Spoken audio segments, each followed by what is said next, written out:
positions in which they should have won so far. Well, actually, they won against the Windies, but they struggled to get over the line in the second round, and that in the other two games that they played, they really gave away advantageous positions in the chase. Yes, and I think that would be the disappointing thing about the Jamaican performance so far from a management point of view. In all 3 games, they were in positions where you felt that they should have won, really. But in the end, just panicking to some extent, some real rash decisions, some ill-advised shots at some points in time, and that really led to their demise. Yes, Palmer, we know what he can do with the bat. The 2 batsmen for the Leeward Islands. Palmer, very powerful batsman. Hasn't really had the best of seasons with the bat. Had that half century in the two-day competition, but since then hasn't really been amongst the runs. Singh, diminutive batsman, he looked good at the start of the last innings for the Leewards when they played here at Park Hill in round 2, but hasn't really gotten that score that will, really put some confidence behind him. James, accurate bowler, gets the ball to move around. Has played for West Indies under 19 as one of the opening bowlers as well. Quite consistent, he bowled extremely well for them against Barbados in the last game. Bowled 3 different spells, so really given that responsibility to bowl at the start, to have a shock spell in the middle, and also to bowl at the death. It's very impressive so far in the tournament. Deshaun James hasn't had the number of wickets that maybe he was looking for, but he has bowled economically. He has looked threatening at times and really bowled his heart out for his cap. But this one is caught in the gully. Once again, that shot outside the off stump, Malance, is something we saw in the previous game.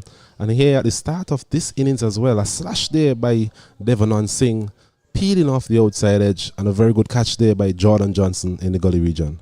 Yeah, he was dismissed similarly in the previous game. James has the ability to get the ball to leave the right-hander.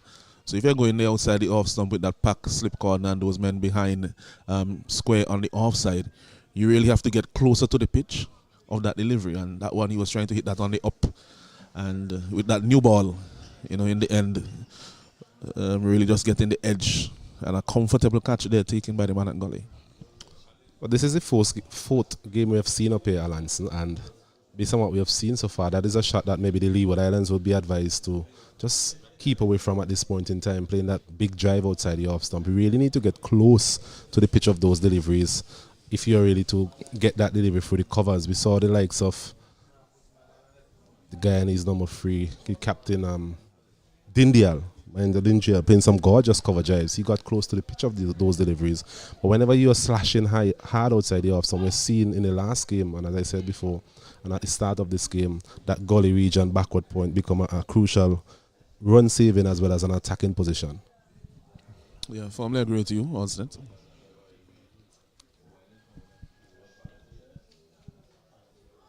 So an early wicket here for Deshaun James. That was the last delivery of the first over. So it's 1 for 1. Leeward Islands after winning the toss and batting first.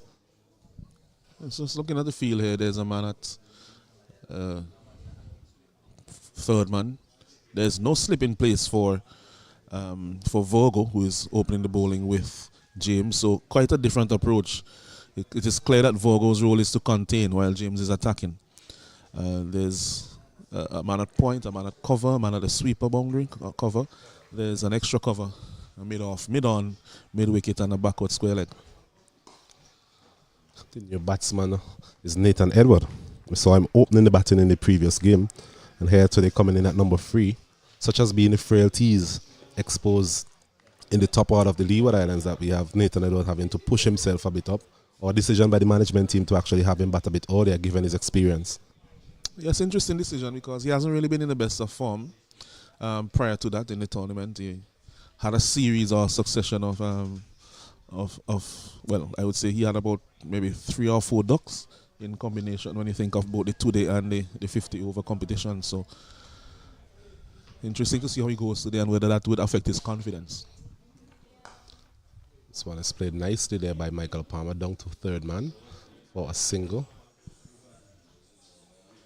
2 for 1. We spoke about Vogo, not the best of starts in the previous game, but really came into his own in the second half of that spell. He found his line and his length. Was a bit two side of the wicket all around in his spell. Yeah, he took a while to settle in, and about his fourth over, he ended up bowling quite consistently outside the line of the off stump, and he had a series of right-handers to bowl to. Today will be a bit different because he has Nathan Edward who's coming at 3, so he'd have to make that adjustment once his strike turns over from the right-hander to the left-hander. Change in line definitely will be required. Also maybe length, because the two batsmen at the crease are differing heights, they will have differing reaches. Palmer is a lot taller than Edward, so he would have to make those adjustments. Something we spoke about at length in the previous game as well, Alan, so was the absence of Ryan Edwards. Come back to that after this delivery. Yes, the absence of Ryan Edwards, a key bowler in this lineup for the Jamaican team, but looking at what we've seen from their bowling effort, they haven't really missed him to such an extent. It's the batting really from the Jamaican perspective that they would have been really disappointed with. Yes, I think that's a big miss for him. He will also be quite disappointed. I think that he has a broken finger on his right arm, so that has kept him out. So he would be disappointed at a personal level. See that the batting really has struggled, but I think that also having that other attacking bowler with the new ball, as opposed to a containing bowler as Vogo, you could have seen some more inroads here, and pressure, a bit more pressure from both ends, as opposed to most of the pressure coming from James in terms of and threat of wicket taking. Agreed. So find the tournament scores of 179. They had to chase down against the Guyanese. They had to chase down 96 versus the Leeward Islands, and in the last game 127. So just those scores, I was just looking at them and saying that the bowling hasn't done a bad job really. It's just the batting from the Jamaican perspective hasn't really lived up to expectations in this tournament. But they'll be hoping to make things right in this encounter. Good start for them so far. Bowlers again getting that early breakthrough.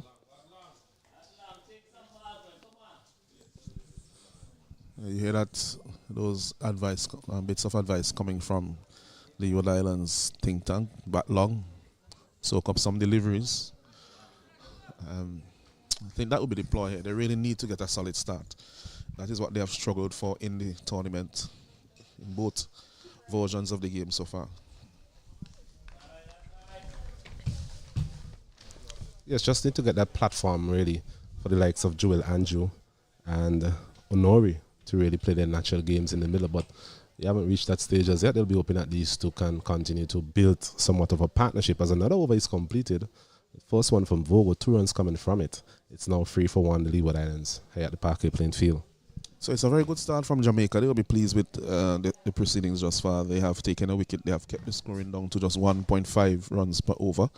And I'm sure James will be looking for more inroads. And the Leeward Islands team, I think they are very desperate for some sort of semblance of stability in the top order for them in this tournament. This one is played nicely off his leg. Should be able to get 2 quite comfortably in the end. Good start from Palmer. He's been able to get the ball into the gaps. Good positive stroke play from him. Positive in defense as well. So hopefully from the Leeward Islands perspective today can be a big day for him, Michael Palmer. He's one of those batsmen in the tournament who, if he gets in, he can hurt the opposition. The team that has been batting quite well so far in the 50-over tournament is really Guyana. They have found some rhythm with the bat. This one is pulled in front of square. 4 runs. Very good shot there from Michael Palmer. Short delivery and punished really in front of square for 4. Yes, he's one of those batsmen who will take on the shorter delivery. Deshaun James has some pace, but this is not a quick wicket by any means. And Palmer really had a lot of time there to pull that one from outside the off stump through the mid-wicket region, well in front of square for 4 along the ground. You mentioned the pitch. It's the second game being played on this pitch. You mentioned the alternating in terms of the use of the 2 wickets. The second 2 pitches that we have here at the Parkway playing field. So not a lot of pace really to work with. Yeah, that may have influenced Leeward Islands in terms of batting force as well. Second consecutive game, as you mentioned, same pitch that was used on Friday.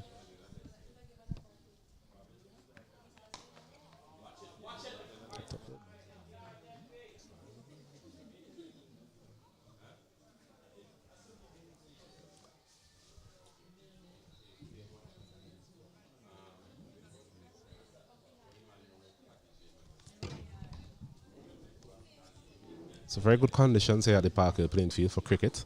The sun is out in all its glory. A slight wind blowing across the ground as usual. Expect that to pick up at some point throughout the day.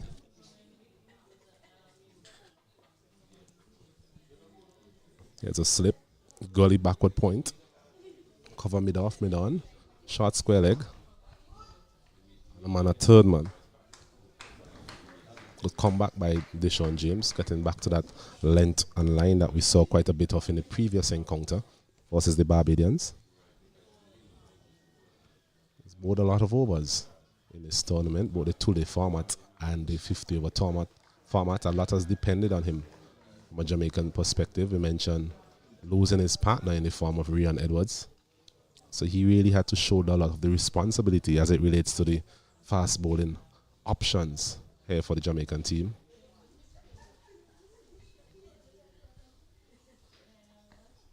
This one is beating him outside the off stump. Well bowled. Deshaun James, that delivery again, pitching and moving away from Michael Palmer. Trevor Williams taking it knee height at delivery, so not a lot of pace on this wicket. And it will be interesting to see how the teams go about their operations. Just to remind you that we have two other games in this round. We have Guyana versus Barbados at the Annisvale playing field, and we have TNT versus Windward Islands at Sand Hill. So you can tune into those on the Windies YouTube page.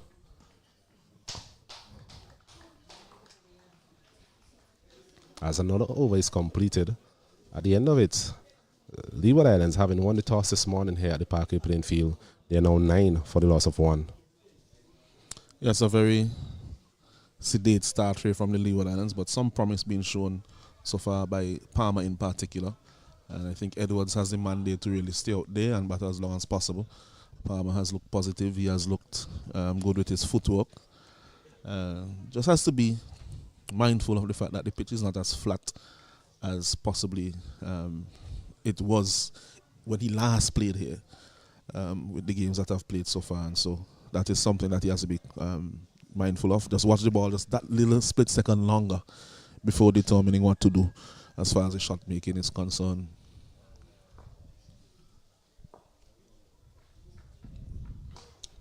Fogo continues.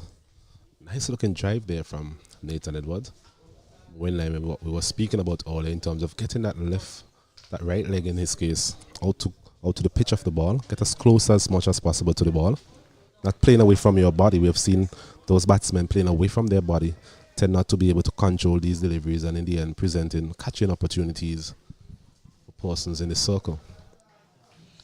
Yeah, just looking at the other games, Guyana so far under 19, they are 10 without loss versus Barbados at Annisville. So as we mentioned before, their top order has looked fairly good in the tournament up to this point. The 50-over tournament specifically, they really struggled with their batting in the two-day format. We mentioned their top order batting. That is always crucial to getting competitive scores in whatever form of cricket you're playing. And Guyana, they've been fortunate enough to get those sort of starts, the likes of Rampassad, Dion Ryan, these guys really giving the team a very good start. Dindial and these other players coming in and they can play their natural game. So they're definitely in a good moment, the Guyanese under 19 team. Both of these two teams currently, we're hoping to get a few good moments today as they look to climb up that table, that points table.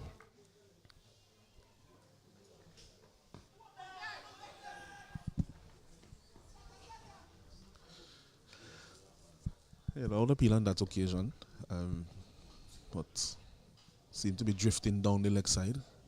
There's a bit of wind, as we mentioned in previous games, that blows from that end, from the offside to the onside of the left-hander. So it helps to get that ball back into the left-hander. And it would be particularly helpful at the pace of Vogel. He's not bowling very quickly. So because he's bowling just a bit slower, the wind is able then to have more of an effect on his bowling. So something he has to be mindful of. I think he has to aim to pitch it just around off stump or just outside.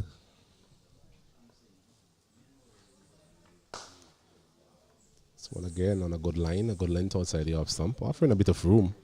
Palmer there not really able to capitalize on that. So now the over is completed. It's 1-1 coming from that over from Kivandred Virgo. And Leeward Islands, they move on to 10 for 1. A very sedate start by the Leeward Islands here this morning. Yeah, they have some rebuilding to do. Nathan Edward yet to get off the mark. He's on. He has faced 9 deliveries, and Michael Palmer 8 off 11. I think now that Edward has faced 9 also deliveries, I think that he has to now start to think about just, getting some singles, maybe dropping some of those deliveries that he has pushed into the covers for some singles, just to get himself going, just to get the momentum going for his team in as risk-free a manner as possible, so that Clark doesn't feel all the pressure of run scoring, although it's quite early in the game. Don't want to have your partner under that type of pressure.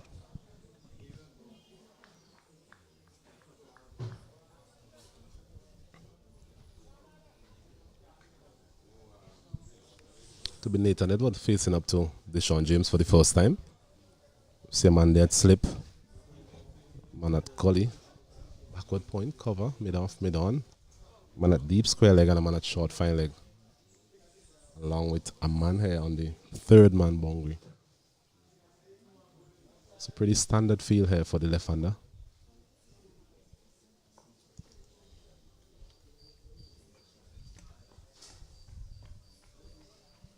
Delivery outside the off stump. Just falling short of wicketkeeper Williams. Something we saw from Williams in the last game that Jamaica played here on Friday, that he's quite deep and the pitch doesn't have a lot of pace.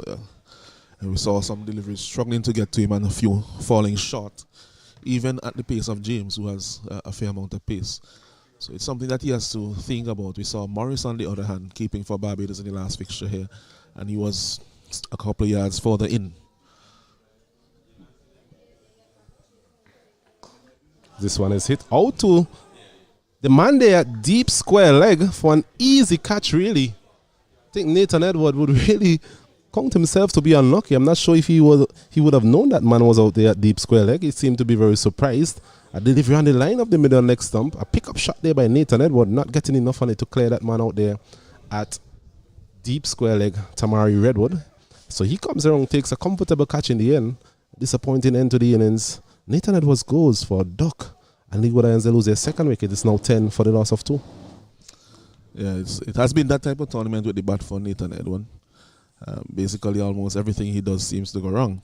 But really, he would have himself only to blame on that occasion, because the man was there back, not fully back on the boundary, because the square leg boundary from that end for the left hand is quite long. And it would be hitting into the wind as well. So he was maybe 20 yards, 15 yards in from the boundary and took a very comfortable catch. Type of pickup shot that if he maybe got it just behind square, he would have gotten 4 runs. Or maybe even placing it on the ground would have worked better for him, just to get him off the mark. So it's another global duck for Nathan Edwards. So he has been having really a horrid time with the bat in both formats in this competition. We mentioned the wind at the Parkway playing field. Not as pronounced now as certain times in the past couple of games, but still hitting against the wind on that occasion, and it really showed up. Ball not going anywhere and anywhere quickly.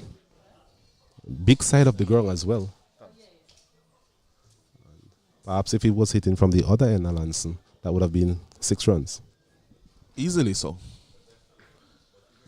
As we see Joel Andrew coming in to face up for the first time. It's a good delivery there by Deshaun James. He would have his tail up, having taken that wicket on the previous delivery. Joel Andrew, he was up to it. Yeah, now James has 2 wickets. So again, another very good performance from him. 2 for 7 so far in the midst of his third over. And really looking threatening basically on almost every delivery, really. These two would need to forge a very long partnership. If the Leeward Islands are to recover from this, I mentioned that it's a batting team that has extremely low confidence at the moment. So I'm taking the inner portion of the bat. So once again, aiming for that full length. Deshaun James earlier on here versus the trump card ready for the Leeward Islands in terms of the batting. Joel Anjo, none of those youngsters who has had quite a few starts in the tournament without really punishing the opposition.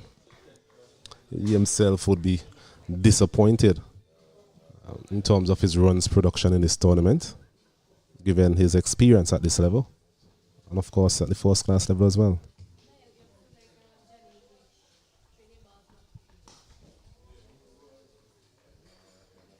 His parents are here looking on as usual. Now you would have had a chat with his mom at the end of the last game. Yeah, very interesting conversation with her. She basically expressed that he hasn't really had this long period of failure as yet in his career at any level. And so it's something new for him. I basically said that it's something that he has to go through and find a way to get out of it for himself, because when he goes up at higher levels, he will face this from time to time, and he would have to have a base to work from to know that this is what I did the last time to come out of it. This one is driving. Bit of a misfield. Chance there for a run out. Backed up here by Odell Summers. So he's up and running, Joel Anjo. Make him feel a lot better. It's 11 for 2. It's the end of another successful over there from Deshaun James. Has taken 2 wickets already in this innings, and continues to do the job for his team. Virgo, again, he's been asked to contain, and he has bowled 2 overs done for 2. And because of the fact that they're taking wickets at the other end, the batsmen really have not been able to put pressure on Virgo, who is playing more of a part-time role here, especially as an opening bowler. Even if he bowls otherwise, don't think he would open the bowling too often.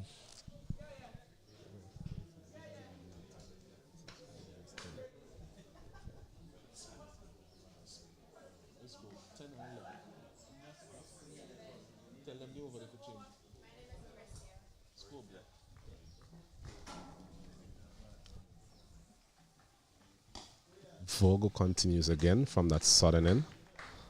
Good length to Joel Anjo. Good looking player, Joel Anjo, very organized. Has all the shots in the book. But as you mentioned, it's just a matter of getting through this difficult period. He's had some scores in the tournament, just not as productive as you would have expected, as he's driving at this one outside the off stump. Come on.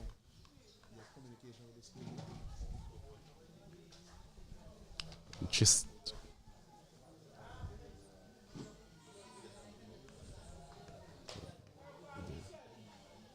okay.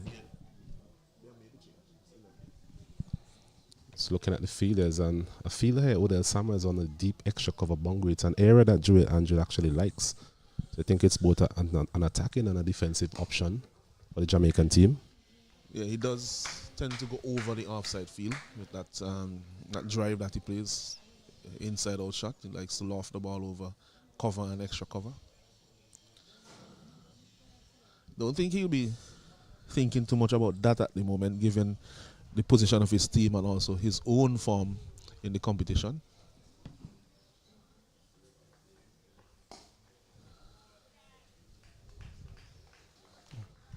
You see that Virgo, he's maintaining a fairly good line and length, not bowling too many poor deliveries. Virgo, I think he'll be more pleased to be bowling to 2 right-handers as opposed to when he had the left and right combination at the crease.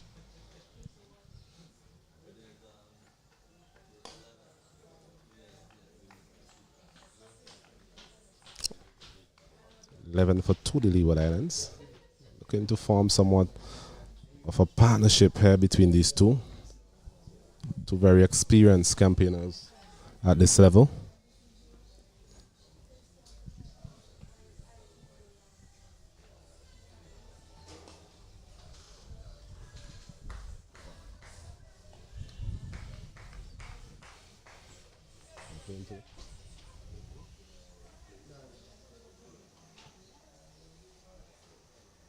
As another over is completed, 6 overs gone.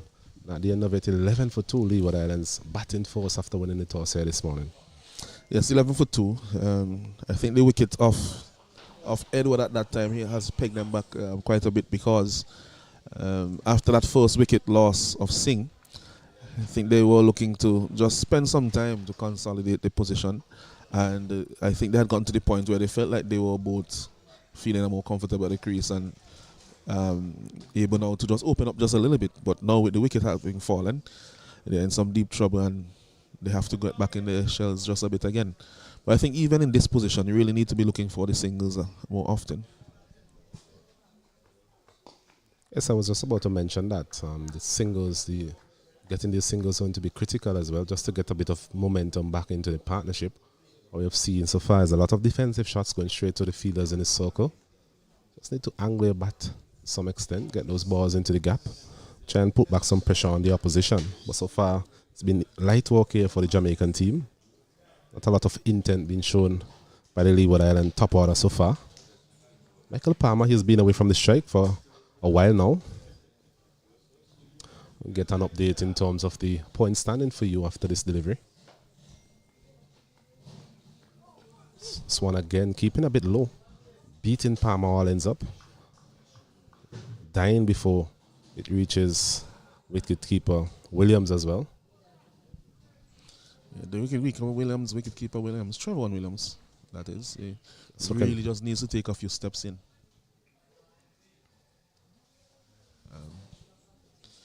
Because even the ones that are not keeping that low are still not carrying comfortably to him. So I think he really needs to take a step or two in from where he's standing now, Williams.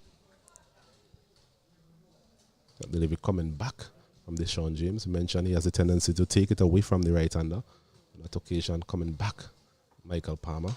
This one is walked out to the deep mid-wicket position. Should get 2 runs quite easily here, Palmer. Does so comfortably in the end. Score pushes on to 13 for 2 into over number 7. So Guyana, they're at the top of the table, the standings, with 14 points. Barbados, they're on 13.2. Jamaica, 8.8. Windward Islands, 8.4. TNT, 7.4. And Leeward Islands at the bottom of the table on 3 points.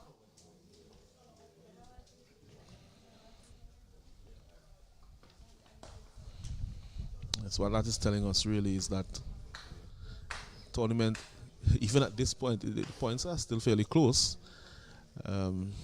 Although, especially around the middle of the table, the lower part of the table. But Barbados now looking more comfortable along with Guyana on that points table.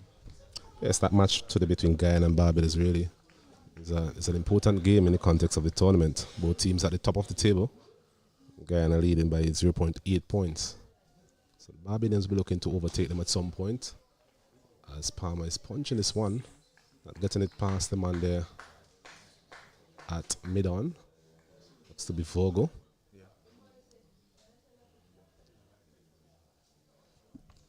Yeah, as you mentioned, that fixture, as we did say on Friday between that one between Jamaica and Barbados, if Jamaica had won that on Friday, they would have been in a better position today.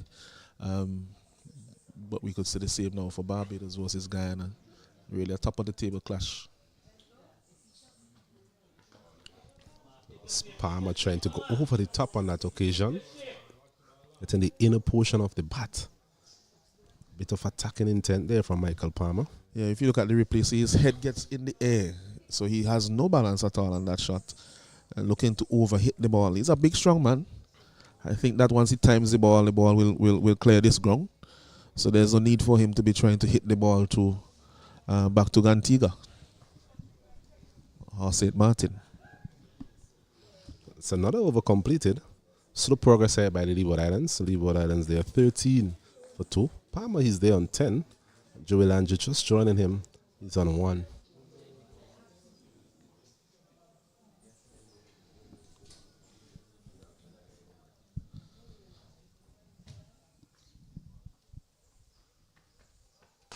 This one is hitting this one past the man there. long on, but goes around and collects that one to his right. Appears to be Javon Winter. Coming into the 11 today. The signs of Michael Clark in that first 11. You're giving him a bit of a rest. Well, maybe it's a rest or maybe it's a little bit of punitive measure after that shot that he played in the last game. Who knows? This one is hitting it nicely through the covers by Michael Palmer.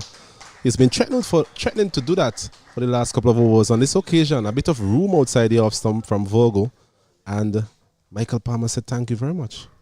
Yes, this one gave him the width.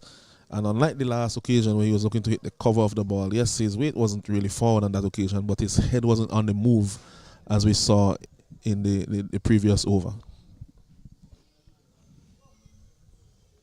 So both players showing a bit of attacking intent. Just needs to be selective here, these two. If these two are to bat the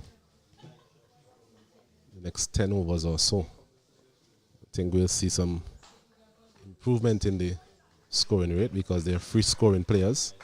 As I speak, that they're beating Palm outside the off stump. That's full as the previous one. Yeah, so that's a good adjustment from Virgo, just pulling his length back just a bit. And we mentioned the wind here, which blows from the onside to the offside of the right-hander, facing that from that end, just aiding him to get that ball to leave the batsman fractionally. So it's driving nicely out to the man there at a long off for an easy single. That man being pushed back to long off following that scorching cover drive earlier on in the over. Yeah, what you will always see from Palmer is intent. Likes to hit the ball, likes to beat the ball, as we say in these parts here in the Caribbean.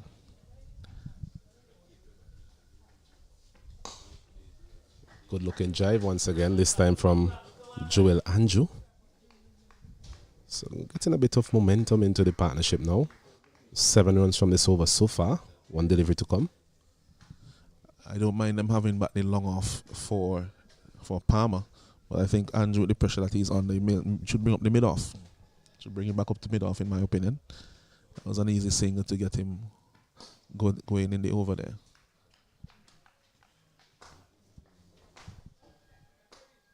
Another over is completed. It's the end of the 8th here in the Cricket West Indies Rising Stars Under 19 tournament played between Leeward Islands and Jamaica.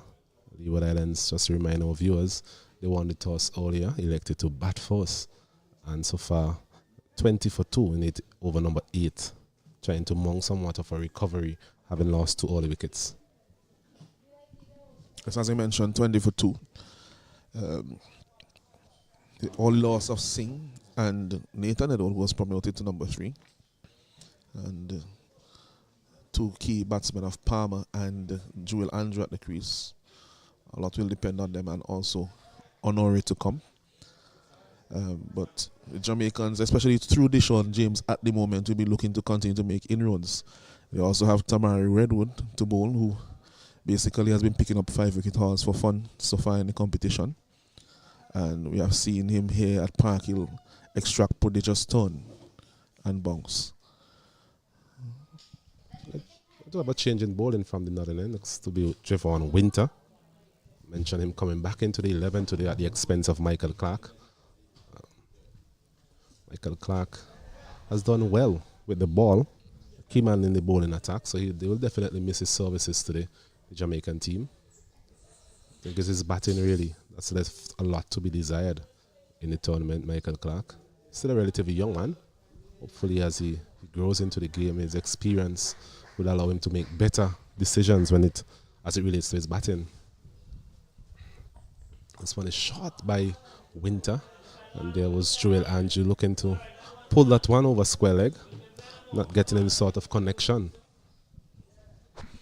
Yeah, that one was, I don't think he came off the pitch with the pace that he was anticipating. Seemed to be early into the shot and almost just spinning all the way around on the ball, swiveling in the pull shot.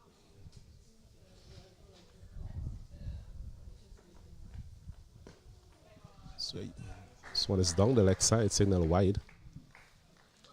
Yes, you mentioned Michael Clark and him not playing in this game and being more selective. I'm one who likes attacking batsmen. You would know that, Oznet. We grew up in an era where West Indian batsmen were exciting and aggressive, but you really have to be selective in terms of when, based on the position of the team and also the type of delivery and where to hit the delivery as well. I think he, or in that last game. This one is pulled nicely over square leg. Well, he has been threatening to play that shot earlier on in the over. On this occasion, just pulling that one in front of square. The man there, Samuel, he was stationed at deep square leg. This one went over deep mid wicket. A very good shot there by Joel Andrew. Excellent shot. That one was able to just wait that little bit longer to play the pull shot because there's not much pace from Winter here. And was able to roll his wrist on it, keeping it on the ground, on the carpet. Just in front of square on the offside, onside, sorry. The Winter so far has been on the short side. It's a critical junction in the game in terms of action after that initial spell by Deshaun James. Winter really need to back up his efforts here. Better delivery there from him. He's been on the short side, as we mentioned, so far in this over. We were talking about shot selection and the fact that you need to not only wait on the appropriate time to be aggressive, but also wait on the appropriate delivery. And that delivery that we had seen in the last game from Clark, it was well outside the off stump. Almost, well, it would have been called a wide, and he was still trying to hit it over the onside. This one again by Joel Andrew, hit out to the man here at deep square leg. Delivery on the short side by Winter. So just hasn't found his rhythm as yet in terms of his length. He's been a bit too short and duly dispatched on the delivery before the last. This time he went into the pull as well, but got it straight to the man at the deep backward square leg boundary, so wasn't able to get more than a single.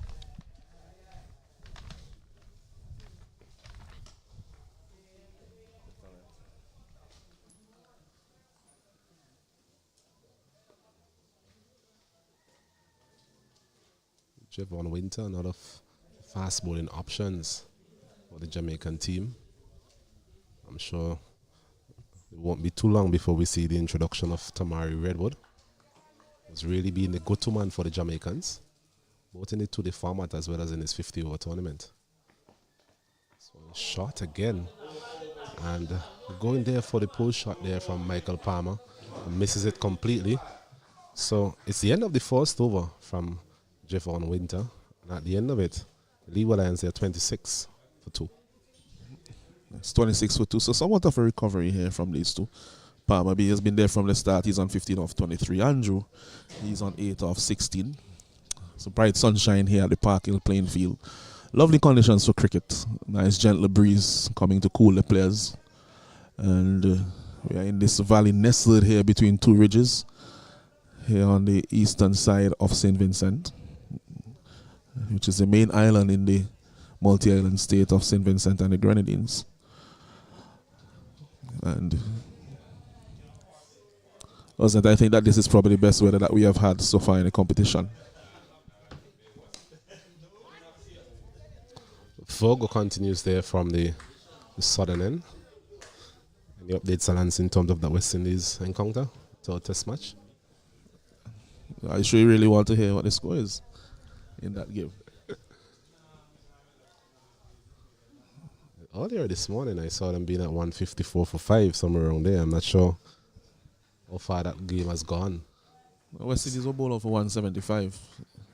England currently are on 52 without loss. They only need 30 more for victory. Quite unfortunate day for the boys from the Caribbean. Finally, we saw a half century from Mikael Louis. So some building blocks there for him to build on another half century as well from Hodge. But I think quite a bit of the batsmen need to ask themselves a lot of questions after this series. This one is brilliantly played, beating the man there on a deep extra cover boundary, and 4 runs for Joel Andrew. A very good shot. Yeah, he advanced down and the bowler saw him coming, dropped it a little shorter, a little wider, but he was able to stretch for it, and even stretching, he got it in the gap and behind just on square to beat the man at the sweeper cover. So very good placement, the key on that occasion. Yes, using his feet there on that occasion. We mentioned Vogel not having any sort of express pace to really trouble players at this level. Bowled it a bit wide, as you mentioned, but Andrew was able to time it enough to actually miss that man out at deep extra cover boundary. That one seemed to be a slightly slower delivery. On that occasion, he was looking again to go a little bit square on the offside, but not timed, and then still no time for a single as the keeper came in. Williams there to mop up.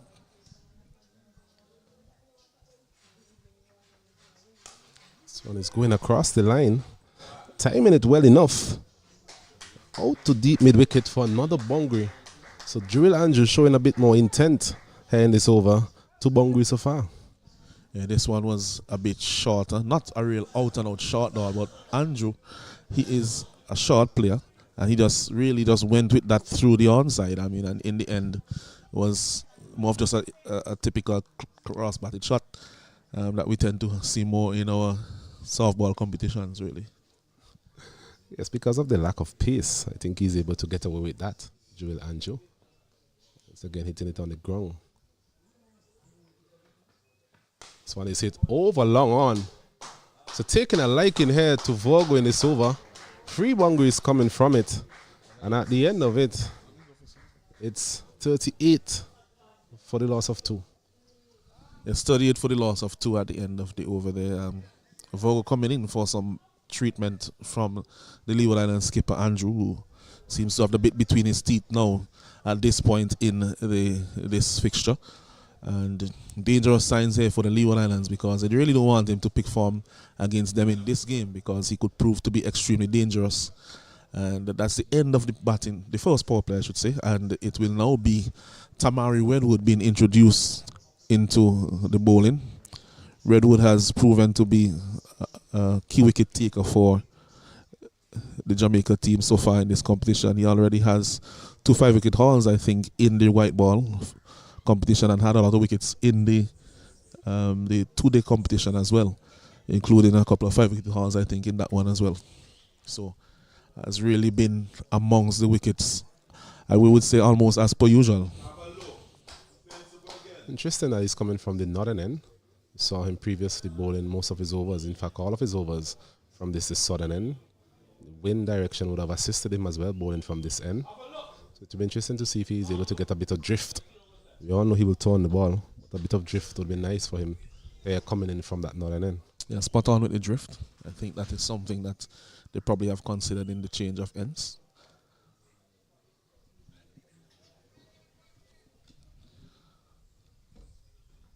This one is very short, it's pulled. And beats Ware there, gets some hand on it, but still evades him for a single. At one point it looks as if he was almost trying to get there for the catch, but it fell short of him in the end. It's a short delivery to start, and Palmer looking to hit that one over deep mid wicket, not timing it as well as he would like. Gets a single.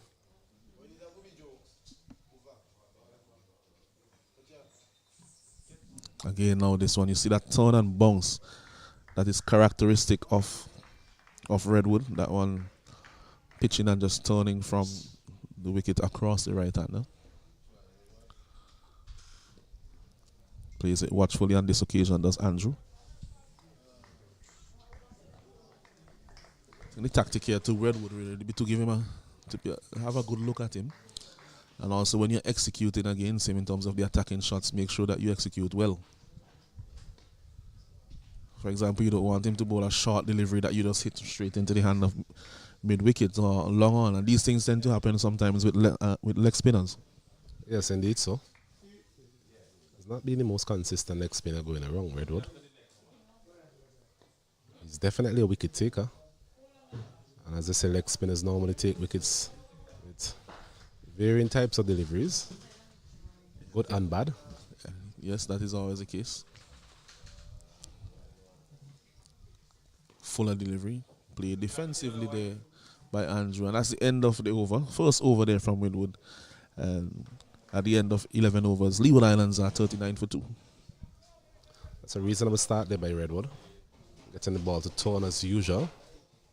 Still would have liked to see him bowl from this end though. But the captain and the management team opting to employ him from that end. The ploy is now to bring Winter. Seem to have been struggling to bowl from that northern end.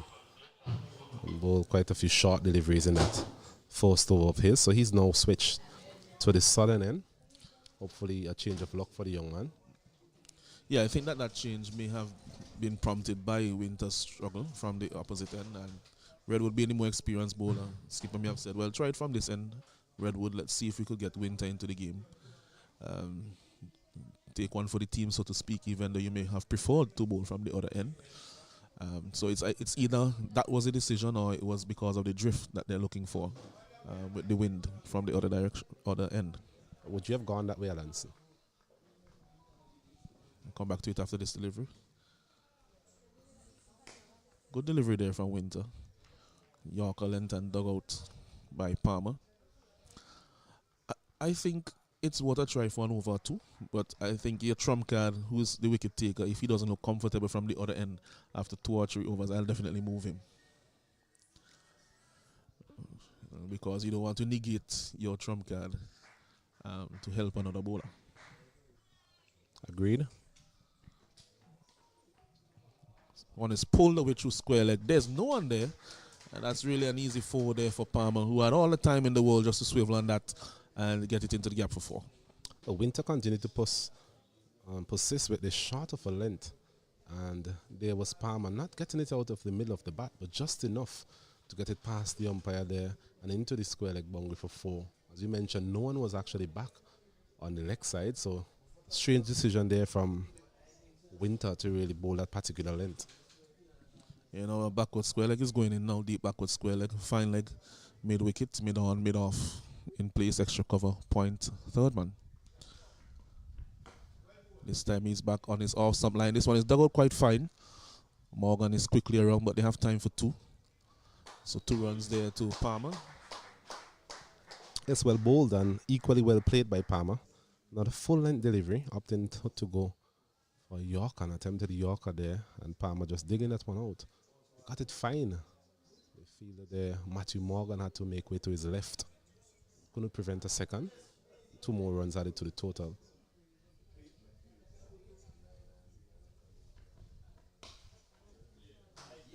Son is on a fuller length, defended. So 2 better deliveries to follow up that short one that he bowled to Palmer.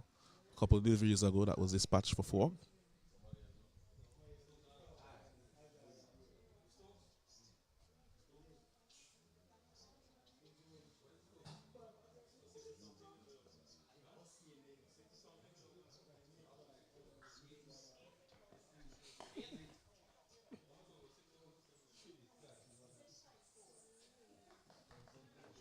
True essence of baseball being on display here in that third test match.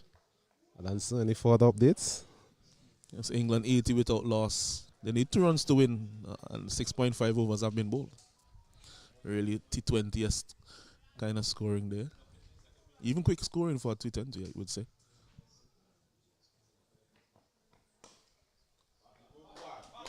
But these are the things that West Indies, I think, have to learn. There will be times when you can bat like that. And I think that England are learning it because they were not batting like this maybe a year or 2 ago. They were always trying to bat quickly. But now, in this test series, you saw that they throttled back at certain points. And now that they have a small score to chase, they can go out now and have some fun.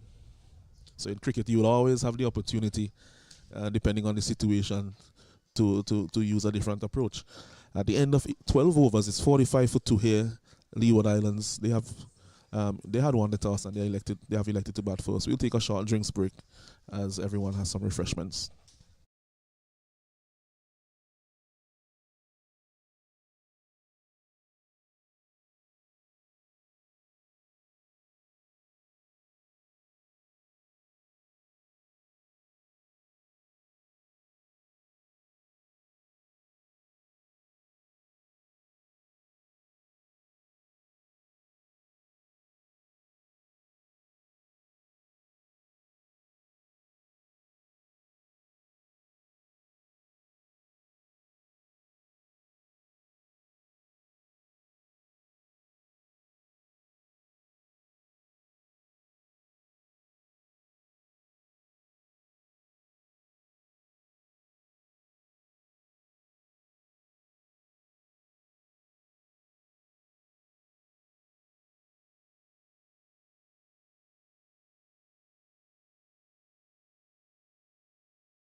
Yes, welcome back to the parking playing field after that drinks break. As we mentioned, Leeward Islands, they are 45 for 2. Redwood will be continuing. We'll get some updates for you on the other games after this over.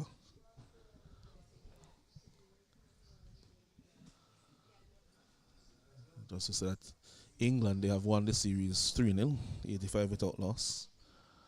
So chasing down that target in a very easy manner, destructive manner as well. As Redwood continues. This one was a bit quicker. Maybe looking for a bit more away turn there. That one came fairly straight onto Andrew.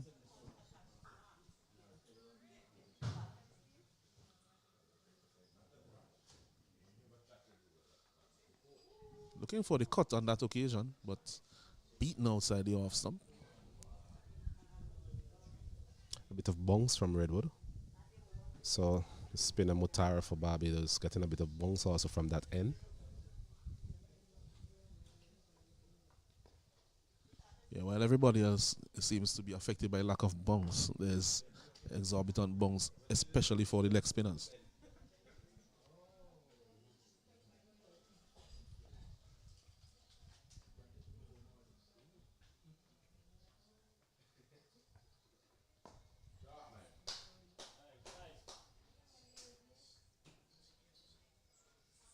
Single there to Andrew off the 5th delivery. So that's one delivery left in this over from Redwood. Has been a bit more consistent in this spell so far than some of its others.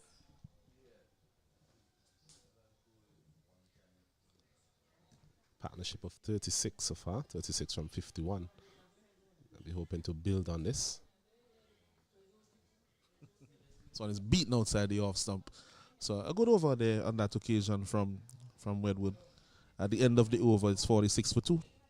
Yes, a very good over there from Redwood. Very consistent in that over. We talked about his inconsistencies at times.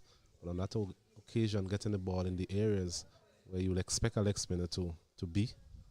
Last delivery, beating Palmer outside the off stump. I think he'd prefer to bowl a bit more to Palmer. Joel Andrew seemed to be more comfortable facing him so far. Yeah, just some updates from the other games in the CWI Rising Stars under 19 men's competition. Guyana under 19s, they are taking on Barbados under 19s at the Arnisville playing field. Guyana, they are 30 for 1 after 11 overs. Rampetar Bramnot is not out on 6, and Mavendra Dindial is not out on 8. The batsman dismissed Romeo Dionarine for 7. He was dismissed by Kyron King, who has figures of 5 overs, 3 maidens, 1 for 4. Yes, the Barbados applying a bit of a squeeze on the Guyanese. Thankfully for them, only lost 1 wicket so far.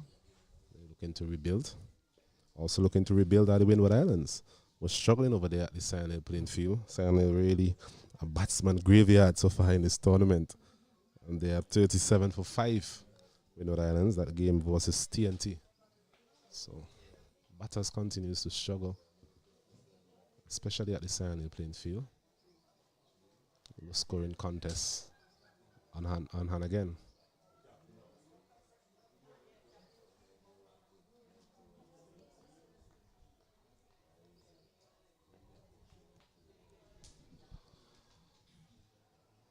Here's Winter to Andrew. Left outside the off stump. It's important here for Leeward Islands after the break, the second over after the break, that they just take that little time, a few deliveries to get back into the groove of things, get their concentration back in the game. Quite often in cricket you see wickets falling just after intervals and breaks for drinks. Okay, I'll be hoping that is the case. Yeah. This one is pulled for 6 out of the ground. Another short delivery again from Javon Winter. He has persisted with that line on this occasion. Joel Andrew punishing him really over deep square leg for a massive 6. Yeah, cannot bowl there really. That one was well too short given the lack of pace that you've seen in this pitch, but also from Winter. And he needs to bowl a fuller length, really, especially to Andrew. It's a diminutive batsman likes to pull, and really had all the time in the world to dispatch that well over square leg for 6. Well, he's a short man, Joel Andrew, but definitely cracks a punch. Times the ball beautifully. On that occasion, again, evidence of his talent coming to the forefront. It's been a disappointing start to this spell by Javon Winter. Has really not found his length, really. Bowled a bit on the short side, and so far he has been punished by both of these players. So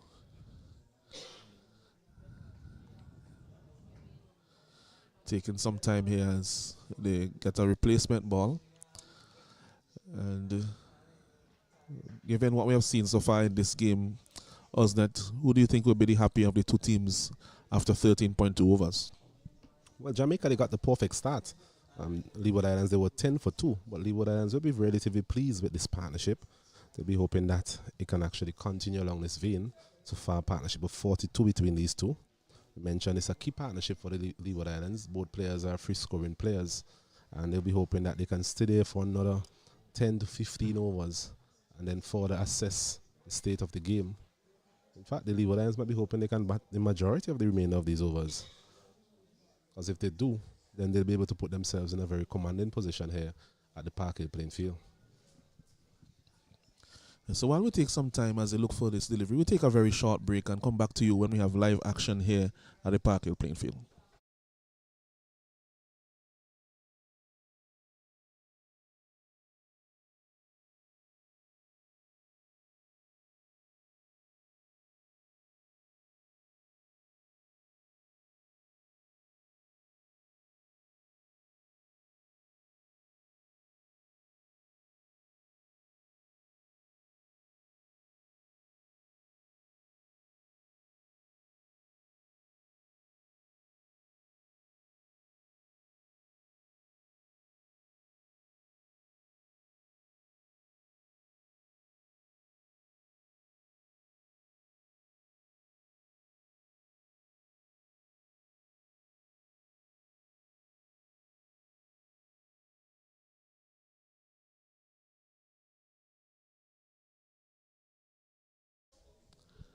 Yes, so we have found that ball that was pulled away by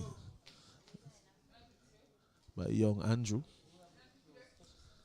And he will face this next delivery now from Winter. This one down the leg side, appeal, but wide signal by umpire Blades. The two umpires that are in this game today, umpire Blades, umpire Sisnet, both from Barbados.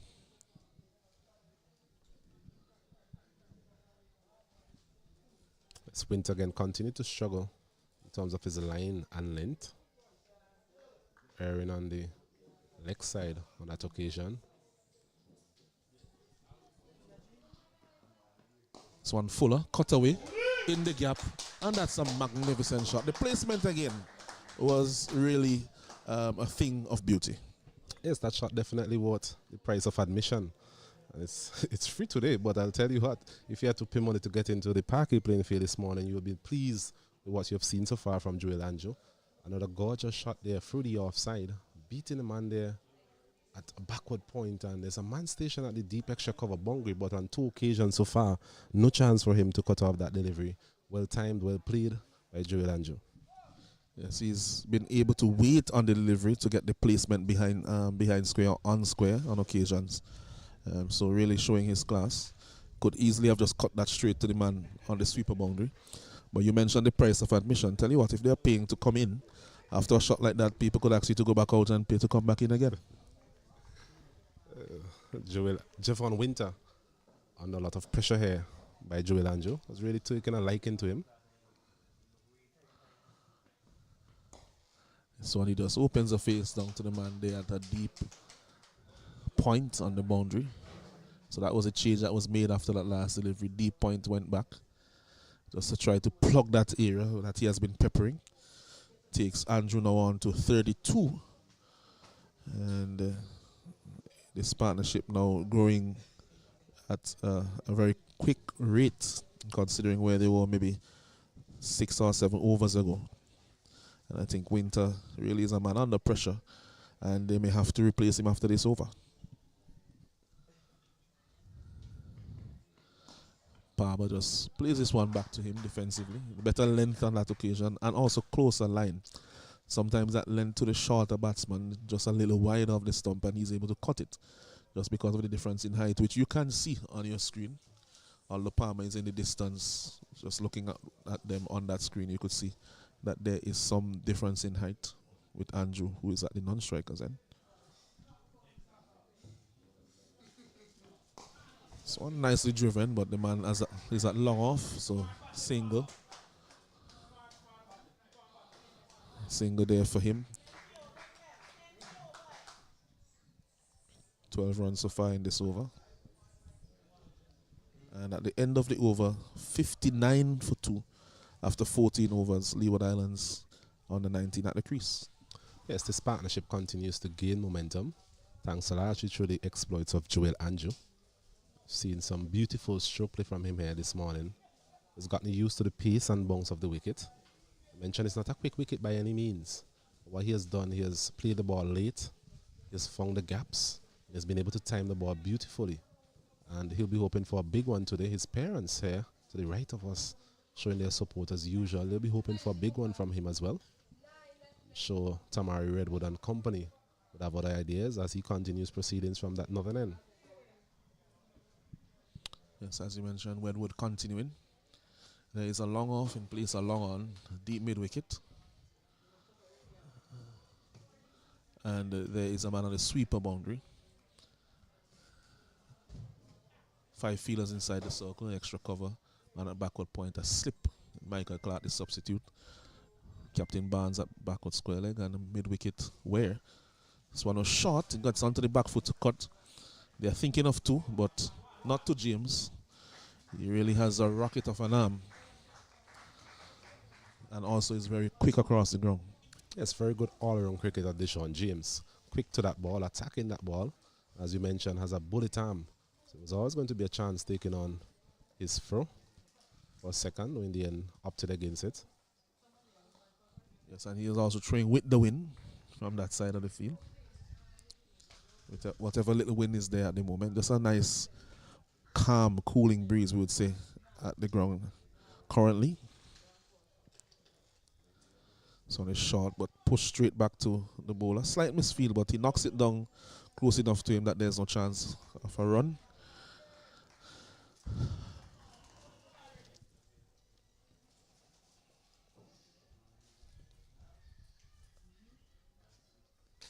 This one is pulled away, but straight to the man out on the deep mid-wicket boundary. And they have time for a comfortable single, as Samuels does the feeling. Chiseling there, Amalanson. I don't know if you can recall in the second round fixture, a similar delivery ball to Joel Andrew, and he was looking to hit it over mid-wicket for 6 on that occasion, holding out to the man there at deep mid-wicket. But here on this occasion, keeping it down, so it's good to see that the young man has actually learned to some extent and made a more conscious effort to keep that pull shot down. Yeah, because of the bounce is not as consistent on this wicket at this stage of the competition. A lot of games have been played here on this square. So, you know, have to be really careful with the cross-batted shots. And 61 for 2, as you mentioned. On that occasion, he really just rolled his wrist over it and kept it down. So you live to fight another day. You get another pull shot somewhere along the line that you may be able to dispatch for 6, as he has already done against Seamans.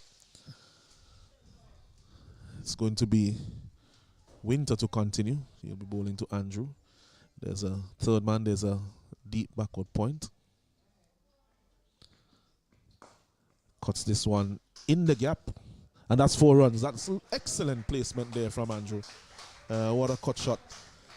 Surgeon will be pleased with that precision. Classy once again from Joel Andrew. Just offering him a bit of whiff there. Javon Winter continues to struggle here. There's a man back at deep point. There's a deep extra cover and a third man, but he was still able to pierce that gap. The man there, Matthew Morgan, just had a few steps to make to his right, but was not able to really effect that stop. So Winter continued to leak, and leak runs heavily here for the Jamaican team. So down the leg side. Wide call there. So Winter, he's really struggling, and to be honest, if I were the skipper, I would have removed him after this over. You don't want this partnership to really feel extremely settled at the wicket. which is really what Winter is allowing these two batsmen to become, because they can become quite ominous here for the Jamaicans as they proceed into this innings. Well, he was removed from the previous end. He tried to take up proceedings here at the southern end, but not in southern end, sorry. Nothing much has really changed. Still continue to go for runs. Quick single there. Good judgment there from both batsmen. We said it from the start as well, Alanson, sorry. The absence of Michael Clark would be critical here for the Jamaican team. He was able to come in at the first change and really made a change, put his hand up for his team. Mentioned him having somewhat of a golden arm so far in the tournament, very economical as well. So they definitely miss his services, and we've seen that. We've seen evidence of that here to the Winter, going for 31 so far, just into his fourth over. Yeah, he's been going, as you mentioned, at just almost 10 runs on over. And we saw from Clark, he took 2 crucial wickets in the last game and was quite miserly, as he usually is. So he's really a trump card for them with the ball. You would say that is someone that they can depend on in the middle overs, usually when he's bowling. Not too sure if he was rested, because he has bowled quite a lot and played all the games for them so far, or if it was a punitive measure based on some of the proceedings in the last game at the bat.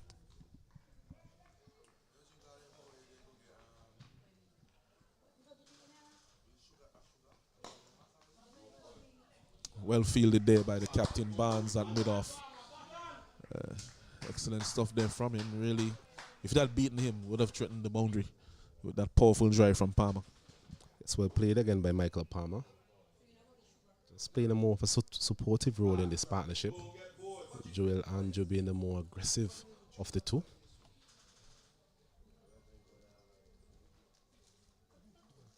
In terms of other bowling options for the Jamaican team, we have the likes of Odell Samuels, both his off spinners. Also Brian Barnes, Captain Brian Barnes, another part-time option, along with Warren Ware. Also have the likes of Matthew Morgan as well, who can bowl a bit of leg spin.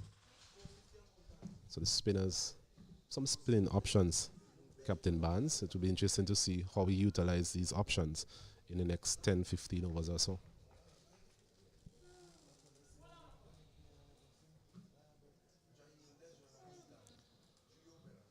So continues to Andrew. So good delivery, covers up behind that one. I think that he's just showing a bit of inconsistency, as that brings him to the end of the over there. Winter score remains on 68 for 2 after 16. Yeah, just a little bit of inconsistency with the line and length, because he does bowl 2 or 3 good deliveries in the over, but then ends up being punished off of the others. So he has to work on that consistency of line and length. 7 runs coming from that over. So another good one for the Leeward Island team. They've been able to increase their scoring rate now to over 4 runs per over. At one point, they were merely going at 2 runs per over. So thanks to Joel Andrew and his exploits, along with Michael Palmer in this partnership, they've been able to increase the scoring rate of the team. Jamaica will be hoping that they can get a breakthrough sometime soon. Their trump card is looking to do so in the form of Tamari Redwood. This one, good delivery outside the off stump to Palmer. Redwood. Settle it into his spell now. 3.1 overs done for 4.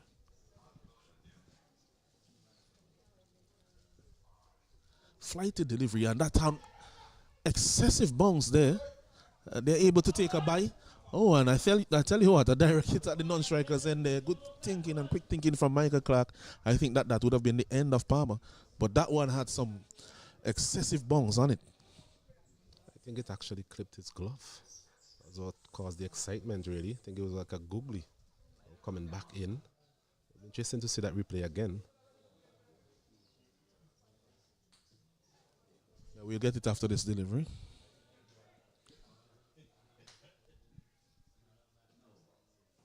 Fuller delivery, driven nicely out to the man at sweeper cover there by Andrew. Single taken. So let's have a look again at that previous delivery. Actually, it seemed to miss everything. Seemed to just miss everything. just had a lot of bounce and turn. This one looking for the sweep. Seems to have come off the pad as Clark takes the catch.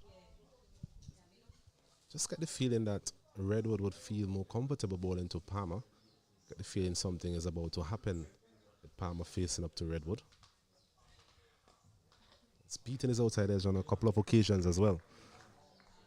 Palmer looking for that slug sweep. Since the Pacers have bowled less to him and Redwood has bowled more to him, he has slowed down considerably in his scoring rate. This one he cuts away out to the man at the sweeper boundary for a single. Takes him on to 27. And I think that would be the end of the over, yes. So 71 for 2, Leeward Islands after 17 overs. Yes, the Leeward Islands continue to build. These two of the most senior members of the squad.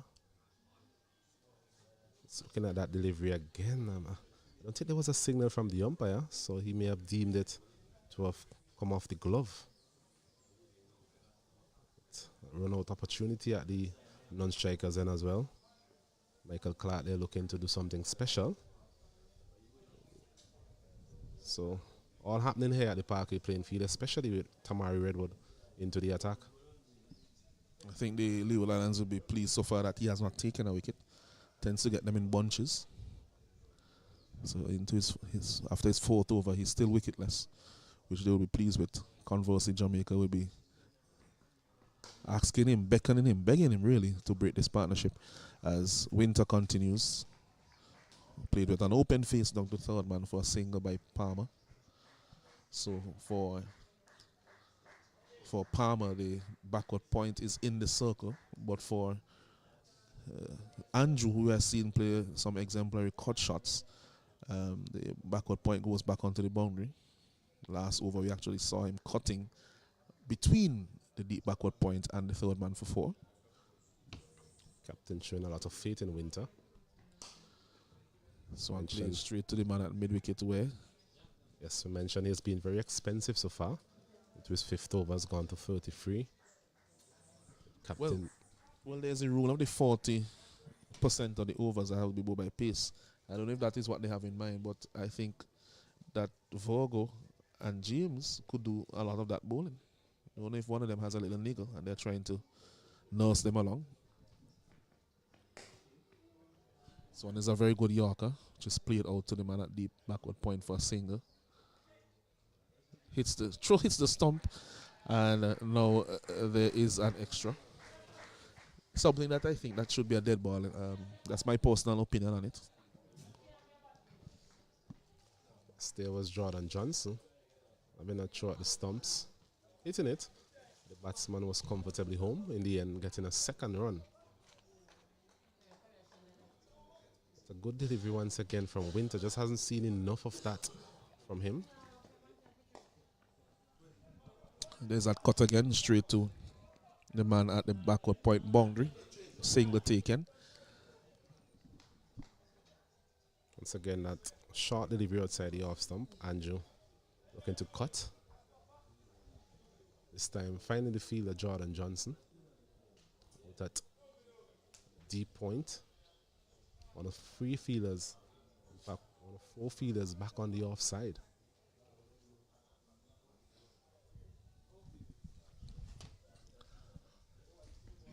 So on his underpads turn, well fielded there by James at mid-wicket. There's no run for the batsmen there. So as you mentioned, there's occasionally just bowls a little wide, which opens the room for that cut. Or sometimes pulls it down a little shorter, which then gives them that opportunity to pull through the onside. And with his lack of pace, it really is an easy pull for them. This time coming off the inside edge. Again, looking to overhit the ball on that occasion was Palmer. If you take a leaf out of Andrew and the timing that Andrew is showing. So at the end of 18 overs, the score is 76 for 2. Yes, the Leeward Islands team, they continue to accumulate the runs here at the Parkway playing field. 5 runs coming from that last over. You mentioned Palmer looking to overhit the ball on that occasion. The Maybe better serve to just wait on it a bit more, trying to time the delivery as opposed to hitting the cover off the ball. It's clear to see that they seem to have a bit more intent against Javon Winter, who hasn't had the best of starts. They continue to be attacking against him, trying to put even more pressure on his bowling. And I think that is playing into the hands of the Leeward Islands, because they then can be more cautious against Redwood, seeing that they are getting enough runs at the other end.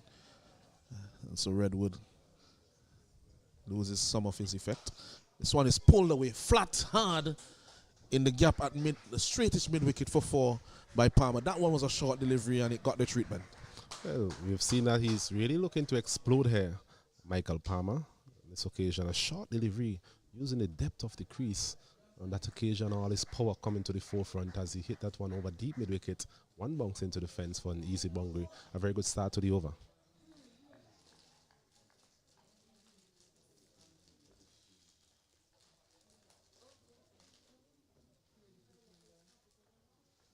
This one is a fuller delivery. Good riposte here by Redwood. We've seen that on a couple of occasions now. Redwood going past the outside edge. So it's a good contest here between these two. This one is pulled in the same gap. A repeat of the previous, delivery before the last one. And that's another 4 to Palmer. It's safe to say the score is 2-1 so far in this over. Redwood getting that second delivery as a win. But so far, Palmer has been able to rock back on his back foot. And the captain there, it's actually Warren Ware at short mid-wicket. Thought for a while he had a chance, but such was the power that delivery was hit with. Was evading him, and really the man there at deepish mid-wicket had no chance on that occasion once again. So fuller delivery, Yorker length on this occasion actually from Redwood. So a good reply from him.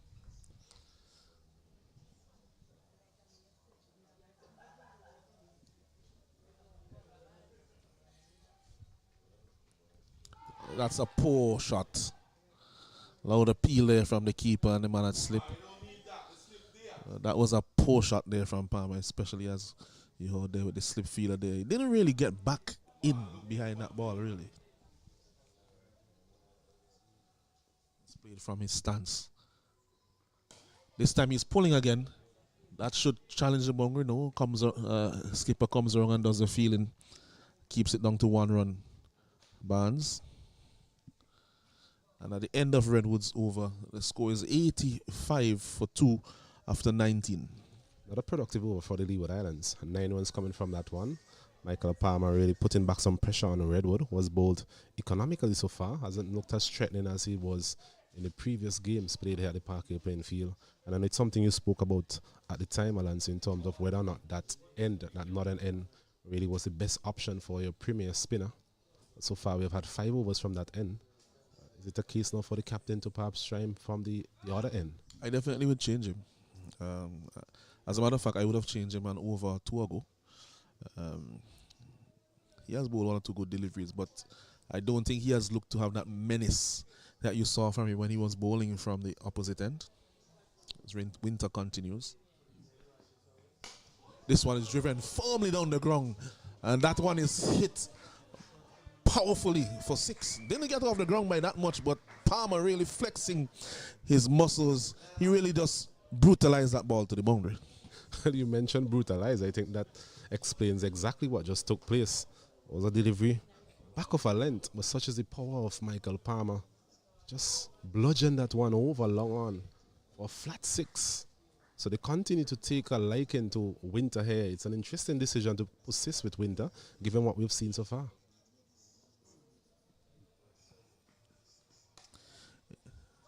He's going at an excess of, and that's 4 runs again. That one beat the man at a short mid-wicket. He's going in excess of 8 runs and over. Actually, after this over, he might be going closer to 10, the way the over is going so far. He has bowled 5.2 overs. He has none for 47. Yes, we mentioned it's an interesting ploy by Captain Barnes, really, to persist with Winter. He has struggled from the very start. He bowled 1 over from the northern end, struggled. And so far from the southern end, he hasn't fared any better. So, not sure about the bowling options available. in terms of fast bowling options. But definitely this spell by Winter was handing back the initiative to the Leeward Islands team. They're 95 now for the loss of 2. Yeah, it's really puzzling. One, to see that he has bowled for so long, and also that having taken him off, that they haven't really replaced, after taking him off, switched Redwood down to this end, which really has been the end that he's bowled well from so far in the tournament. This one is a better length, Yorker length. It's safe to say that in every over he has bowled so far, he has actually bowled 1 or 2 very good deliveries. In fact, he has bowled a very good Yorker, but such as being the form of these 2 in this innings, they've managed to keep it out. The remaining deliveries, on the other hand, he has presented scoring opportunities, which both of these batters have gleefully taken. Yes, and made some good points there in terms of his lack of consistency. Good ball here and there, maybe 1 or 2 every over, and then the others really a big drop off in terms of the line and length.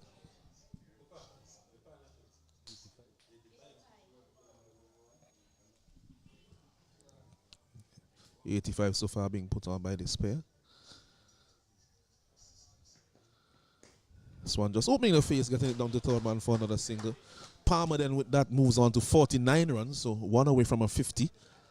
And 1 delivery remaining in this over. No, it's the end of the over. 97 for 2. Is the score? Is it 96? Just 96 for 2 at the end of the over.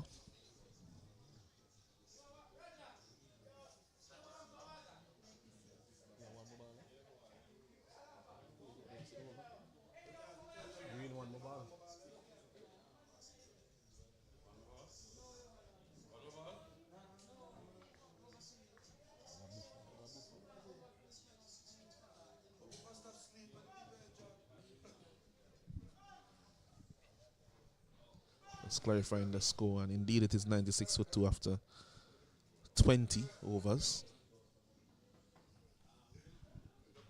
So Redwood continues there from that end, and he's hitting this one again. Action replay really of the previous over.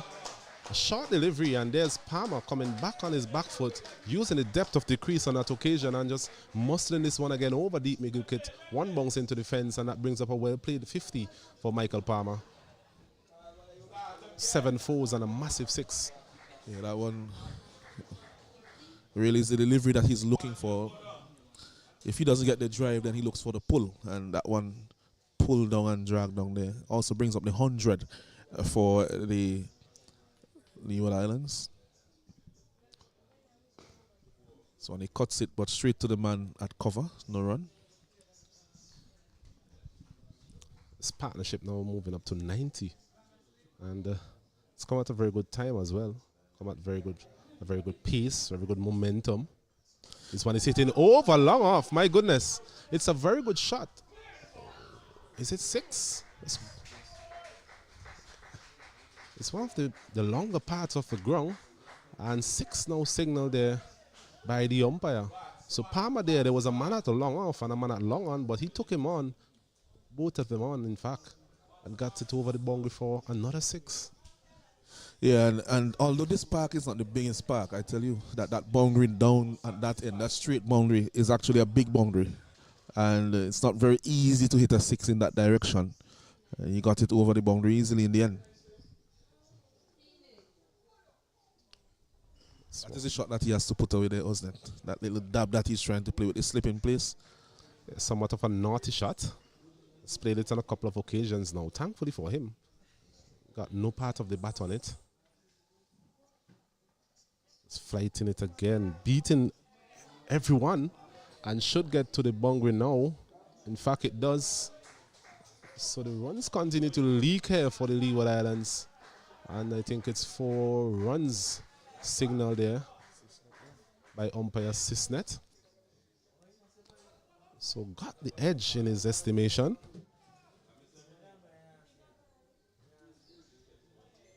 $110 for the loss of to the Leeward Islands. It'll be interesting to see the replay on that one. See if there was any contact with the bat. Well, deemed to have probably come off the glove or something by the umpire.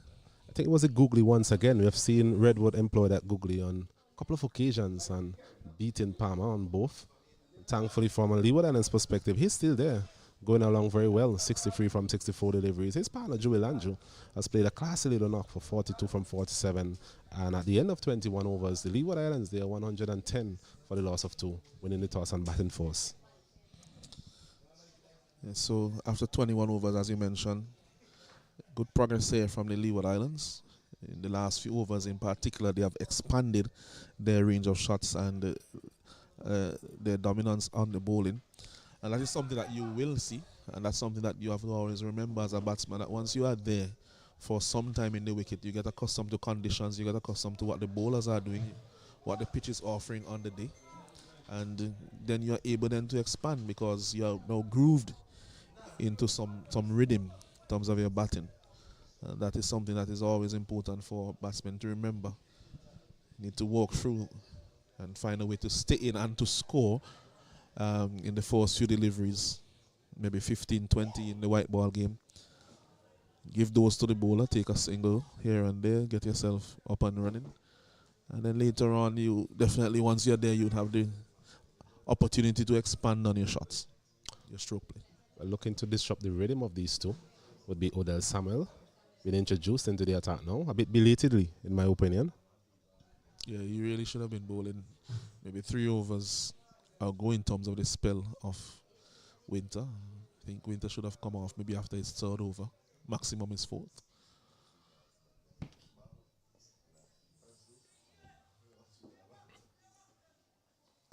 It's what you call an economical action by Odell Samuel. Doesn't really rush in to any extent. What he does is very accurate and bowls in good areas. So this will be a challenge for both of these batters who have been scoring relatively freely so far. Yeah, he bowls quite quickly as well. He's bowling with a slip in place, a man at backward point, a cover, who is going back to the sweeper position now. Extra cover, long off, long on, man at deep mid-wicket, and the square leg Redwood just comes up in the circle.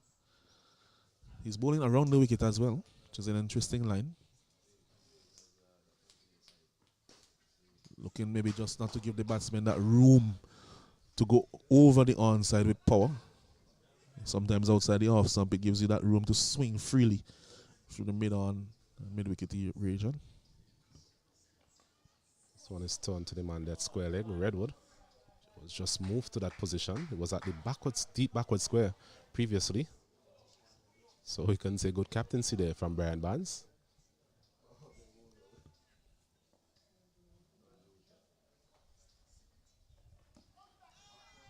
It's another quick delivery. He's almost as quick as Winter, really. And I think that he's probably a bit quicker than what we saw from Vogel. Just definitely not giving it a lot of air with the Samuels. This one is punching through the offside out to Morgan here, deep extra cover.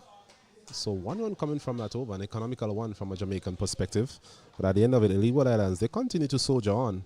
They are 111 for the loss of 2. Yeah, I think the question for the Jamaica team here would be, why didn't they make that change earlier? Because, I mean, it could always happen that his next over goes for 15 or 20 runs, you never know. But he has proven to be quite a disciplined bowler in the competition so far, Samuels. Winter, who they have given an opportunity in this game, he has struggled just a bit with his line and his length. And the Leeward Islands experienced play at the wicket have been quick to seize up on those opportunities and to pick up on maybe the lack of confidence by the young man. I think it has been good batting awareness by these two. You mentioned seize the opportunity. I think that was critical really to the success of this partnership so far. So this one is punched out to the man there, long off for a single by Joey Landrew. We saw even in the latter part of his spell, Vogel, he was really punished to some extent by these two. And then they quickly realized that Winter also wasn't having the best of days, and they took full advantage of that. Yeah, and then the partnership is now 102. 100 partnership came up in the previous over.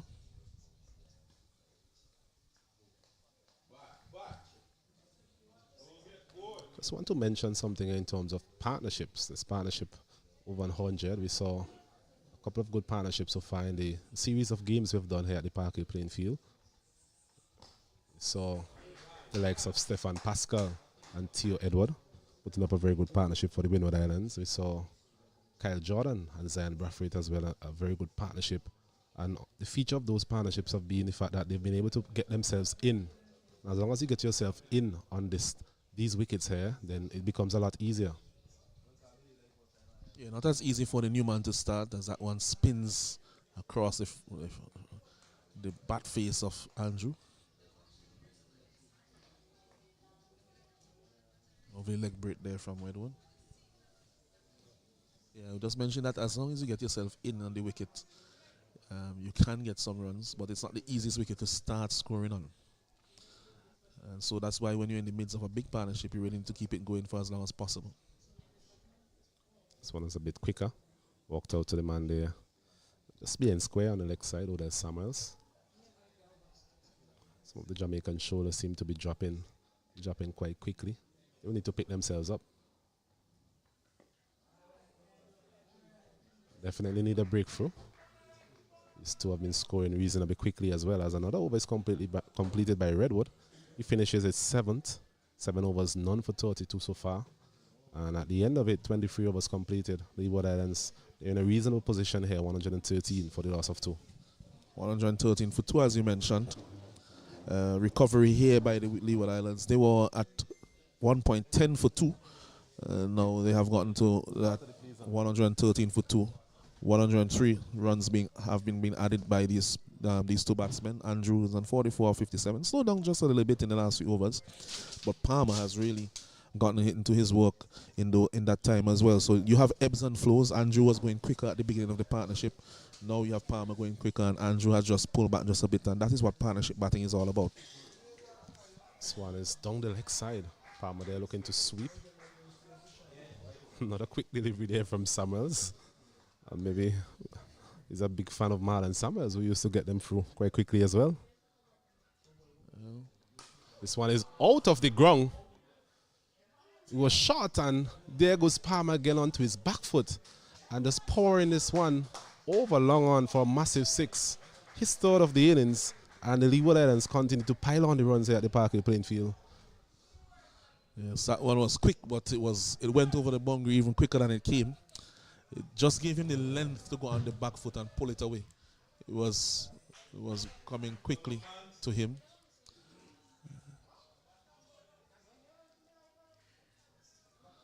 They're looking for the ball. The ball roll long enough. Yeah. Yes, that's giving Palmer the length that he likes. Mentioned that he loves the ball coming onto the bat. So the fact that Samuel so far has been inclined to push these deliveries through is really playing into the hands of Michael Palmer. And he's really accepted those scoring opportunities. Now scoring at more than a run a ball. Remember a couple of overs ago, Lance, you were mentioning he started off very quickly and then had a period where he slowed down. In fact, his strike rate was around 55-60. But now, a couple of overs later, he's now scoring at better than a run a ball. Yeah, that's what we mentioned about the ebbs and flows of a partnership. At times, one batsman may be more dominant, and another time, another batsman will be more dominant. And his partner has to really look at that. And that's why sometimes we say when a batsman is really struggling and there's the run rate pressure, it can add that pressure to the other batsman, and he has to be mindful of that and try to rotate the strike.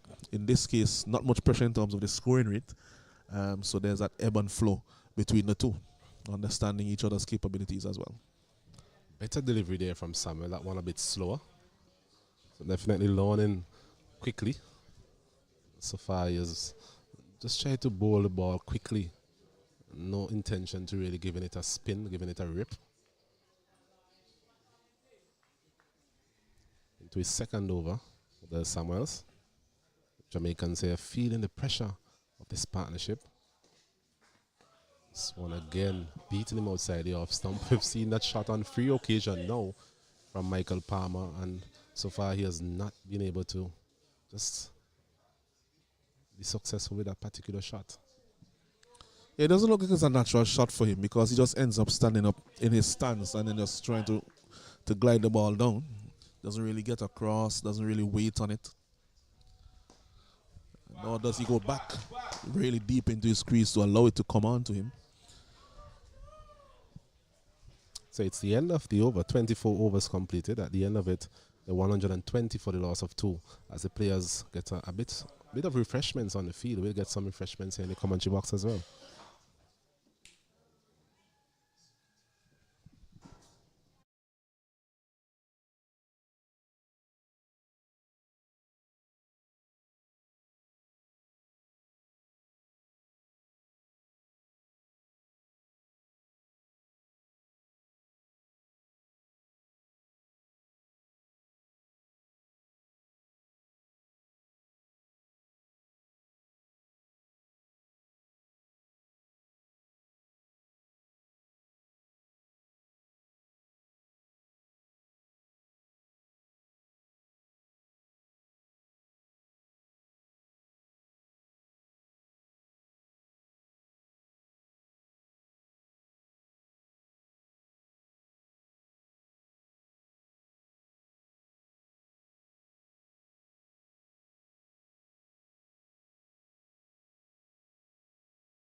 So Redwood continues to Andrew. Just after the drinks break. Pulls this one down to the man at long on for a single. So 121 for 2. You see Tamari Redwood continuing from that northern end. I was saying earlier that maybe the captain would have switched him at some point to this southern end. The signs of that at the moment is into over number 8. I think the important thing from the Leeward Islands perspective is that they haven't given him a wicket as yet. As you know, Alanson, a wicket earlier on in the spell, it gives you that extra pip, the extra step. So far, he's been null and void as it relates to wickets.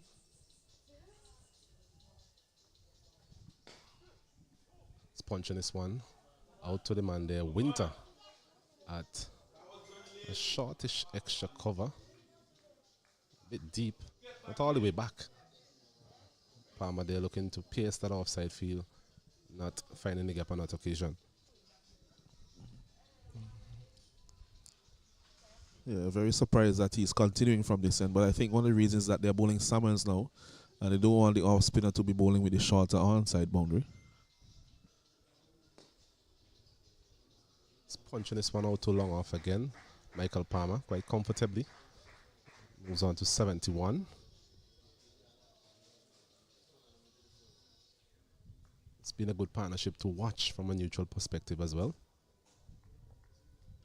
Littered with class, quality.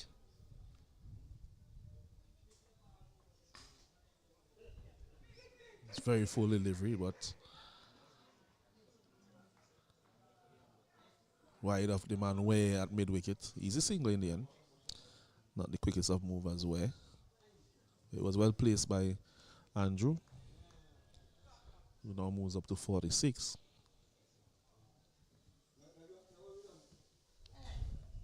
Get some updates from those other games in between the overs. This one again, I think is another googly beating Michael Palmer.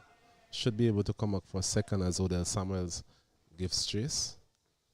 Yeah, he hasn't picked that googly all day, Palmer. As we have a look here at a replay. Just to confirm at the end of the over that was the googly. Yes, definitely the googly. Beating him all ends up. And that googly seems to always get a bit more bounce, as tends to be the case. It's more of a top spinning delivery. So clearly the googly on that occasion. And not being picked for about the 5th or 6th time by Michael Palmer, but he's still there. Yes, it's one of those occasions where Redwood would have been hoping that it could keep a bit low, because he has actually beat Palmer on a couple of these occasions between bat and pad, such as being the bounce extracted, just evading both the wicketkeeper and the man that had slipped. So another over completed there, 25 overs, 125 for 2. In terms of an update from the Trinidad and Tobago versus Windward Island, this game is being played at Sand Hill. Windward Islands there 68 for 8. Yes, and in the other game, Guyana versus Barbados, Guyana, they are 54 for 5. So 54 for 5 after 24 overs, in some trouble there. Just like the Windwards. So it really goes to show how these two have batted, how well these two have batted in this encounter. Batsmen seem to be struggling throughout the entire tournament. Those two other venues, scores really telling you all you need to know. This one is punched down to long on for another single. Leeward Islands doing it quite comfortably here at the Parkway playing field. Thanks to the exploits of these two, Joel Andrew moves on to 47. His partner, the opener Michael Palmer, has been there from the start. He's on 71 from 76 deliveries. This one, this time again, trying to be cheeky with that one, trying to guide that one down to third man, misses it completely again. It's a shot that we've seen him employed on a couple of occasions now, unsuccessfully so far. I think he needs to put that one away. He needs to put it back in the locker and throw away the key, really. He should have his sights here and getting 100 for his team. And every time he plays that shot, he looks really all at sea. Just giving the bowling team some hope and an opportunity really there to get him out. This one is hit over long off magnificently for 6. Quite easy here from Joel Andrew. Brings up his 50, a fitting way to do so as well. It was a flighty delivery from Samuel, and there goes Joel Andrew onto his front foot and just really timing this one over long off for an easy 6 in the end. And the Leeward Islands, they go on to 133. Yes, 133 for the loss of 2 here at the Parkway playing field. That's a very good 50 there from Joel Andrew. I would say it's a captain's knock. They came out at the beginning and put some pressure on the opposition and then settled in and just continued to knock the ball around, while Palmer has really taken over a lot of the aggressive run scoring. But there you saw him going over that long off area for 6, something that he tends to do. He has that inside out shot over long off and extra cover and over the cover point area. So they're showing his range of stroke play, especially through the offside. It's something we spoke about earlier in his innings. You mentioned a man being back on the deep extra cover boundary, and at the time you mentioned that you don't think it would be wise for him to take on that shot so earlier on in his innings. As Palm again looking to sweep this one. I think it will be signaled as a leg buys by a Cisnet. Yes, I think at the time he was saying he don't think it would be wise for him to utilize that shot. So all they run in is innings. And now 63 deliveries in. We saw the best of Joel Andrew in terms of that glorious shot over long off for a massive 6. Yeah, so it's showing that discipline that is required. And I think that he should have his sights on getting his team to that 50th over and see how many he can get in that time. This one is a slug sweeping out to deep mid wicket for a single. So both batsmen seem to be selective in terms of when they want to open up. That's something that we've seen on a consistent basis, but whenever any opportunity presents themselves, we've seen they've been able to pounce on those loose deliveries, or even on some occasions, very good deliveries made into loose deliveries by these two. This one is walked down to a short third man. Continue to put pressure on the Jamaican fielders. Yeah, that one didn't have the bounce that we saw from some of the other deliveries. Mainly the googly that is getting the extravagant bounce. And he was able then just to get the bat face onto it, wide of the man that slipped for a single.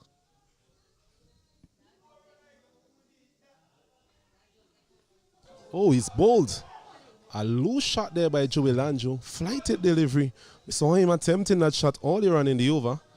Made contact out to deep mid wicket. And it must be said, a rather tame dismissal from what has been a very beautiful partnership and a brilliant innings from Joel Andrew.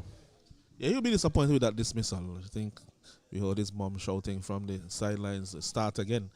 Very full delivery, really not in length for the sweep. I think even if he thought about it that way when it was coming down, as soon as he saw that the length was that full, he really should have changed his shot. Something that he'll learn as he continues to play. Something that you used to see a lot from Lara.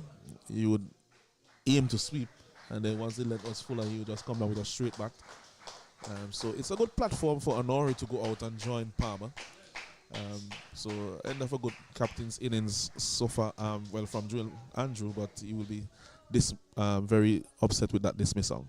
Yes, I would be very disappointed with that. He seemed to be in control of everything happening out there at the moment. But as you mentioned, that delivery was perhaps a bit too full on that occasion. The previous delivery he swept in the over, it was a bit short of a length. But this one a bit too full, and in the end, a very good breakthrough for the Jamaican team, and for Tamari Redwood getting his first wicket into his 9th over. Yes, and they have to be mindful here now. I showed that these last 8 deliveries at Redwood Bowls will be very important, because now that he has gotten a wicket, he's as dangerous as anyone. And they need to ensure that they don't give him another 2 or 3 here, because that can change the total complexion of this innings here for the Leeward Islands team. So they will be looking to keep him at bay, maybe for the next 8 deliveries that he has to bowl. And he'll be looking to probably dismiss Honore quite early. So Honore, one of those other players we mentioned who is key to the Leeward Islands success. Saw him in the previous round, played at the Parkway playing field, playing a very good knock. Hit the ball sweetly, timed it well. We'll be hoping for more of the same, given the platform that has been given by those two. Partnership there of 126 between Joel Andrew and Michael Palmer. And Tamari Redwood bringing it to an end as the over ends as well. And at the end of it, it's 136 for the loss of 3 Leeward Islands. 1 ball left.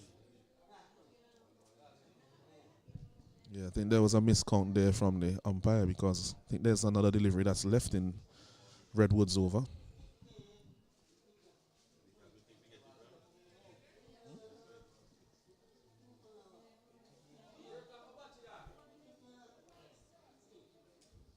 So 1 delivery remaining in the over. I think the Jamaican will be pleased at that.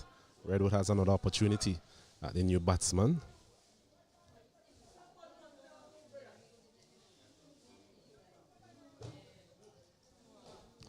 Mentioned before, very good day for cricket here. The forecast is good as well. Expect more of the same throughout the day. So we should get a full complement of overs. Yes, I think it's the best forecast we have had maybe for the entire tournament, even from the 2-day game. I took my app This morning I just saw a big yellow sun on the app, so no kind of even cloud cover to speak of really. Final delivery coming up in this 27th over. His hitting is out, officially there, just evading Jordan Johnson at a shortish extra cover position. So the final delivery almost doing the trick there for the Leeward Islands. I told you about these last two deliveries of Wedwood. They have to ensure that the intensity is up because can lead to some more wickets for him. And he is the main wicket taker for the Jamaica team, has been for not only this competition but a few of the others in the past. And they need to really negate the threat that he offers. Jamaica would be thinking that if he could get another wicket or two in his last over, that will really take a lot of pressure off the other bowlers, especially if they could dismiss Palmer. I think that Samuels and the others can operate a bit more comfortably while Honore gets into his innings, although he tends to start quickly at times, Honore. Yes, 1 over remaining for Redwood. It'll be interesting to see how the Jamaicans go post Redwood, if it is that he's completing his full quota of overs. He must. If he doesn't complete his full quota of overs, that would be a travesty.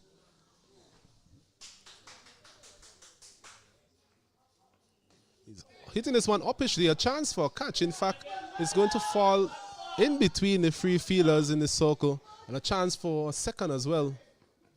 It's not the best of cricket there by the the Jamaicans, sorry. In fact, it's not the best of cricket from Honore himself. Yeah, that was a ridiculous shot after he just came out to the crease. I mean, yes, you have that positive mindset, but you don't know what is happening as yet on the wicket.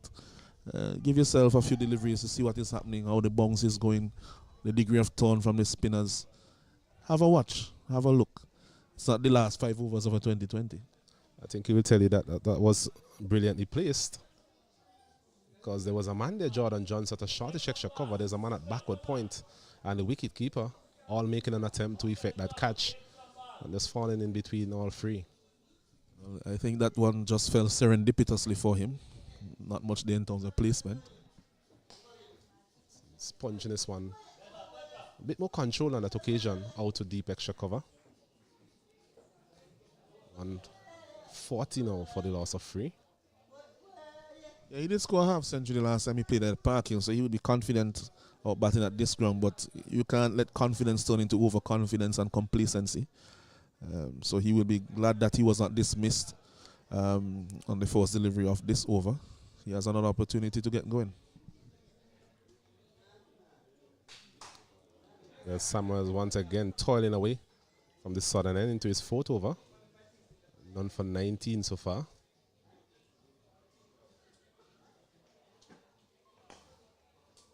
Just mixing his pace up a bit more. But first over was really right arm fast medium.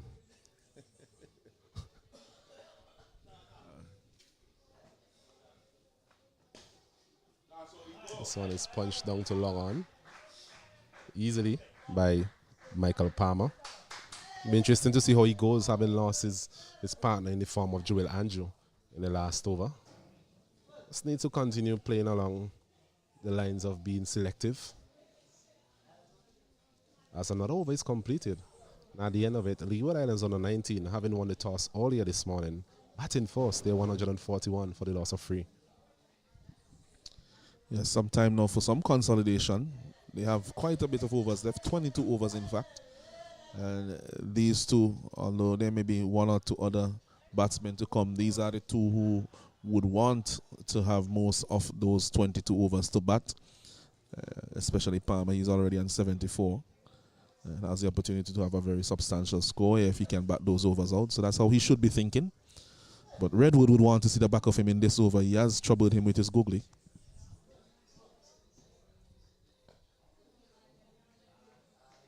So Tamari Redwood into his final over. Figures of 1 for 38 so far. Let's see. Not the usual returns we've gotten used to from him in this tournament. A couple of 5 wickets haul, as you alluded to earlier, both in the 2D format as well as this, the 50 over format. But he's been negated so far, expertly, by that partnership between Joel Andrew and Michael Palmer. As Palmer is going across the line. A risky shot, given what we have seen so far from Tamari Redwood in terms of his turn. I think his mindset, Palmer, should be in this over just to play the over out. I mean, there will be easier options to come after Redwood. Play out the over and continue batting. This time again he's short and pulling it out to deep mid wicket, and he's going to hold out. You were just mentioning the fact that all he needed to do in this over is just play out Tamari Redwood. We mentioned so far they've been able to limit the number of breakthroughs that he has had. 1 wicket so far for Tamari Redwood. Well, I'll tell you what, make that wicket number 2. I don't want to say that I am a prophet, but really and truly, he had no need to do that in that over. I mean, he's remonstrating now as he's walking off, but I mean, common sense would dictate that that really was the big threat from the Jamaicans at this point was Tamari Redwood. And with just 3 deliveries remaining, just play him out. He has troubled him on some occasions throughout his innings, especially with the googly. And basically, you would say that he gave it away there. He can't complain. He played a good innings, but there was more out there for him. Maybe a 140 or 150 if he continued. And really, in the end, he would have to admit to himself that he gave it away. Agreed with everything you've said there, Lanson. And I think earlier on in his spell, Tamari Redwood, he was punished on a couple of occasions, a similar shot from Michael Palmer, but didn't have the man back at deep mid-wicket on that occasion. But since then, that initial period, he has actually stationed that man there back at a deepish mid-wicket, and on that occasion, Michael Palmer finding him easily, quite comfortably as well. And it must be said, not the best of selection there from Michael Palmer, given the state of the game at this point in time. Well, the shots that he played to the deep mid-wicket earlier, they did bounce before they got to the fence. So they were capping. If you had the deep mid-wicket in place, then they were catching opportunities. It's not like if he was pulling them away for 4 or on the ground, all along the ground. Most of them were about 1 bounce into the fence. So good field placement, he must say, from the Jamaicans, but not the smartest bit of cricket from Palmer there on that occasion. But you would have a think about that as he contemplates the rest of the day. Yes, a week. The new batsman being Brent Joseph, he's off the mark. A single off that final delivery of Tamari Redwood's spell. Tamari Redwood 10 overs, 2 for 39. I think from a Leeward Islands perspective, they were hoping that he would finish on 1 for 39. But unfortunately for Michael Palmer, being dismissed on that 3rd delivery of that final over from Tamari Redwood. So Jamaica, they clawing their way back here into this contest, having been put under a bit of pressure earlier on with that big partnership of 126 between Joel Andrew and Michael Palmer. So the 2 relatively new batters at the crease at the moment, Tianik Honori, he's there on 4, and Brent Joseph just got there, he's on 1. Yeah, Joseph, he was opening the batting earlier in the tournament, in the 2-day version. So he has come in now to bat in the middle order. This one beating him outside the off stump. Well, bowled there by Odell Samuel. We mentioned that his variety in terms of pace has increased as he works his way into this spell, into his 5th over now.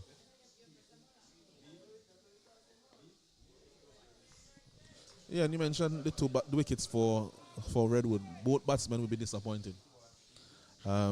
He has bowled some very good deliveries that have beaten them across the edge. No luck for him on those occasions. Those googlies to Palmer as well. But when you look at the 2 deliveries that got the wickets, both batsmen will put their hand up and say really that it was batsman error.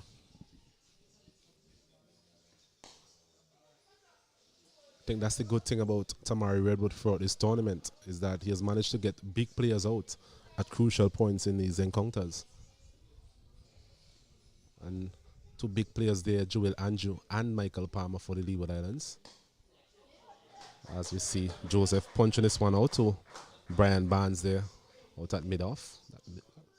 That long on and long off back on the boundary. I'm wondering if the captain Barnes himself could have perhaps had one of those inside the circle. Yeah, especially since both batsmen are new at the crease. And then Honori goes really hard after the ball, but I still think he has missed time a few into some spaces which the field was up in his early part of his innings. They could have gotten some more opportunities. This one again getting the outer portion of the bat. Deshaun James comes around, limits the batters to a single. So it'll be interesting to see how these two go about this partnership. You mentioned Honore is naturally an aggressive player. We've seen evidence of that so far, given somewhat of a half chance all around in this innings where a top edge just falling in no man's land. The Summers again. That quicker delivery, well played by Joseph. Tidy over from him, 2 runs coming from it. At the end of the 30th over, Leeward Islands winning the toss and batting here at the Parkway playing field. They're 144 for the loss of 4. It's 144 for the loss of 4. I think that Jamaica will be a lot more pleased than they were a few overs ago when both Andrew and Palmer were going great guns. In the last few overs, they have dismissed both in batsmen and have 2 new batsmen at the crease. So at 144 for 4, while it's still a very good score so far from the Leeward Islands, it represents a comeback and a fight back from the Jamaicans. So Redwood having completed his spell. Captain Barnes here being forced to ring the changes at that end. Looks to be Warren Ware with his off spinners. Adrian Ware, sorry. Warren Ware would have been that Jamaican sprinter. I think you're thinking about the Olympics, wasn't it? Olympics happening at this moment as well. In Paris. Yes, Warren Ware taking that bronze medal in that 200 final. A couple of Olympics ago, seemed a long distance away now. Yeah, I think that was all the way back in London. Was it London? No, I think it was even before that. It was the Olympics in 2008, I think. It doesn't verify that, but that's a good while ago.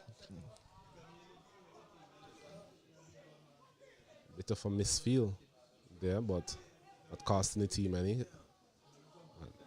A mix up there between Jordan Johnson and Adrian Ware. Adrian Ware is quite similar to other Summers in terms of their mode of operation. Doesn't give the ball a lot of air. So it'll be interesting to see how these two operate. In terms of Honore and Brent Joseph as they seek to build another partnership. May not have to be in the region of what we saw from Joel Andrew and Michael Palmer, but a partnership is definitely needed here by the Leeward Islands just to finish off things. As this one is hit out to the man there at backward point and a brilliant catch to his right. Just as we were mentioning, a partnership is needed by the Leeward Islands. They continue to lose wickets here consistently after that partnership, and another wicket goes. It's 144 now for the loss of 5. A brilliant catch there by Vogo, I think it is. Yes, Kevandre Vogo diving to his right there at backward point, and a very good catch. Well, Jamaicans really are storming back into this game.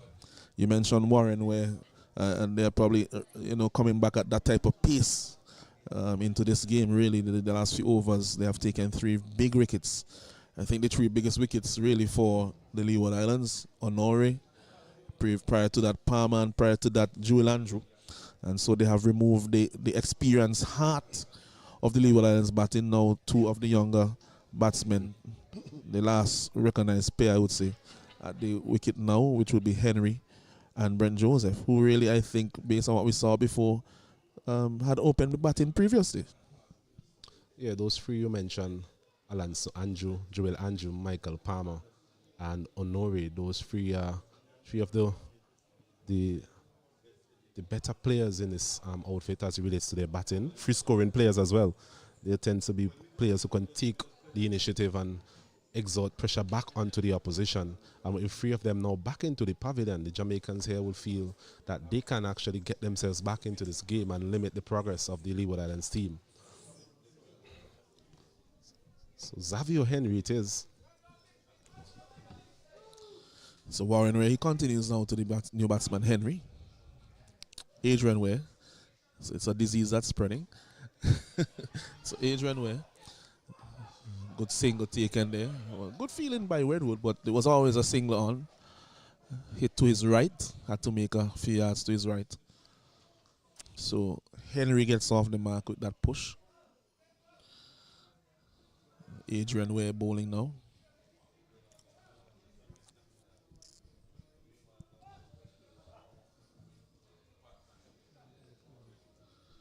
So the long off is being brought up, which is I think is a better move. Don't think you'll see that type of power from Joseph against his spinners. Played well against the pace bowlers on a couple of occasions when he opened.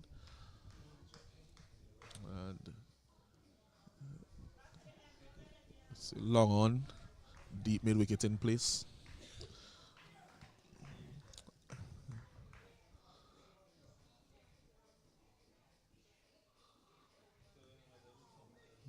This one leaves alone outside the off stump. There is a man at mid-off, an extra cover. Straightish cover. Backward point, a man at slip. And Redwood is at short mid-wicket.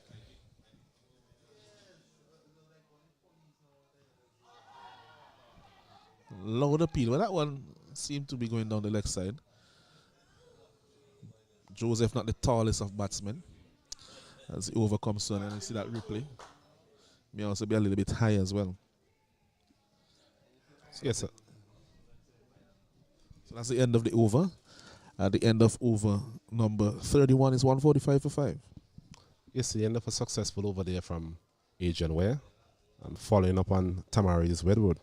Spell is always going to be critical in terms of getting wickets and continue to put pressure on the Leeward Island batsmen. Mentioned the core of their batting has been destroyed so far, and Jamaicans will be hoping that they can continue in that vein. 145 for 5. A projected total of 234. I think they will do well to get to 234 from this point, the Leeward Islands. Well, it's an opportunity for these two younger of the Leeward Islands batsmen, younger in terms of experience at this level, to put their hands up and say to the coach and to those watching back home and to their teammates that, you know, we have that ability to do what is required for the team. And as the team moves forward, maybe into next year and some of the other years when some of these other senior players will not be playing anymore, that we can actually take up the mantle. So one is walk straight to the man at mid-wicket, where so feel there's a man at kind of deepish mid-off, not quite at long off. There's a long on, there's a deep mid-wicket in place. There's a man at cover, backward point, extra cover.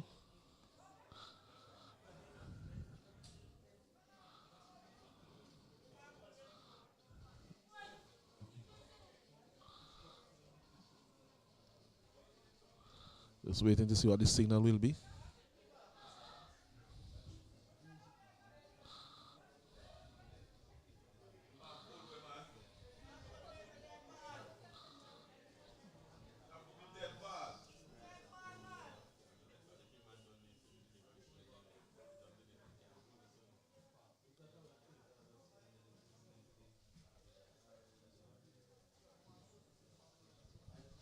No signal there from the umpire.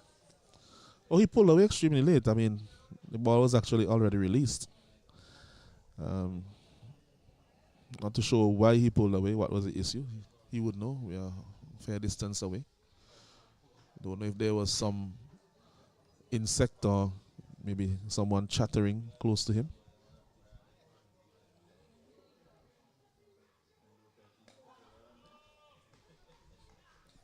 You're looking at the bowling of Summers. I think that is what he wanted now. So you have two new batsmen. He's rattling through his overs. That's a maiden bowl there by him. And after 6 overs, he has done for 22. Yes, he has toiled away well.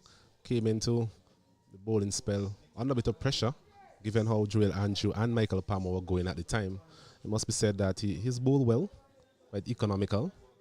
Mentioned his varieties in terms of changes of pace have coincided with the departure of both Joel Andrew and Michael Palmer. So he will enjoy bowling at these two new batsmen at the moment. Both of these batsmen trying to build somewhat of a partnership and try and get back some more momentum now into the Leeward Islands innings as they go into the back end of this 50-over encounter. Adrian Ware will continue bowling from the best centre end, which is the northern end here, the Park Hill playing field, to Joseph. So when he's driving but off the inner portion of the bat, really was a long single. Really was a long single there. Declined by the man at the non-striker end. Non-strikers end, that would be Henry. He really should have gotten a single on that delivery. We saw a similar thing in the previous over as well, and you were mentioned it was always going to be a long single. They struggled to really communicate effectively on both of those occasions, but thankfully for them, didn't really offer a run-out opportunity to the Jamaican team. So he needs to put that behind him and continue now, Joseph. So it goes back straight to the bowler.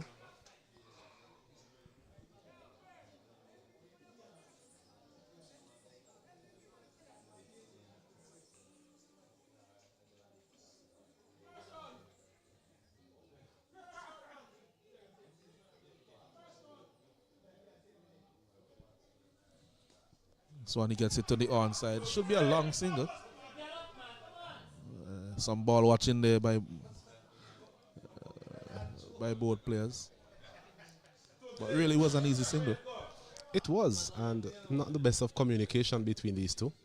I think the Jamaican team will be happy to see that, and those fielders in the circle be on the alert for any sort of opportunities that may present themselves. He's pulling this one down too long on Henry. Getting into his crease for a single and just pulling it down, as we said. I think that's good from Henry there, just getting that ball down too long on. They'll need more of that. They don't want these two bowlers, relative part-time bowlers, to really bowl their overs too economically throughout this period. I think Samuel may have a word with you there about being a part-time bowler. I think he has been picked for his bowling. Apologies to the young man in the form of Adrian Ware. Yes, I think that's the case. Yeah, Ware is a part-time bowler for sure.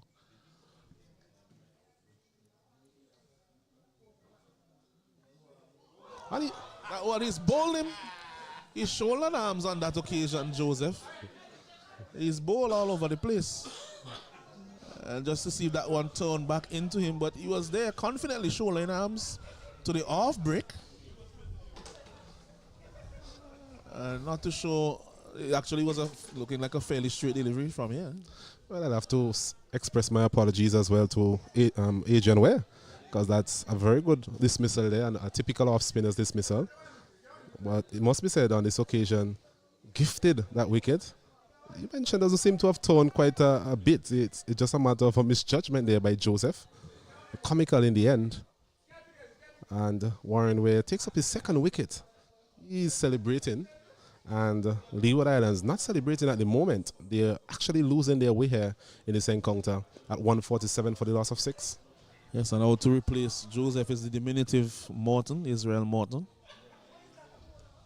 Mentioned already earlier in the tournament that he is the nephew of the late Renako Morton, former Leeward Islands and West Indies batsman, also former Trinidad batsman. Famously moved to Trinidad after some time and was playing for Trinidad in the regional competition. Also passed away while in Trinidad. 147 for 6.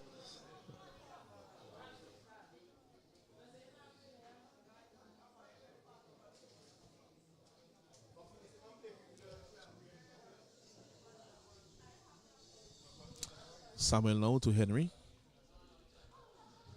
Bit of a dangerous shot to Samuel. He's not getting a lot of turn, but he's bowling quite quickly, so it's a better option maybe to punch with a straighter bat. Like that, but doesn't find the gap.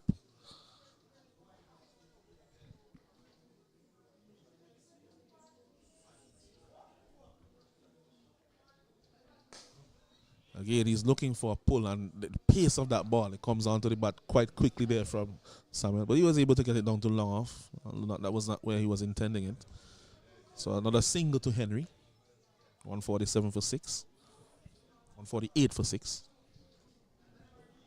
Brings Morton into strike for the first time.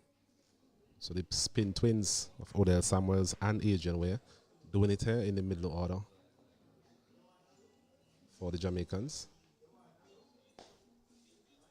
I think Palmer and Joel Andrew may be thinking to themselves, they could have really had some fun in the sun with this bowling, and that goes back to just selecting the right bowlers and being aware of what is happening in the game. As Morton comes and uses his feet, gets it through the cover, should get 2. As well played there by him. Yes, But well, yeah, they really could have been out there taking advantage of maybe even some part-time bowling. it's 150 coming up for the Leeward Islands, and that's a very good point you made there. Whilst those two were at the crease, things look so easy. They were in control, total control of everything. And you mentioned the fact that Tamari Redwood, he was getting to the end of his spell. So it was an opportunity for them to be smart in terms of seeing off Redwood and see what other options the Jamaican team would have employed. And so far we've seen the part-time option of Adrian Ware, albeit he's had 2 wickets to his name. And Odell Samuels continue to toil on from this sudden end. And it's the end of another over, another economical one there from Odell Samuels. It's 150 now for the loss of 6.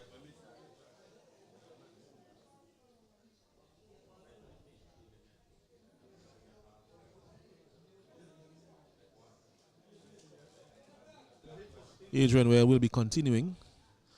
There's no way that you're going to take the ball off his hand now after having taken that wicket of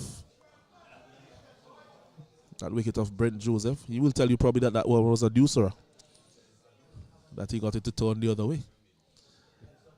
It's Henry shoulders arms.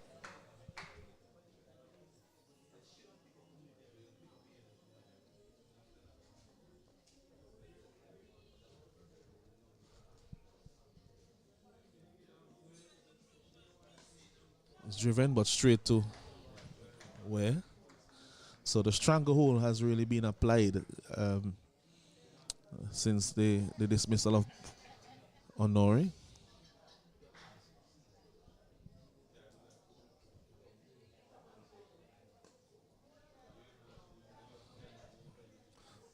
Just to say, Alance, the Windies Lions, they've been dismissed for 96. That's 96 all out, 35.5 overs versus Trinidad and Tobago over there at Sand Hill. I think they made a similar score versus the Jamaicans at Cumberland, if I'm not mistaken. Yes, and they were able to get close to defending that. And Guyana under 19, they have been bowled out for 58 after being 51 for 4. And he's out. Another wicket here for Warren Ware. Adrian Ware, sorry. A Cristiano-like celebration from him. And Leeward Islands, they lose their 7 wickets here. Wheels are definitely falling off for them. It's 150 for the loss of 7. Yeah, just looking to turn that one from in front of the stumps. Really should have been playing that down the ground. Risky shot there from Henry. Lots of overs left here now. Watley comes out to bat. We saw him in the 2-day version, showing a lot of discipline and a lot of defense. And so a precarious position turns even worse here now for the Leeward Islands team. 150 for 7. I think that was a reasonably easy decision there for umpire Sisnet. Playing right across the line on that occasion. And we mentioned that where he's not getting a lot of turn, so it's not the usual off spinner. You might say, well, that one would turn past the leg stump. That he's bowling mainly straight deliveries. So with that in mind as well, I think that Henry would have been better served just pushing it up to long off or to long on. The man at mid on, not really at a long on per se. And that's a halfway position, but the single is there to him. If you could beat the short mid wicket.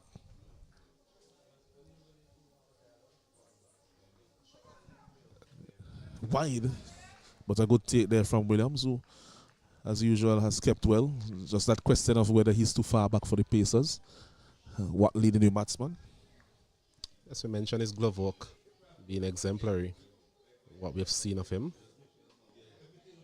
Warren Ware continue to bowl well. I know I would have attached that part-time title to his name earlier. I think I'll have to take that back, as he has figures of 3 for 3. If you could recall, we saw the likes of Dindial as well doing well in the game. Dindial, he got 7 wickets. I don't think he would have had that in mind, and Ware now has that opportunity maybe to get a 5.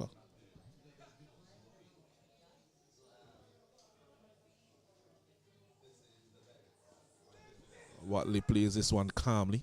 We saw a lot of patience from him in the two-day version, so I don't know if he'll be able to exhibit that, and maybe he and Israel Morton can get a partnership going here for the Leeward Islands. They really have a lot of overs left.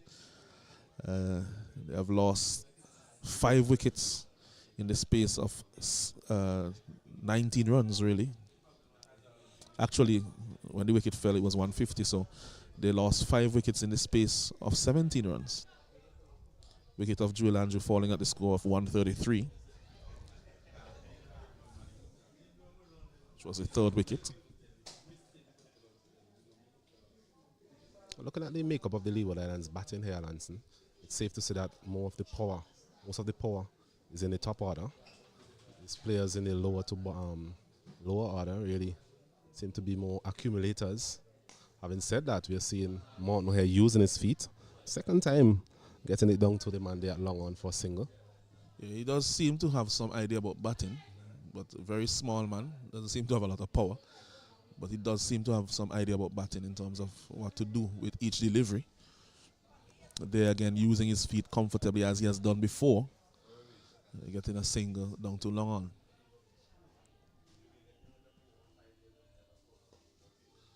Watley is more of a nudger. Well, I should say more of a blocker, because that is what we have seen from him in the games that he has played in the two-day version.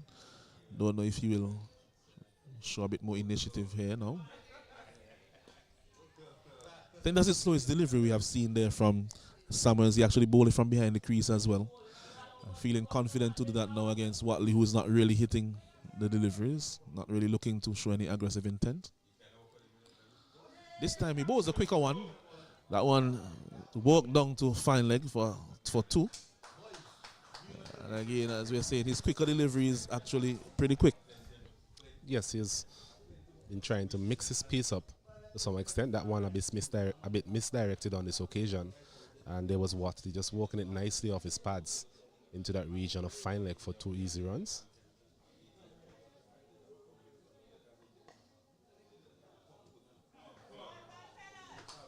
Single on this occasion to Watley down the ground.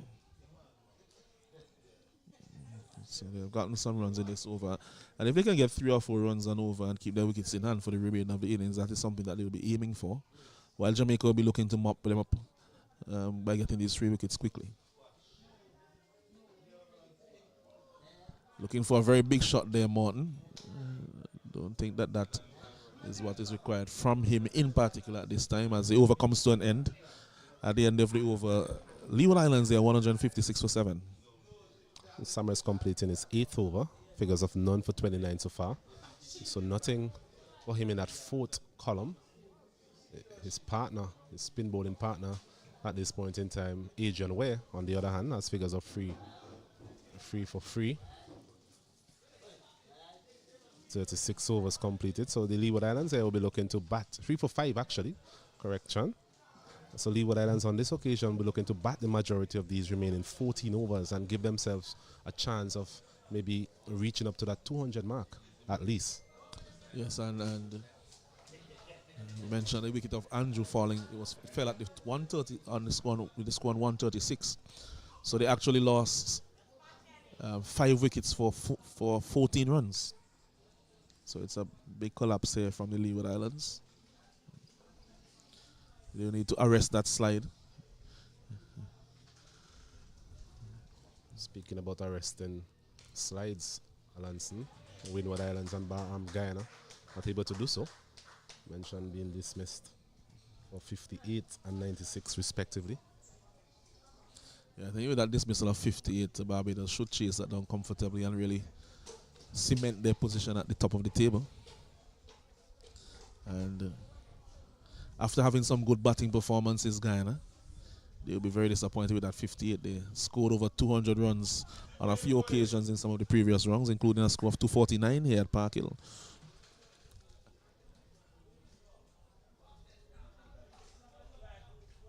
Looking at Morton, seemed to be a busy player, wants to get things moving. So I'm using his feet a couple of occasions. This one nicely played out to cover region for another single.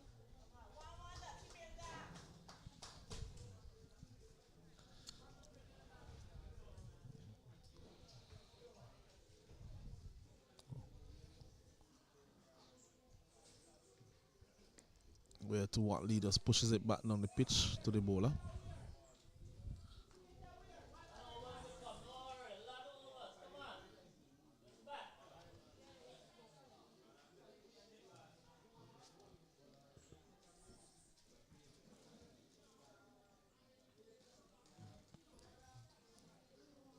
Yeah, that seems that will be the approach mostly from Watley as the over comes to an end. We'll take a short break here as the players and everyone else breaks for drinks. It's 158 for 7, the Leeward Islands after 37 overs.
Let's welcome back to the parking playing field as Summers continues to Morton.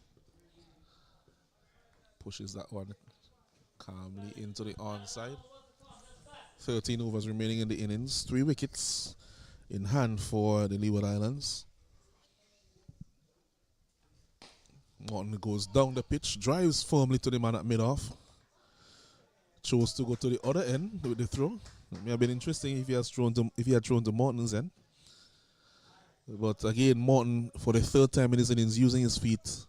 We are pleased to see at least one batsman doing that effectively so far today. It's something that he seems to be likely to do against the spinners. He's using his feet, trying to go through the offside.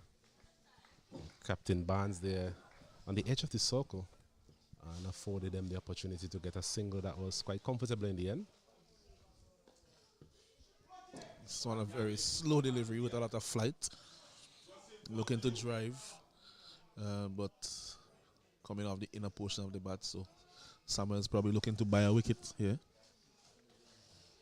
His penalty mate over. Defended by Watley.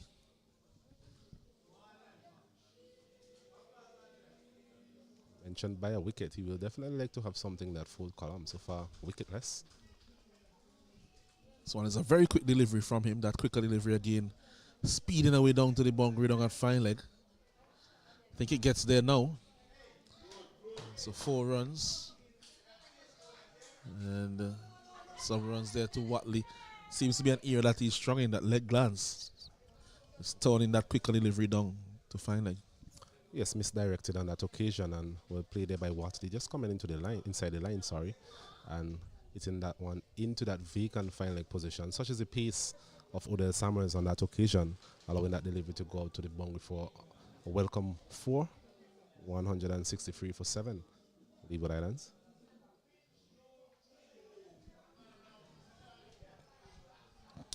So this is basically what they need to do, the Leeward Islands. Just try to see what they can get. Keep these 3 wickets in hand for the remaining overs. Where will continue because he has been successful, but I think if they bowl these 2 for another over or 2 and nothing happens, they'll definitely revert to the pace of James to try to mop up the rest of the Leeward Islands batsmen.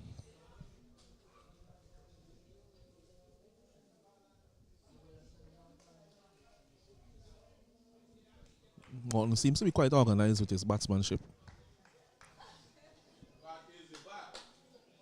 Yes, he's a short man. Seems to be getting in line in some good positions to play shots against the spinners. This one is a full toss and he dispatches it to the boundary for 4. 1 bounce. And it's a no ball. So it is going to be a free hit for him. Mentioned that he doesn't have the power. One of the other batsmen who bat before him may have hit that for 6. But he did well to get it 1 bounce into the boundary. Placed it very well. And that's an important boundary for young Israel Morton. A bit of a gift there from Warren Ware. He has been Adrian Ware again. Let's apologize to the viewers. Bit of a gift there, as we mentioned. And there was Morton just hitting that one out to deep mid-wicket for a welcome boundary again from the Leeward Islands perspective. Yeah, so Adrian Ware, he will continue. Has to find back on that good line. I think if he goes for a few more runs in this over, this may be the end of his spell.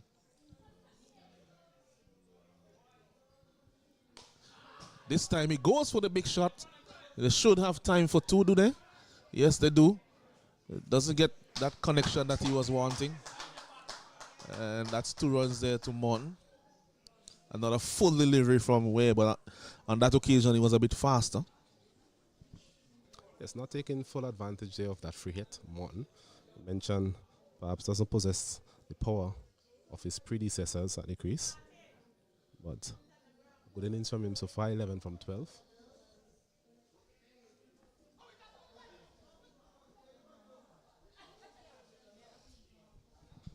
So one was a quicker delivery down the leg side, but appeal there for caught behind. Seemed to have come off the body of Morton. No up signal from umpire Sisnet. Yorker length delivery on that occasion, beating Morton, who was looking to get it square on the offside. Definitely playing a lot of shots here, Israel Morton.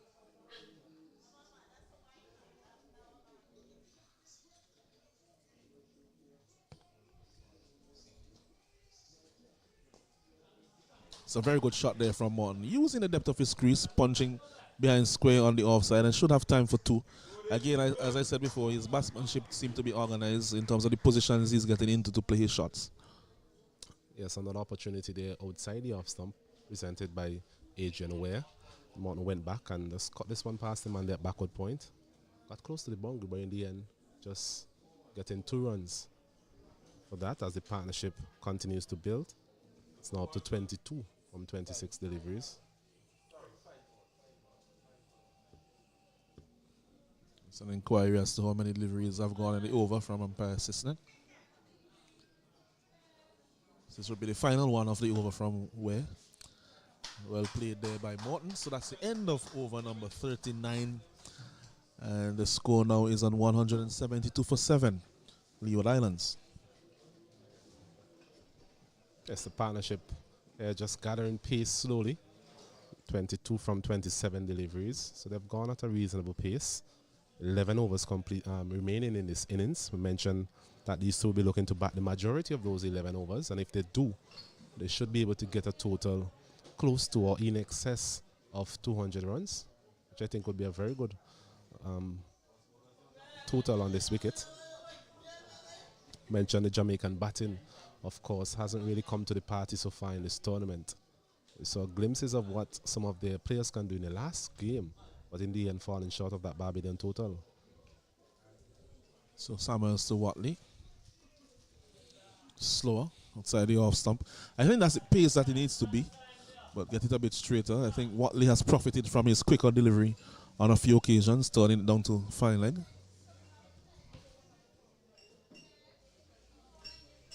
Slower getting some bounce and some turn, but not taken cleanly there by wicketkeeper Williams.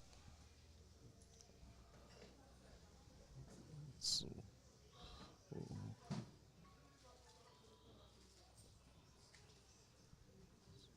going for a bye.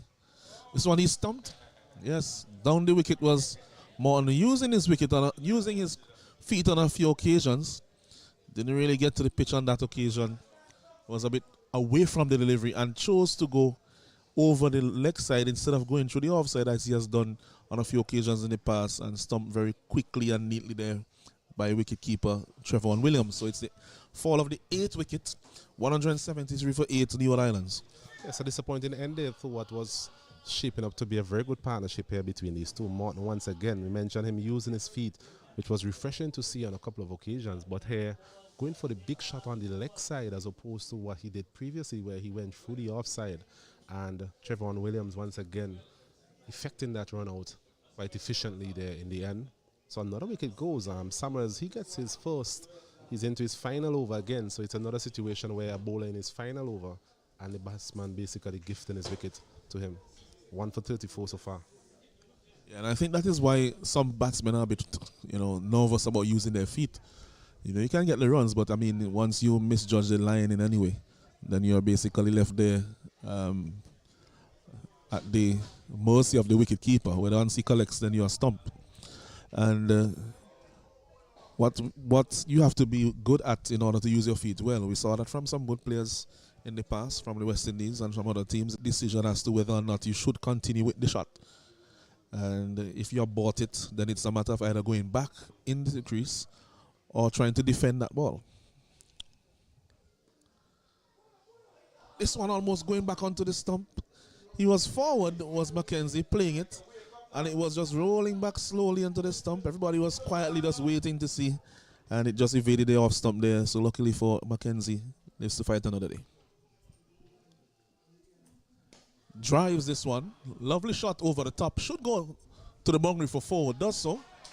So a very good shot there by Mackenzie, going over mid-off for 4 runs. But after that close shave from the first delivery that he faced, that was more in line with what his coach is looking for from him.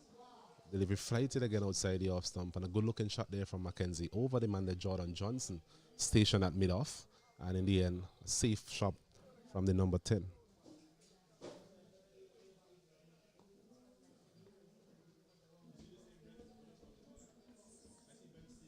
So when he throws it straight to the man, a short fine. Who doesn't feel it cleanly, Redwood. They have time for a single. And that's all there will be in this over. At the end of 40 overs, the Leeward Islands, they are 178 for 8. It's a successful over there from Odell Samuels, getting that success in his final over of that spell, 10 overs on the trot. He came in with the Leeward Islands in a very good position. Joel Andrew and Michael Palmer on the go. And they must be said a reasonable spell from him In the end, 1 for 39, economy rate of 3.9. So young man will be relatively pleased with his effort. His captain will be relatively pleased with his efforts. I think the captain will be relatively pleased with the last 45 minutes or so. Being able to get wickets consistently, as we see Deshaun James looking to come back into the attack and clean up the tail, as they say. I did mention that would be the last over for Ware, and so said, so done. He was taken on a bit by Morton and didn't get a wicket in that over. They gave him an over or two more because he was taking wickets. I think that if he didn't take those wickets, then he would have been the experiment would have been more short-lived. But in the end, the captain pulling the plug on that experiment and bringing back his strike bowler, Deshaun James, will be bowling to Mackenzie. There's figures of 4 overs, 2 for 10 so far, Deshaun James. So not only has he been economical, but he has been penetrative as well with the new ball. Something that he has done throughout this tournament.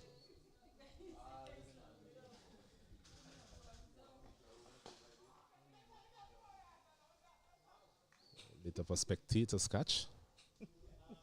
Only difference is the appeal was actually on the field.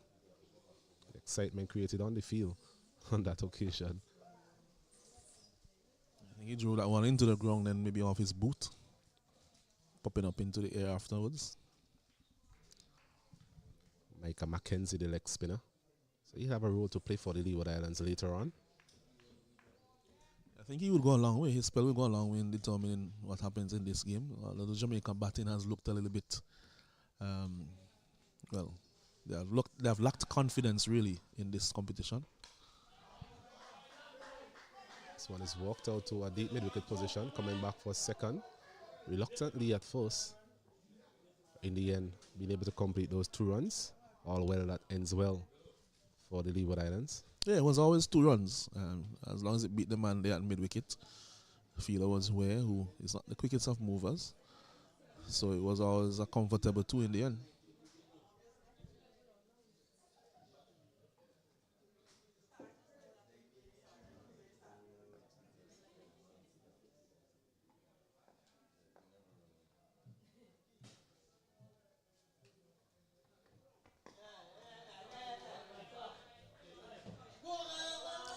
Showing some batting resolve here, Micah Mackenzie. Show a lovely shot over mid-off previously versus the spinner. And so far in this over, just managing to get in line. Playing a lovely shot off the legs. Previous delivery. So we look at the field, there's a man at mid-off, mid-on, mid-wicket, square leg, deep fine leg. There's still a slip. And a third man, Jordan Johnson there at backward point, and a man at extra cover. Yorker delivery once again being kept out efficiently there by Micah Mackenzie. Well played.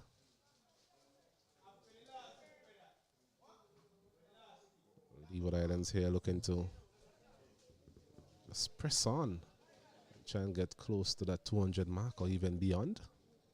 Jamaican team will be looking to dismiss them before they get to that total. It should be a close run thing whether they get to 200 or not. Actually, I was slightly surprised that Mackenzie is batting so low. He didn't look too bad in some of the occasions that he batted before in terms of his technique. Maybe one position a bit too low for him. I don't know.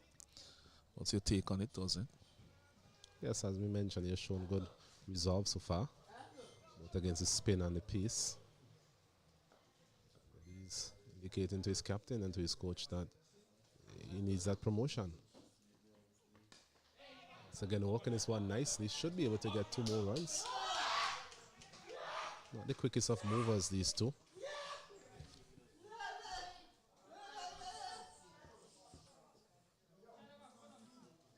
Two more runs added to the total. That's the end of that over from Deshaun James, coming back into his second spell. At the end of it is 182 for the loss of 8. Yes, a good over from him, but well played by Mackenzie in particular. Just getting a couple on 2 occasions just off, just square of the man at mid-wicket. And able to keep the scoreboard ticking over.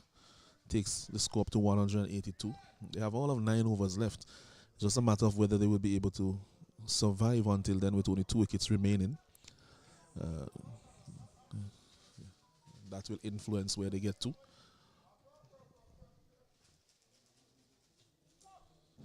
Going to see the reintroduction of Javon Winter. Remember in that partnership between Michael Palmer and Joel Andrew, both of them really took a liking to Javon Winter. Figures of 6 overs, none for 48. So economy rate of 8 runs per over. So really went the distance in his earlier spells. Yeah, and just for the viewers who may be tuning in for the first time, just a reminder that 20 overs have to be bowled by the Pacers, and 10 of those at least have to be in the first, that first spell, those first 10 overs of the day. And we say 20 overs have to be bowled by Pacers, at least 20 overs, and those are the playing conditions of this competition. How many overs are Pace gone already? How many overs is Pace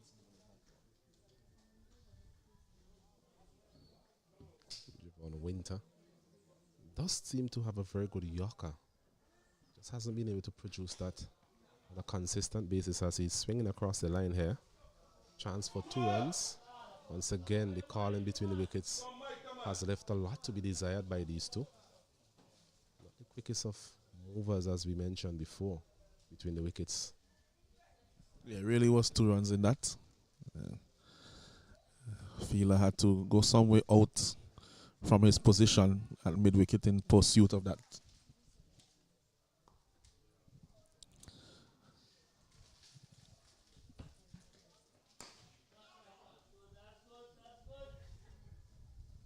Winter here opting for a foolish length so far. So this is 17th over being bowled by a pacer. So they have to bowl 3 more at a minimum. Should be actually bowling probably more than that, I think. James definitely, I think, would bowl out if they have enough time and they don't dismiss the Leeward Islands before then.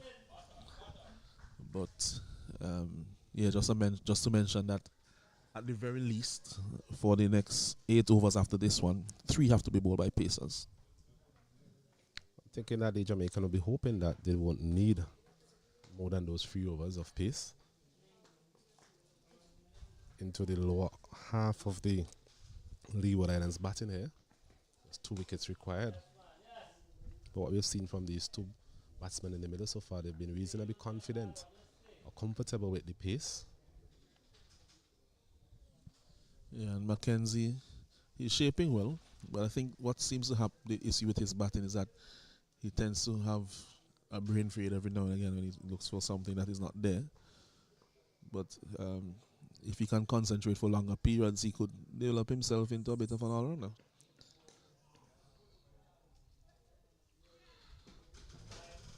So he does shape well enough to both the spin and the pace. A good comeback over here from Javon Winter. 1 run coming from it. And at the end of the 42nd, Leeward Islands, having won the toss this morning, batting first, they're 183 for the loss of 8. Yeah, so the analysis there in terms of his figures, 7 overs, none for 49 Winter. He bowled the majority of those overs to a rampant Joel Andrew and Michael Palmer earlier. So he'll be very happy to be bowling at this stage of the innings without that sort of pressure on him of 2 set and very aggressive and accomplished batsmen. Was that how many you think that they will get to based on where they are now? 183 for 8 after 42. I think they'll be looking somewhere in the region of 210 to 220. If these 2 can just continue along this path. I think Jamaica will be looking to mop them up before they get to 200 if they can. James in operation. James into his 6th over.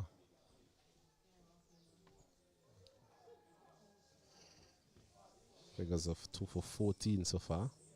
It's a projected score of 218. So if they continue to score at this rate, they'll end up with 218.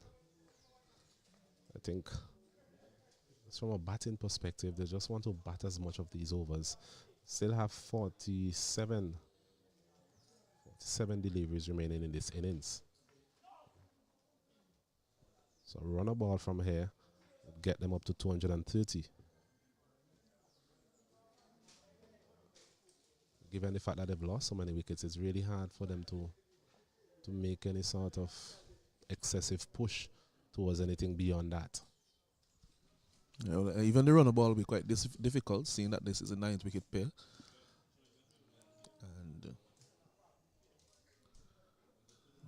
likes of Deshaun James having so many overs remaining as well.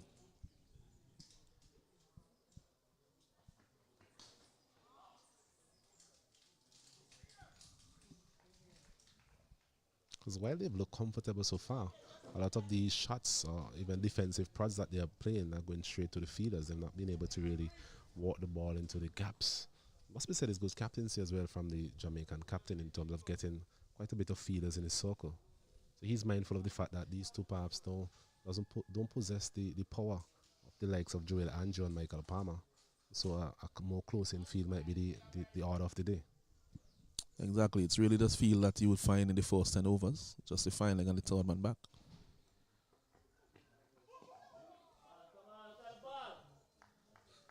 Leaving this one outside the off stump, the fielders in the circle got quite excited.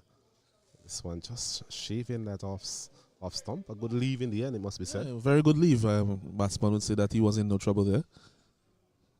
I don't know what the bowler and the fielders are on about. That's what the batsman would say.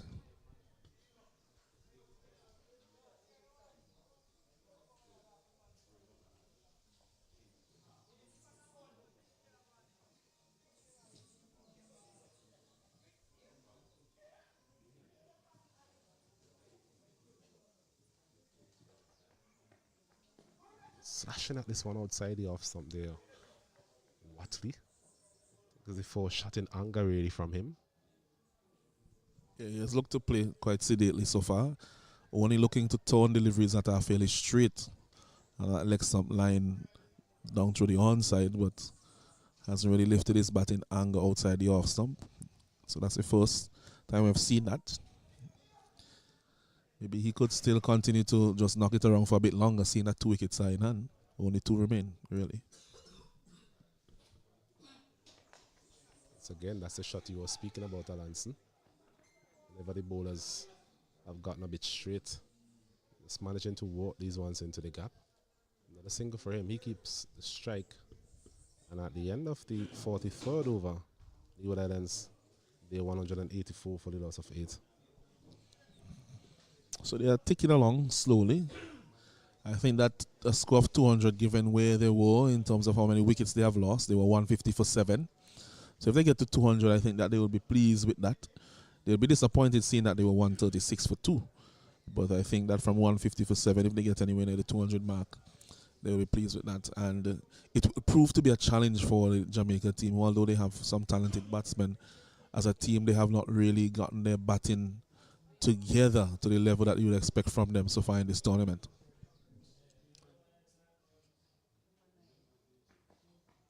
Winter continuing there from the southern end. Looking to have a better finish to his spell. Started quite expensive, as we alluded to earlier. Looking to just mop up the tail here for his captain, get a bit of confidence into his bowling. Spoke about the batting of the Jamaicans. I think at the start of the game itself, it's something that we mentioned also about the Leeward Islands. They've managed to show a bit of improvement, as this one is a big swipe across the line there from Watley. Not what the doctor ordered at this stage. I think it's non-striker needs to have a little chat with him. Really, there's not call for that at this point in time. They only have 2 wickets remaining in hand, and as you mentioned before, at this point 40 deliveries remaining to bat. So really, you should be just trying to tick off as many as you can get, even if you get 20 from those. Let's drive in, getting the outer portion of the bat. Interesting to see if they get a second. No, they don't. Once again, they run in between the wickets. Nothing to write home about between these two. One more added to the total, 185 for 9. Yeah, they don't seem to be the quickest between the wickets, and they have that knowledge within themselves. And I think at times it even prevents them from taking some of the opportunities that are on offer. But I think that on that occasion they probably made the better decision with the arm of Johnson. This one is coming inside the line, the Mackenzie walking it down to that man, Deshaun James, on the deep fine leg boundary for another single. So just what you spoke about in terms of just trying to score from as much deliveries as possible, given the state of the game.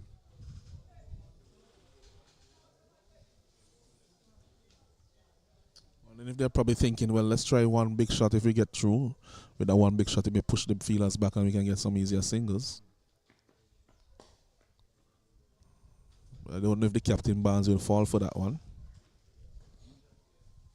because the field is quite tight on them now, seeing that they're looking mainly for singles. So the fielders, even those on the circle, are a few yards off the 30-yard circle, looking to restrict their singles.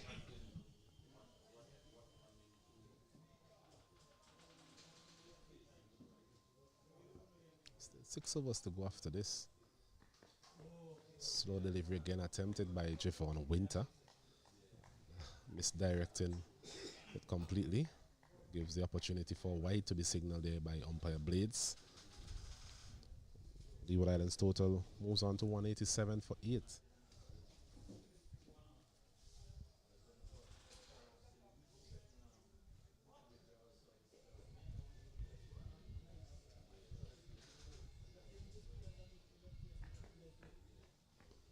Swan again beating him outside the off stump. So it's the end of the over. 3 ones coming from that over from Winter. Leeward Islands, they continue to make slow progress at the back end of this innings at 187 for the loss of 8. It's 187 for 8. 6 overs remaining, 36 deliveries. And definitely should get them over the 200 mark, provided that 2 wickets do not fall before then. The question I'll be asking myself here now as the Jamaican captain is, will I feel content for them to bat out those 6 overs, or do I really want to get these 2 wickets? And if I want to get these 2 wickets, how am I going to get it? Because it's not quite obvious what they're trying to do in terms of dismissing the batsmen. I think they're just content so far in just seeing the scoreboard move along very slowly. And with the pace of James, maybe you can be a bit more aggressive with some close-in fielders and ask him to challenge them on a shorter length on a few occasions. See what they can do. It's not the type of wicket where you really blast out batsmen, though. Still an easy pace wicket, and we're seeing that both of these lower order players being reasonably comfortable with the pace on offer so far. But as you mentioned before, is it a case where the Jamaicans are trying to limit the scoring opportunities of the Leeward Islands? Or is it that they're trying to be as attacking as possible and trying to get these 2 wickets as quickly as possible? To over number 45. Yeah, the Parker playing field. You're looking for the York on that occasion, James. Got it on a good length and well played by Mackenzie. I think deliveries like those Yorker deliveries, those Yorker line deliveries, take the pitch out of consideration. That's something that they could probably think about in terms of dismissing these 2.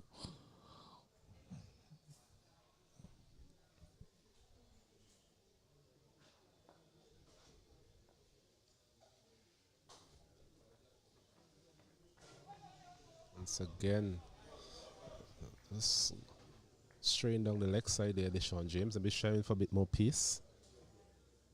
Delivery again on the line of the leg stump, dying on his way to the wicket keeper. So 2 extras so far in this over. Yeah, looking for pace there. Looking to get that Yorker length in. But straight down the leg side, he has to be mindful of the breeze. So probably can aim initially for an off stump. Let the breeze bring it back into midland leg to cramp the batsman for room. Choosing to come around the wicket this time to the right-handers. They're looking to angle these deliveries across Mackenzie.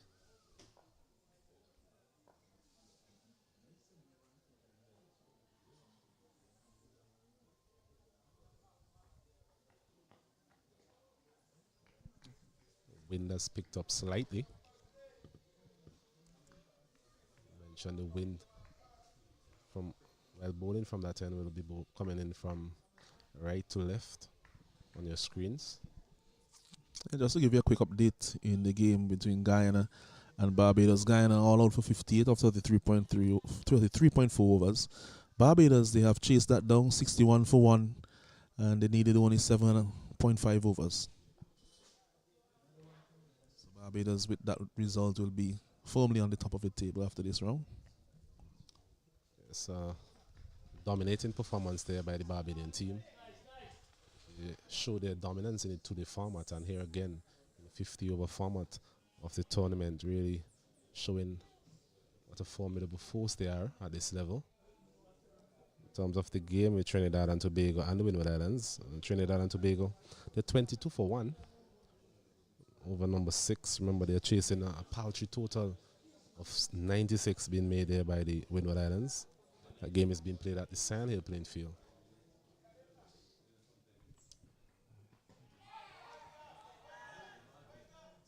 Seems as if there'll be some early finishes today in the 2 other games for sure. Not yet certain if this one will go all the way down to the wire. That appeal there was a loud one, but seemed to have come off the inside edge onto the pad, or at least there was some doubt as to whether it was pad first or bat first. Umpire electing to rule negatively regarding the appeal.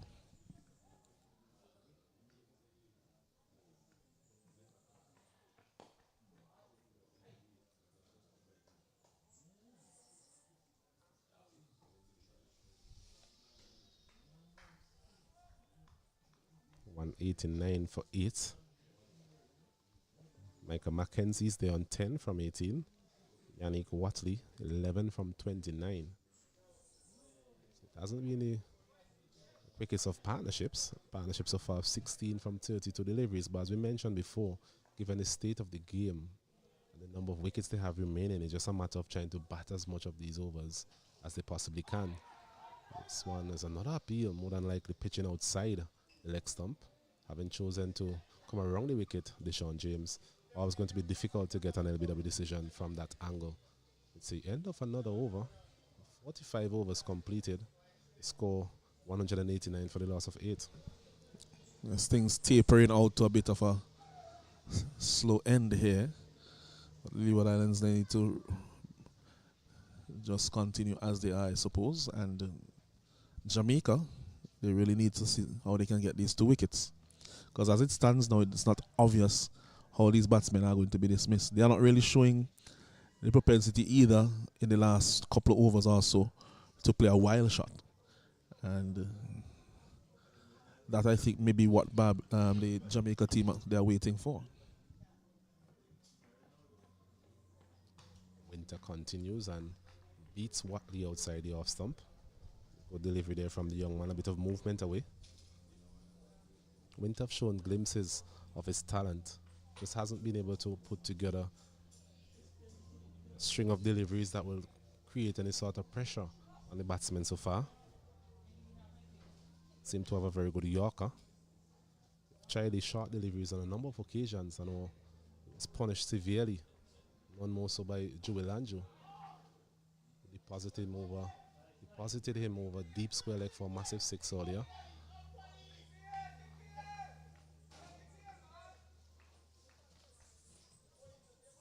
Has a bit more pace than his fellow countryman Vogo. As we mentioned before, just hasn't had the best of days in the field, and that is reflecting in his figures. Into his 9th over, none for 52 so far.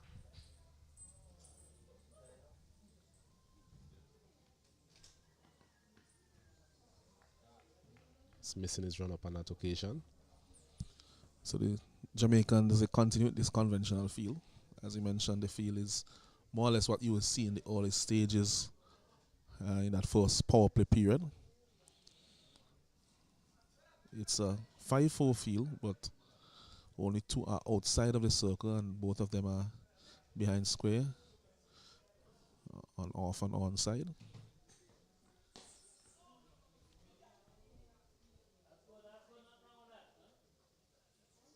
3 dot deliveries so far in this over.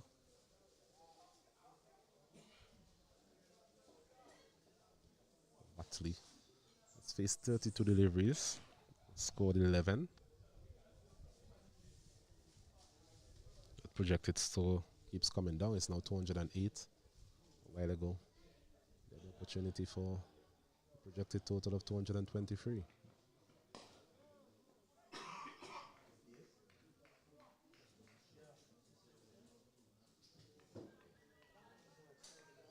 So not a lot happening here at the Parkway playing field by way of runs or wickets being taken in the last couple of overs.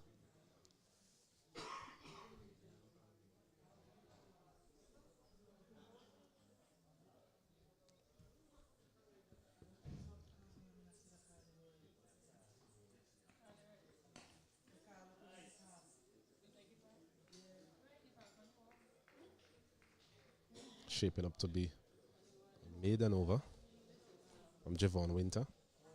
Good comeback by the young man.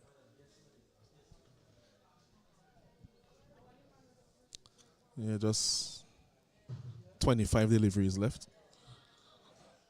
And they're crawling their way really to that 200 mark. I think they may take a few more risks when they are in the maybe the second to last over or so. An attempted drive there from Watley, missing it completely. So maiden over the 46th, and it's still 189 for the loss of 8 Leeward Islands.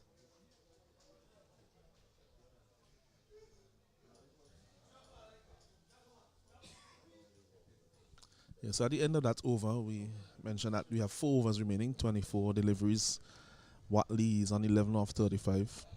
I think Mackenzie looks like the one who is more likely to do some scoring or quicker scoring at the end of the innings, but they still have 24 deliveries remaining. Bear in mind that they only have 2 wickets in hand. Don't think they could go too hard just yet.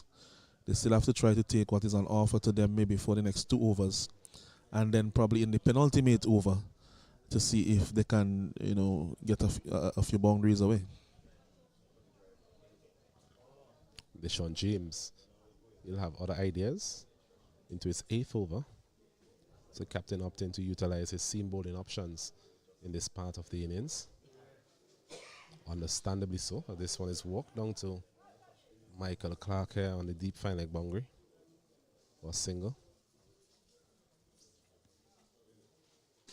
190 now for the loss of 8.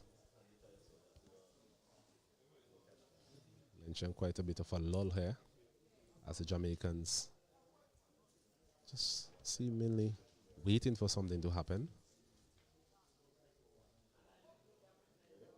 And the Leeward Island batsmen are quite prepared to nullify any sort of threat being faced with as it relates to the bowling of the Jamaicans.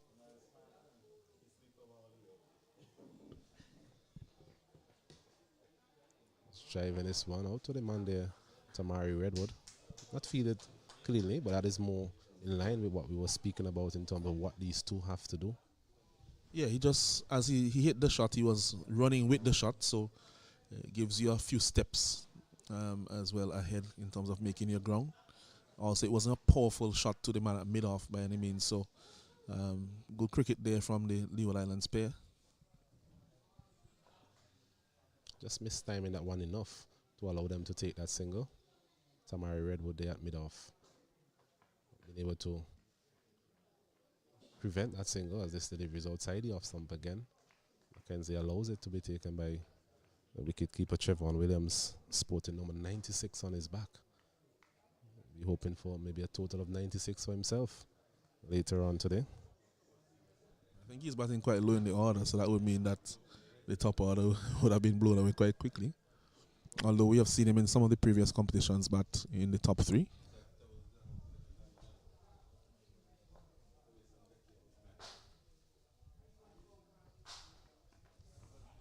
Back over the wicket this time. Short delivery, and Mackenzie getting this one down to Michael Clark again. Substitute fielder. I think they starting 11 to the Michael Clark. We spoke about that earlier. Seemingly missed for his bowling. He's on as a substitute fielder. I think we try to determine which fielder is off. at the moment. See Samuels is on, James is on.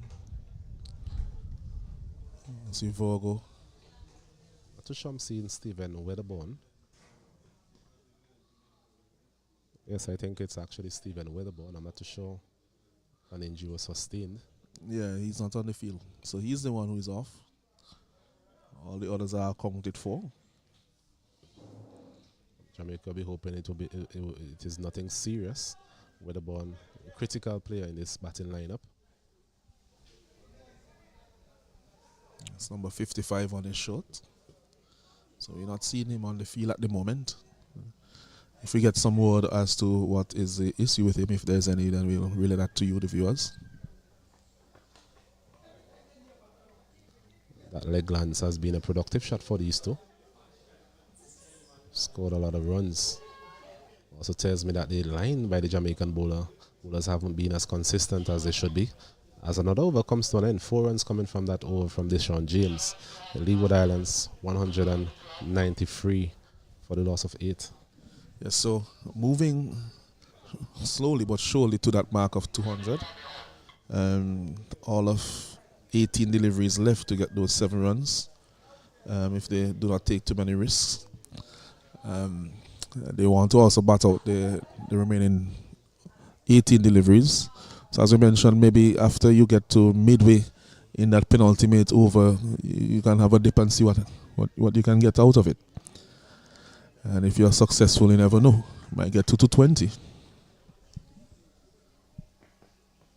Winter it is to continue. A very good Yorker once again. It's a delivery I've been impressed with in terms of him. Just hasn't been able to squeeze through on any occasion so far. Bowled quite well to Michael Palmer on occasions. There again, Yannick Watley prevented any sort of damage. He don't seem to have a fairly good control over his Yorker.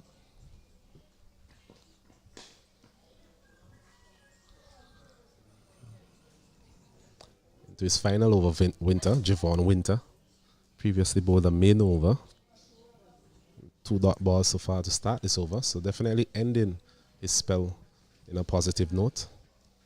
Yeah, he came on under some severe pressure early up where he was going early on in his spell after about in his 5th over. So he was going at close to 10 runs and over. Shot again.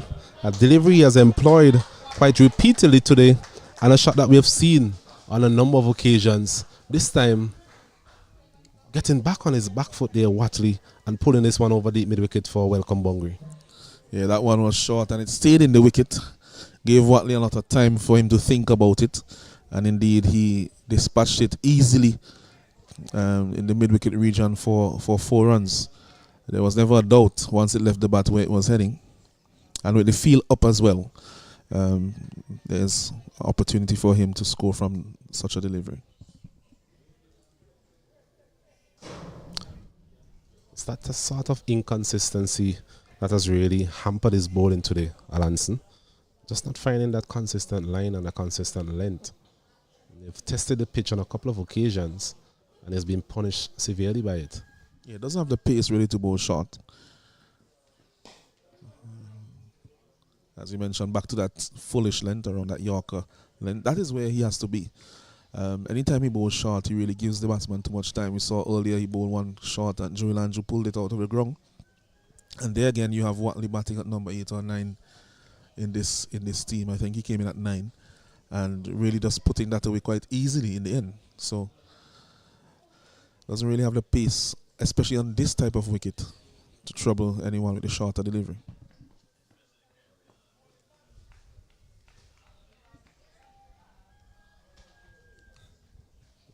We've been mentioning all day it's an easy pace wicket. So a bit of tone for Redwood. But reasonable batting conditions here at the Parkway playing field. It'll be interesting to see how the pitch plays in the second half of this encounter. But also interesting to see how the Jamaicans bat later on this afternoon. They've not been the best chasing team in the tournament so far.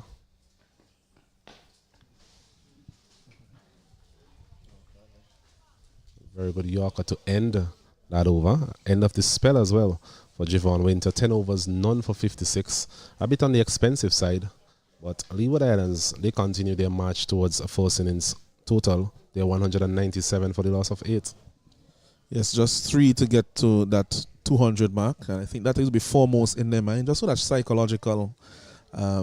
a psychological boost of getting a score over 200. They have not done so, I think, as yet in this white ball competition, this 50 over competition here in the Cricket West Indies Rising Stars on the 19 men's comp. And they would be saying to themselves, well, we really should have gotten this earlier in the tournament, because their batting has really looked like it lacked a lot of confidence. And this will help them, at least in the one remaining round that they have on Tuesday. And they will be even more pleased if they are able to restrict the Jamaicans to less than what they score. With 2 overs left, they will be looking for 200 plus, and Deshaun James will be looking to mop at the tail.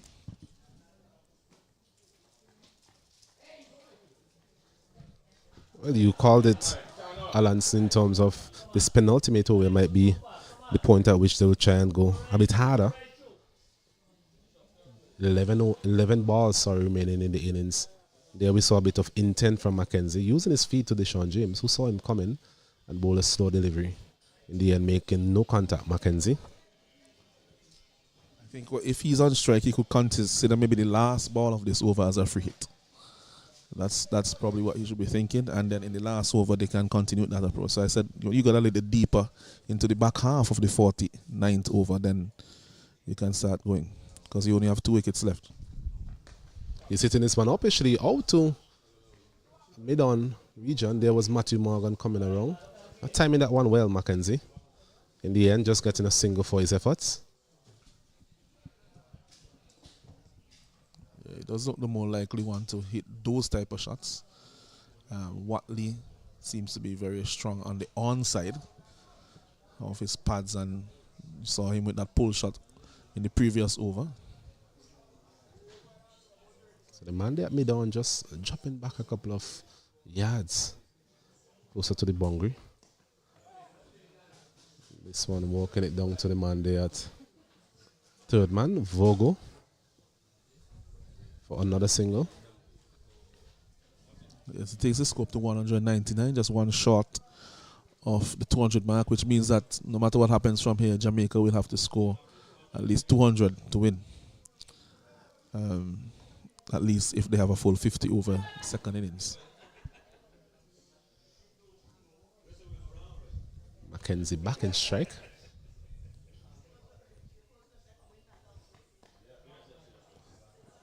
This one again played nicely down to third man region for another single, and that brings up the 200 amidst rapturous applause from the Leeward Island team supporters.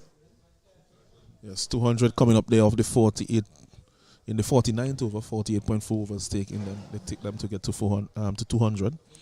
Projected score there we are seeing based on the run rate is 206, but they will want to get a little bit more than that. If they can get a few away in these last 8 deliveries, then they will push beyond that 206.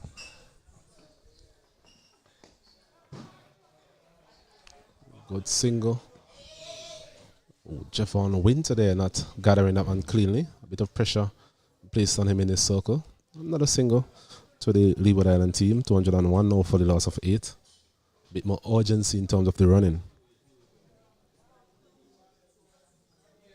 So this will be the final delivery of the 49. Then I think if I were Michael Mackenzie, I'd be thinking free hit here. Well, at least if I see it in my half, I'll be trying to hit it. Doesn't mean that if you see a Yorker, you'll try to swing it over the fence.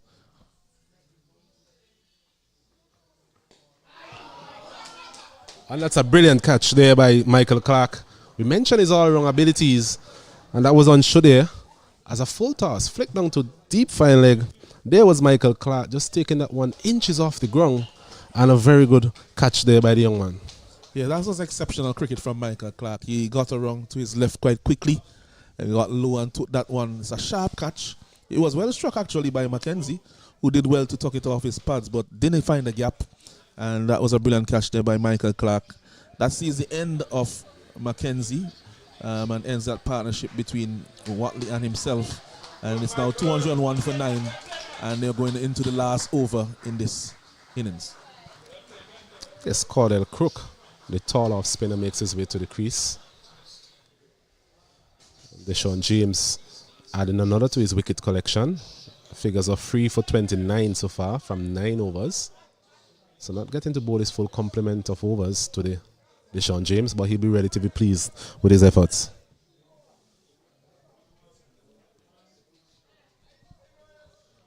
Yeah, you cannot fault Mackenzie for that shot. I mean, it was there for the taking. As I said, being the last ball of the 49th, you know that if the new batsman comes in and he's on strike, then obviously the over ends, so he's not going to face any ball.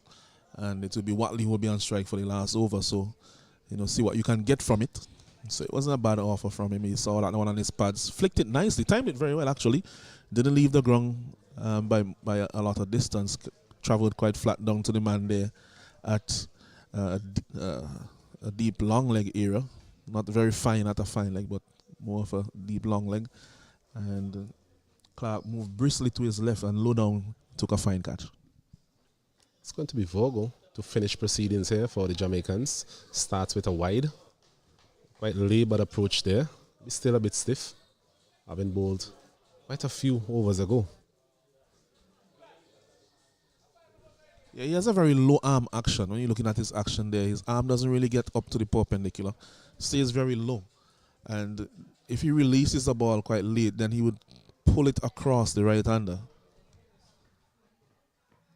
This one again, he's pulling this one, but the man there, Winter, doing some good work there at mid-on. He's short of a length and seemed to be a favoured shot of Watley. This time not finding the gap, but did enough to get a single. It brings Crook into strike for his first delivery. Yes, Crook's job will be here to just get some bat on ball and get Watley back into strike.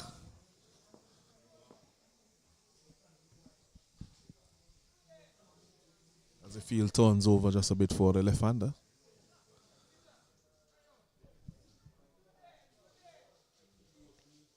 Man going a bit squarer in the region of deep backward square with the Samuels.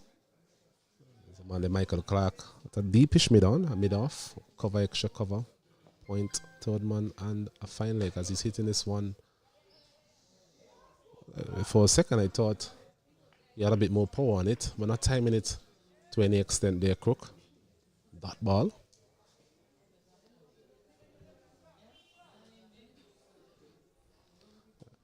There's some space around him, so he might be better served just letting the ball hit the bat and killing it for a single.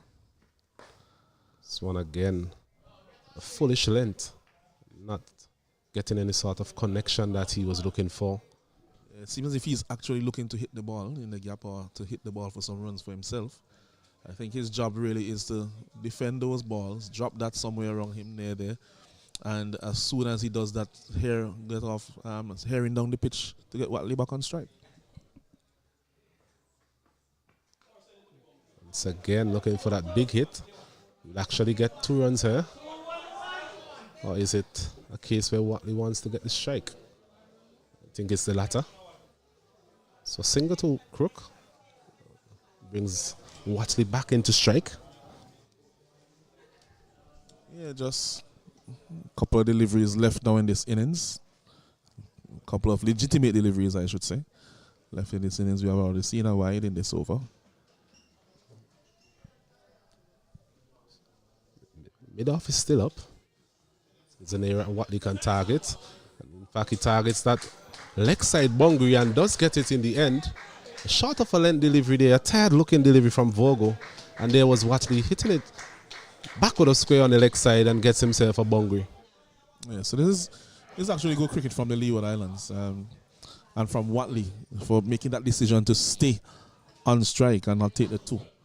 And so he gives himself at least one more delivery where he can get at the bowling and try to get his team maybe to that 211 to 12 to 10 region, which is not a bad score at all here at Park Hill, especially after being 150 for 7.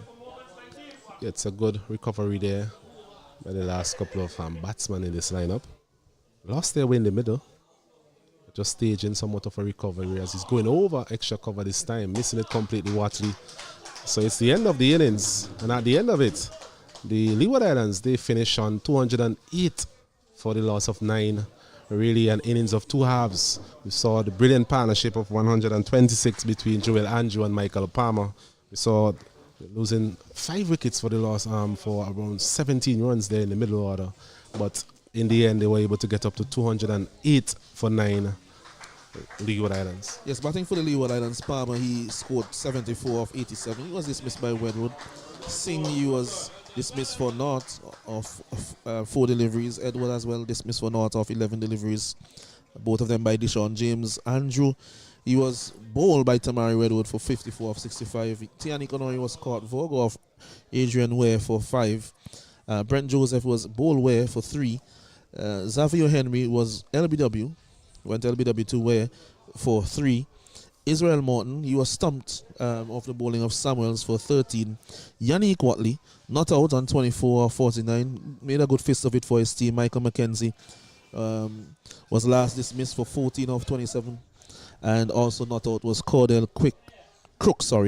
And that last wicket of McKenzie was caught Michael Clark bowled Deshaun James. How about the bowling, Osnet? In terms of the bowling for the Jamaican team, Deshaun James, the pick of the seamers, 9 overs, 3 for 25. Another good performance by the young man. Virgo, he was steady at best, 6 overs, none for 22. Jiffon Winter really went around the park all around in his spell. Showing some improvement later on, but still 10 overs, none for 56. Tamari Redwood, as usual amongst the wickets, maybe not in the quantity that he's used to. 10 overs, 2 for 39. Odell Samuels, he was steady, 1 for 39. Adrian Ware, getting 3 crucial wickets today, 5 overs, 3 for 16. So a very good effort there by the Leeward Island team, and hopefully we'll see some good competitive cricket this afternoon whenever the Jamaicans come out to bat. So we'll take a short break now. We'll be back with you in just around 40 minutes time.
Yes, good afternoon. Welcome back to the Park Hill playing field here. We have action between Jamaica under 19 and Leewards under 19. Leewards in pursuit of 209. Here we go.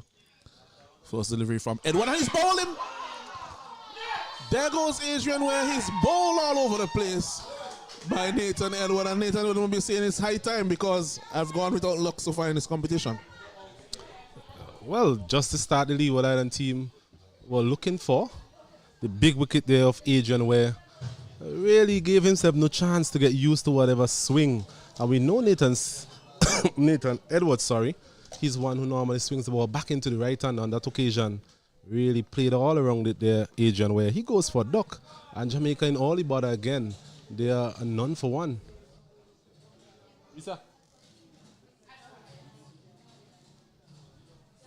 Yeah, that was a poor shot in the end. That's a forced delivery you're facing in a chase. You're batting against Nathan Edward, who you know moves the ball around. Have to be a little bit more circumspect on the forced delivery, unless you get a rank half volley or something extremely short. Then you'd understand it. And usually they depend on where to get them off to a fairly good start. So again, they're on the back foot just a little bit here on the start of the chase. Similar to what happened to them in the previous game here at Park Hill on Thursday. We spoke extensively so far about the frailties in the top part of the Jamaican team, and once again that's coming to the forefront, where a big player for the Jamaican team normally gets them off to a reasonable start, a quick start as well. But he's back in the hut earlier on in this piece. Nathan Edward up and running. He's bowling from the perfect end as well. That will aid his in-swing back into the right-hander. The wind direction is favorable to him. As we see Jordan Johnson coming into the crease quite early once again.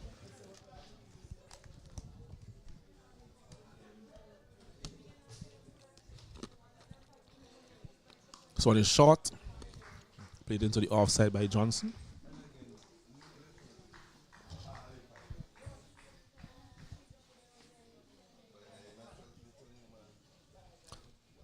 The last game versus Barbados, we saw a glimpse of what Jordan Johnson is all about. Didn't see it long enough, of speaking from a Jamaican perspective. But it was good while it lasted. Yeah, he was very aggressive in that score that he made. Played some fantastic shots. In the end, just dabbing one to the man at short turn, man. Good delivery again there from Edward. Has his tail up here after that wicket of the first delivery.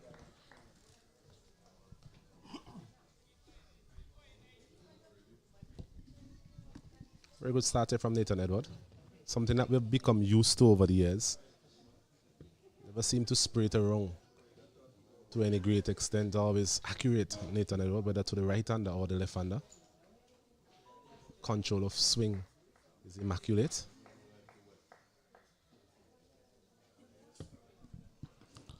This one is down the leg side, so as you mentioned, accuracy, as it almost is, you could say that is invariably the case. As you mentioned something as a commentator, the opposite happens.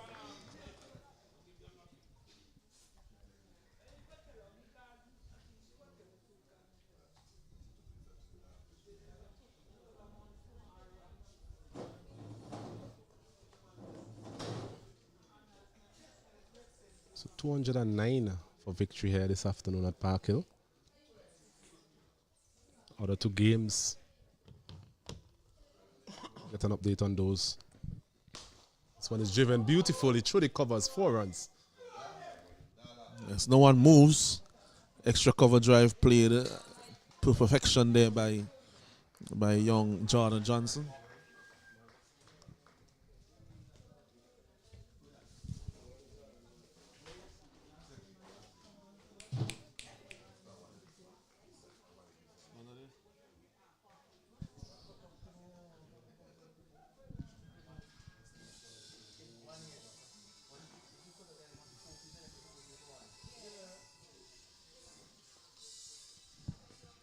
So when he works it down to the man at fine leg, straight to him. Should only be a single. Yes, fielding is done there by Morton. Quite easy on the eye as usual, Jordan Johnson. That fluent cover drive previously. This one just coming into the line and just walking it down to fine leg. Everything seemed to be flowing off his bat. He was in a good position to play that shot, where it was evenly balanced. Good footwork really caused him to be able to execute that flourishing drive. Vorgo now on strike for the first time in the innings.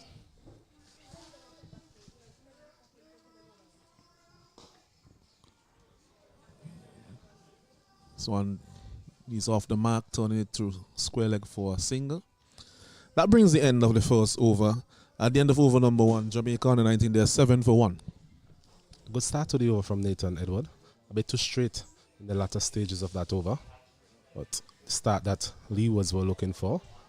Chasing 209 here, Jamaica. Already set back in the form of the wicket of Adrian, where a big wicket to lose, really. But they'll be hoping for some sort of partnership here.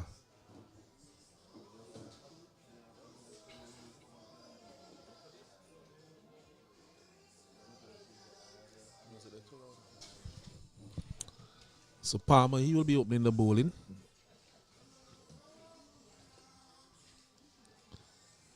Along with Nathan Edwards, so no surprises here. There's a slip, there's a man at gully, there's a man at point. A shortish extra cover, a man at mid-off, mid-on, squarish mid-wicket in Mackenzie. Man on the deep backward square leg boundary, and also a fine leg in place.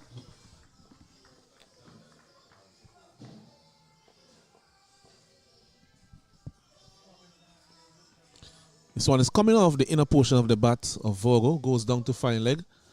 Excellent work there by Nathan Edward, keeps it down to 2. Was able just to put the boot in to prevent it from crossing the rope.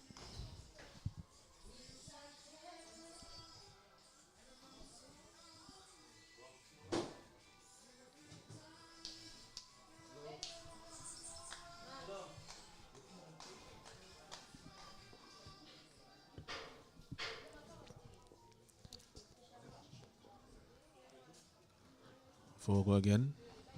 This one is beating him. It's a big appeal for LBW. Seems that it may have come off the pad, but it has also gone to the boundary, so it will be 4 leg byes. Very testing delivery there from Palmer. Vorgo seemed to be beaten by a little bit of pace on that occasion. Yes, that one, he's a tall man, Vorgo. That one striking him just above the knee roll. Yes, a bit too high on that occasion. That delivery coming back into him. You know, Michael Palmer, it's about to come back into the left-hander. The wind also would aid his bowling. So both bowlers bowling from the right end as it relates to the wind.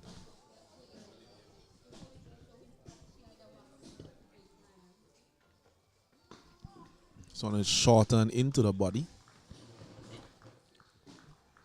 So Palmer, after top scoring in the innings for the Leeward Islands, asked to come out and open the bowling after he had opened the batting. Similarly, Vorgo, he opened the bowling for the Jamaicans and he's also opening the batting. So quite multi-dimensional, some of these players. Multi-dimensional. I think Vorgo is more of was a stopgap in terms of the bowling, in terms of opening the bowling with the absence of Ryan Edwards, but Palmer usually does this. Vorgo, tall batsman, in his languid style, just coming forward, almost in slow motion there and just punch it into mid-off. Palmer tend to be hitting the bat quite hard. Strong man. Does have a bit of pace, Palmer. Bowls what we call a heavy ball.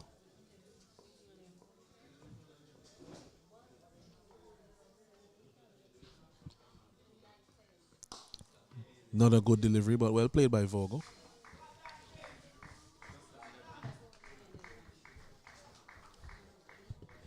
Something to speak about here, Alan, is Stephen Wedderburn. We had a chat with one of his teammates during the lunch break, and Michael Clark, that is, he was on the field for quite a while. So it will be interesting to see at what position Wedderburn will be allowed to bat, given that he spent such a substantial time off the field. Yeah, we were told that he had some knee issues, both knees, giving him some problems. This one was a wicked delivery, quick delivery here by Palmer, probably the quickest we have seen today, especially on such a fairly easy pace wicket. Yes, quite a docile wicket. here at the Parkway playing field. But Palmer there bending his back, getting a bit of lift, a bit of pace. We saw something similarly attempted by Winter, but Winter just not getting those deliveries up as much as we saw on that previous delivery there by Palmer. Yeah, there's a difference in terms of pace, and that's the key there. Winter probably just a few yards slower than Palmer, and was unable to get that type of reaction from the pitch. Palmer also much more strongly built, able to hammer it into the surface. Maybe a couple of inches taller as well. As Jordan Johnson will be on strike to Nathan Edward. Mid-off, extra cover, backward point. One slip. Comes in now. Lovely Yorker, dug out by Johnson. There's also a man at third man. Short fine leg, who is actually quite square. So you could probably say he's just in between that short fine leg and a short backward square leg. Not as fine as you'd usually find the short fine leg on occasions. Honore at mid-wicket. Palmer at mid-off.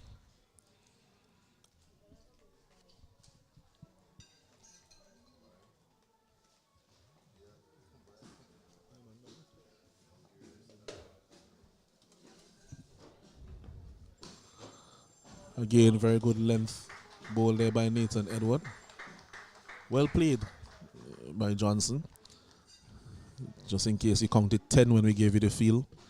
There's also a man at this point boundary. So there's a man at the point boundary, Micah McKenzie.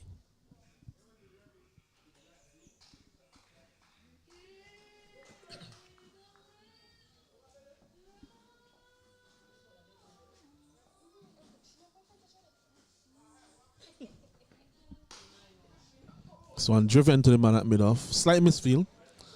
It's close enough to him that there's not time for an extra run. So one run. Another pleasant looking drive there from Jordan Johnson. Seemed to be in reasonable touch. We know Nathan Edward very well. Both of them representing the West Indies on the 19 team in that last World Cup. Played together over the years. So it's a good contest to see between both bat and ball as it relates to these two talented young men.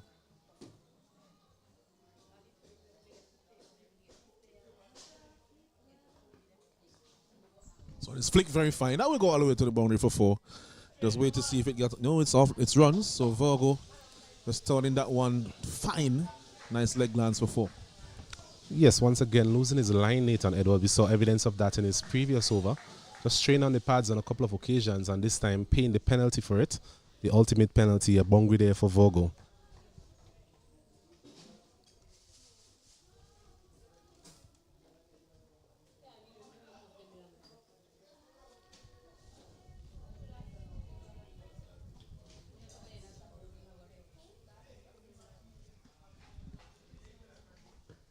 Slow delivery, but Yorker length.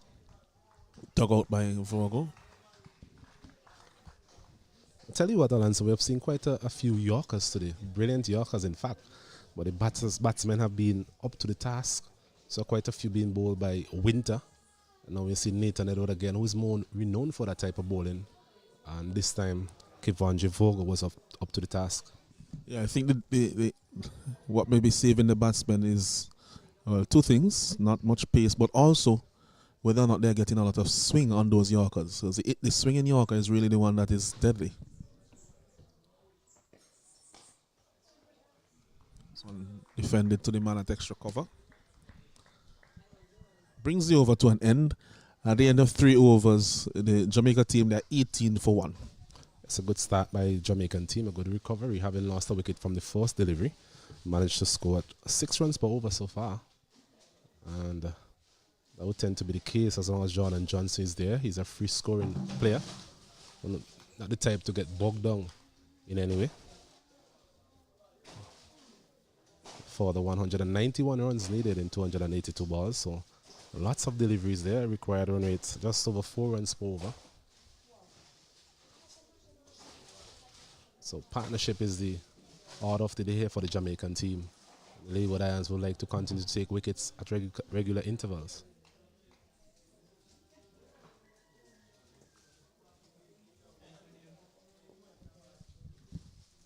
Palmer to Johnson. Back of a length. Defended comfortably off the back foot. Be interesting to see the length that Michael Palmer chose to bowl here at Jordan Johnson. We spoke about how important it is to find the correct length, especially to Jordan. He likes to drive the ball. We saw that in the last game. Whenever Ranico Smith on that occasion tested the middle of the pitch, just managed to guide it to a man at short third man. So it'll be interesting to see how Jordan Johnson respond to a shorter length here this afternoon. That's excellent point there, Osnet. In that game, we were calling for maybe a change of length somewhere along the line because he was using his feet and driving the pacers. And when that change of length came, it affected the dismissal.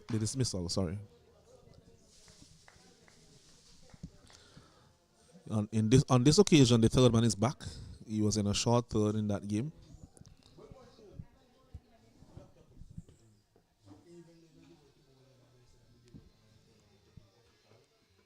Nice looking drive. This one goes to the man at mid-off.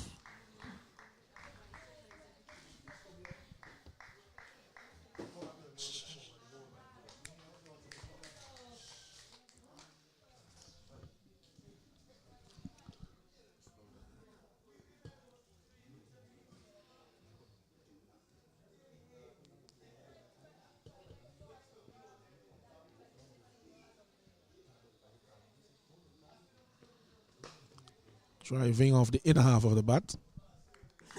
Straight to the man at mid-on.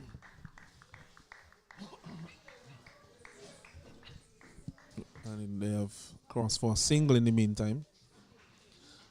What you notice from the Leeward Islands so far, Osnet, is that to John Johnson, they have started with that man out on the cover boundary. You saw him loft a few of those shots in that vicinity against Barbados, but they were able to bounce away for 4. Yes, it's definitely a strong area for Jordan Johnson. And I think from a Leeward Islands perspective, just want to give a bit of protection to the bowler. Because we know, as we said before, he likes to drive the ball, Jordan Johnson, and sometimes uppishly as well. So it's both a defensive and an attacking position when it relates to Jordan Johnson.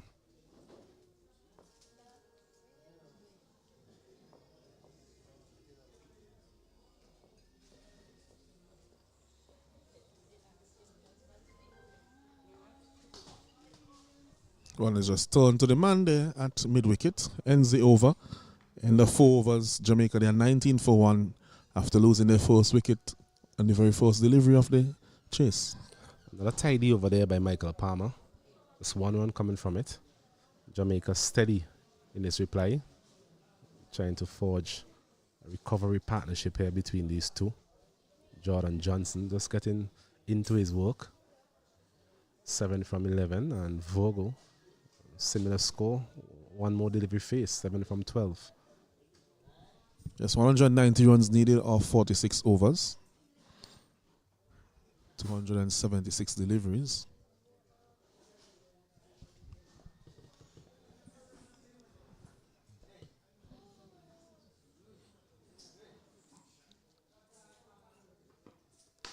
Driven firmly but straight to the man at mid-off.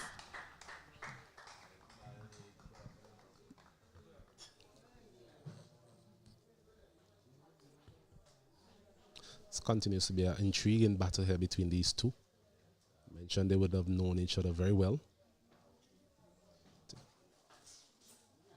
Not seeing the man back at deep extra cover as it relates to Nathan Edward. Normally balls are relatively full length. I think the man is actually back at deep point.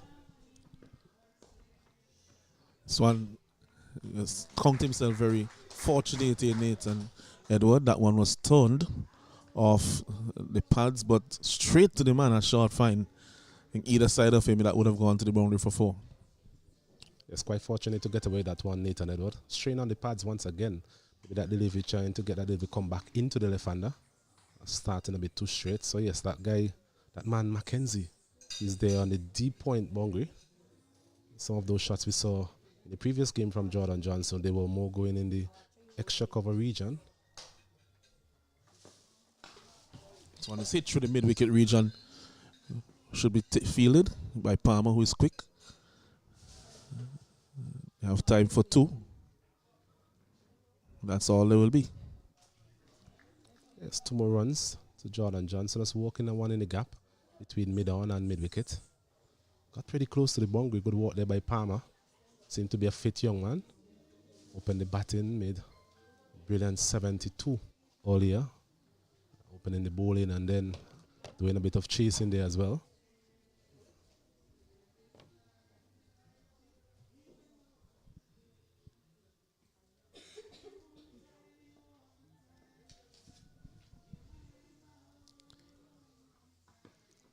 This one is driven firmly, but the pace knocked off there by Nathan Edward. I think that if he hadn't done that, that would have gone screaming down the ground for 4.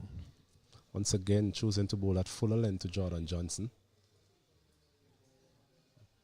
Haven't seen that short of a length from Nathan Edward so far. This time pushing that man back at long off. So 2 men back at the man. 2 men back at the man at long off and deep point. This one is a slow delivery. Slightly deceived on that occasion. Was looking to go through the offside. Just coming off the inner portion of the bat as we look at the replay here. Yes, that one just cutting back into him and getting the inner portion of the bat. Does have that in his armory, Nathan Edward. The changes of pace. Also have this slow ball bouncer as well. Might see later on in his spell. That occasion, defeating Jordan Johnson, was looking to crash that one through the offside again.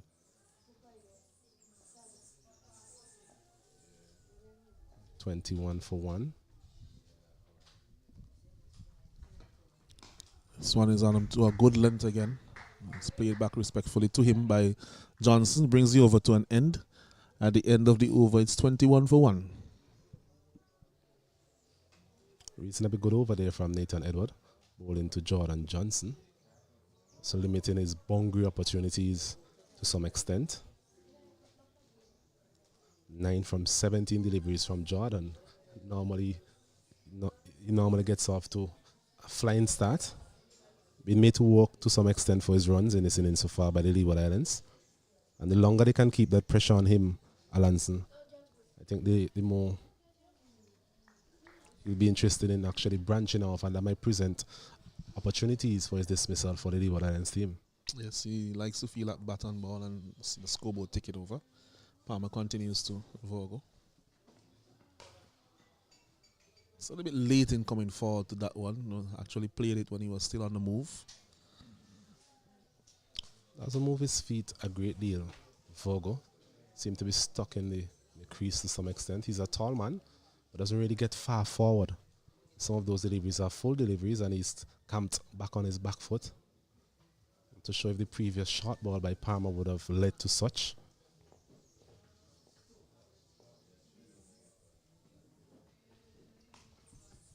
Having seen him bat a few times before, I think that is his technique. He doesn't really get far forward. His weight is almost always on that left foot, that back foot. So even there, you saw when he came forward, you know, he had already played the shot before his weight fell over onto his front foot. He likes to stand up tall on the back foot and punch the ball.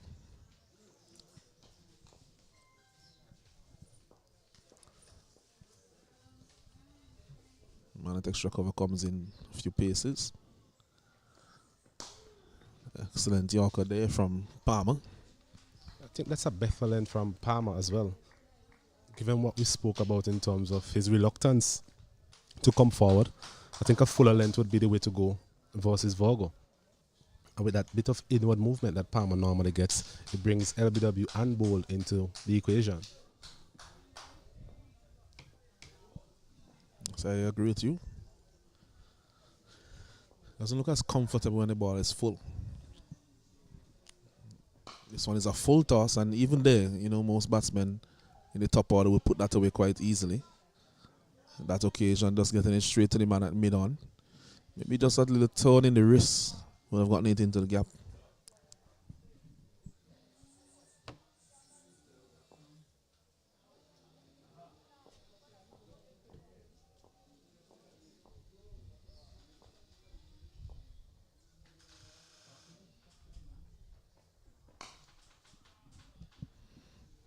Comfortable behind that one.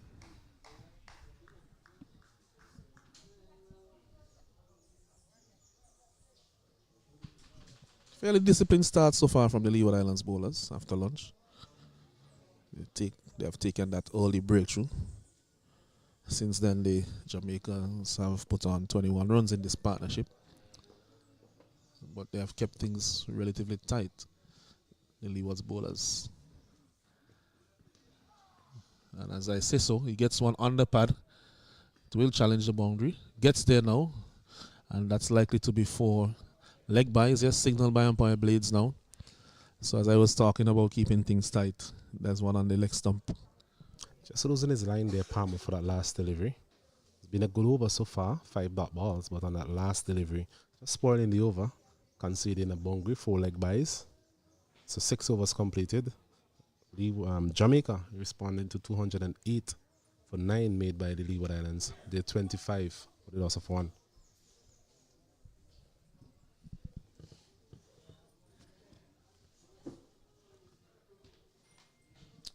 That the Leeward Islands, they have the leg spin of Michael McKenzie. They will miss the services of all-rounder Matthew Miller, who bowled very well for them in the last game here at Park Hill.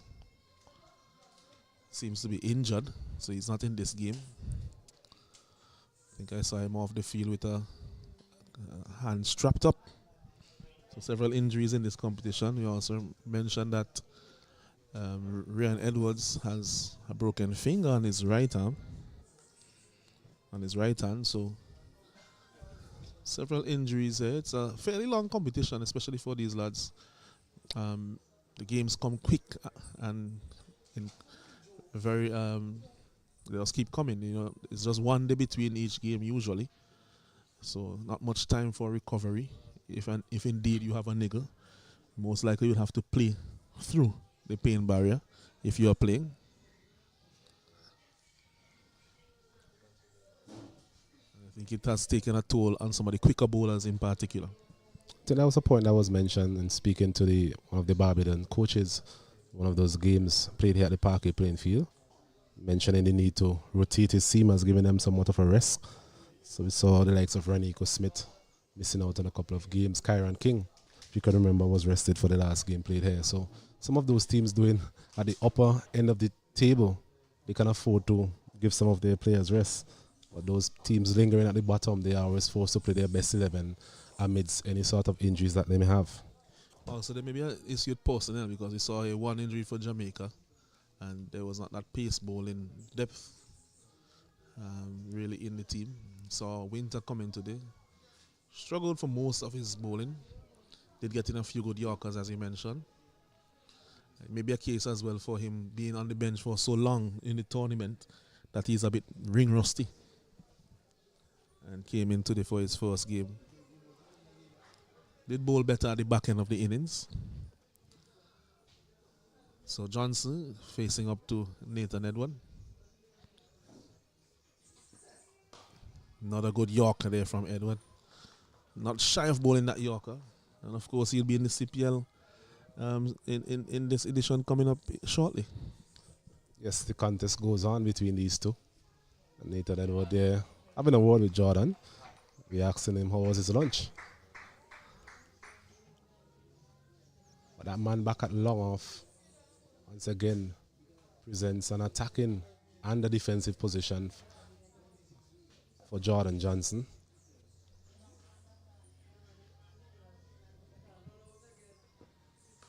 This one, he plays it softly into the offside. Time for an easy single. Which they complete. Singh does the feeling. And that's good batting there from Jordan. We all know his power through the offside, but on that occasion, playing it with soft hands, allowing that ball to come to him and just walking it onto the offside and getting himself an easy single. Jamaica moves on to 21 for the loss of 1, 26 for 1, sorry.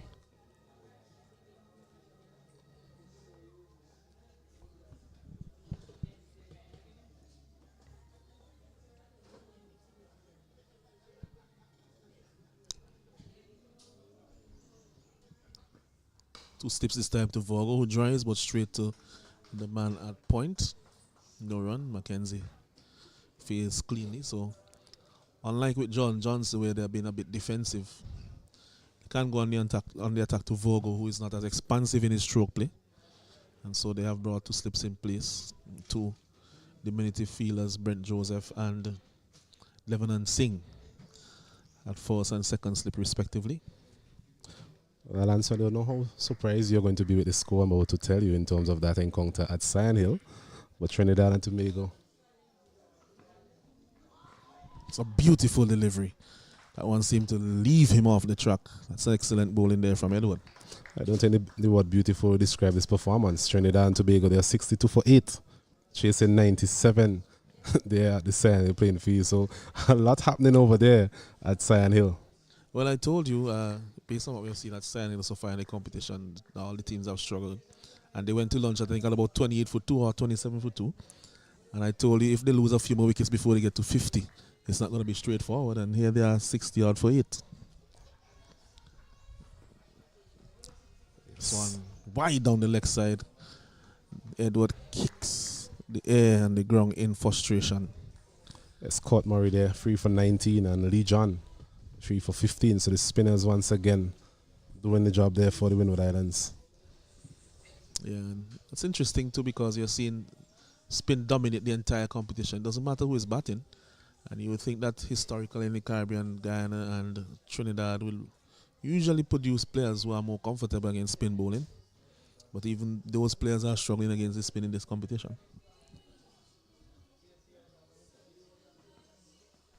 This one, another one down the leg side. There's an appeal. Seem to have come off some part of the body because there's no signal by umpire Sisnet.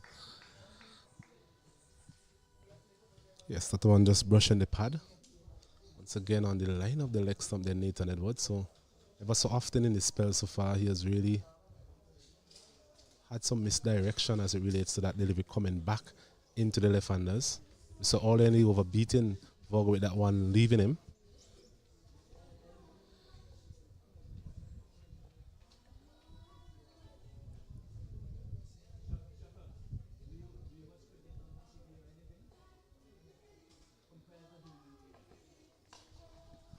One driven straight to the man at point. And that's the end of the over. 7 overs have passed. 27 for 1 Jamaica under 19 in pursuit of 209. Another steady over there from Nathan Edward. 27 for 1. Current run rate of 3.86. Still a long way to go in this encounter. Conditions remain very good for cricket here at the Parkway playing field.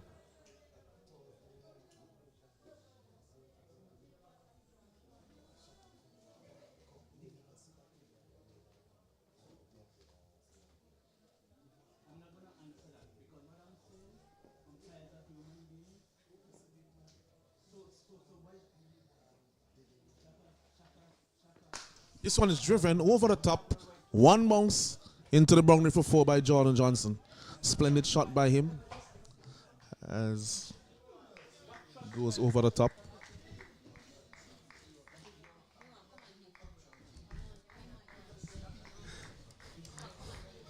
Classy again there from Jordan Johnson.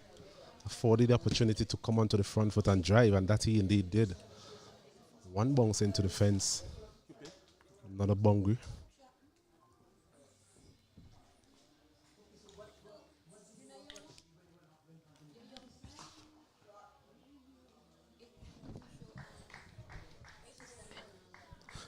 Everything seemed to be coming off the middle of the bat here from Jordan Johnson.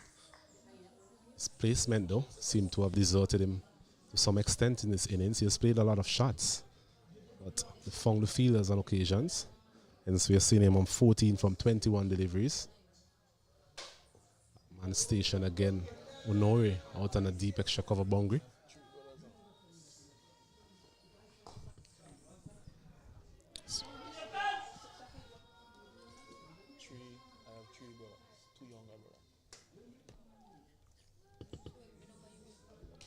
Walking that one nicely. Nathan Edward They hit a short fine leg position. Just can't prevent that single. 32 for 1. Yeah, warm afternoon here. Park Hill, as we mentioned. Forecast for a very sunny day. Blue skies, blue sea in the background. And so far, Jamaica moving ahead swimmingly, doing what they need to do. So far in their innings, 32 for 1. 7.3 overs have gone. They really need to go at about 4 runs and over there, thereabouts, for the remainder of the innings, wasn't it? So far, they're keeping up with that rate. Yes, not a lot of scoreboard pressure. So far, required run rate 4.18. Mentioned just doing what they are really supposed to be doing at this stage in terms of just walking the ball into the gaps, getting those singles. And we know there's always likely to be some boundaries whenever Jordan Johnson is at the crease. That's another wide delivery there from Michael Palmer, starting at one a bit too straight. Angle taking it past the leg stump of Vogel. I think the pressure will come on them when Ware has already been dismissed, who is an aggressive batsman. If Johnson gets out, and also the skipper, I think the others, although they're good enough with the bat, they don't have that other gear.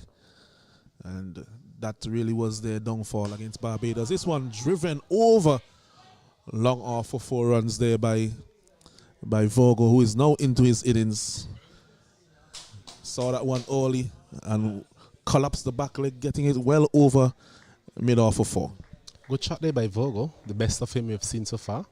Struggled for his timing, but on that occasion being afforded the opportunity to come onto the front foot to some extent. Still leaning back a bit, but hitting that one uppishly over mid-off.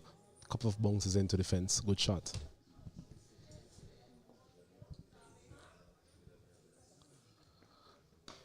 So and he turns it comfortably then, with the bowler making that adjustment in his length. Turns it down to fine leg for a single.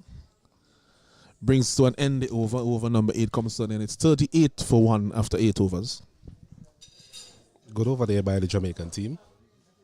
After getting that boundary, Vogel just walking one fine and getting another single. So scoreboard continues to take over for the Jamaicans. Current run rate of 4.75. You mentioned not too bad considering the required run rate is just around 4 runs per over. So they're on par really in terms of the scoring rate. Just lost that wicket. And that forced delivery would have given them somewhat of a setback, given the fact that Adrian Ware is one of their more consistent players. Nathan Edward coming in for his 5th over.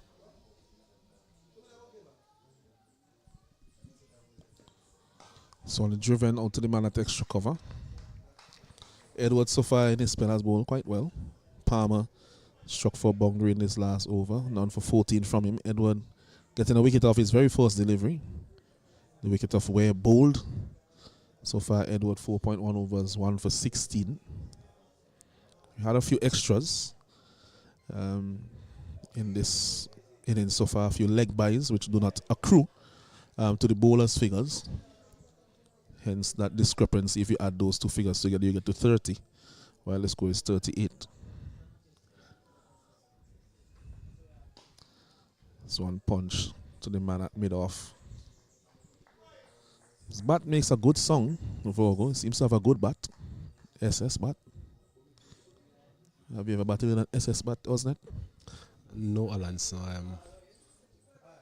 Greenacres was always my choice. Very good bat back in the day. Been a while since I've played cricket at any sort of level in terms of hardball cricket. Yeah, I would tell you that the last game I played, I did use a Greenacres bat. That's almost 10 years ago now. This one is down the leg side. Taken by the keeper comfortably, but wide signal. Occasionally, as he's looking to get that midland leg type of a line to the batsman, not giving him room, just oars a little bit down the leg side, Nathan Edward.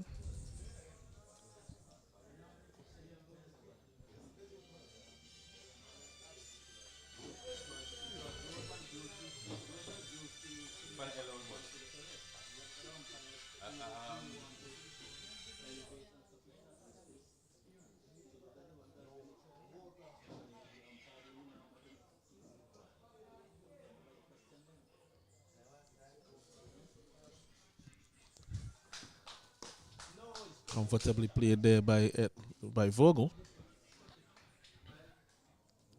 He's looked better in the last couple of overs, Vogel.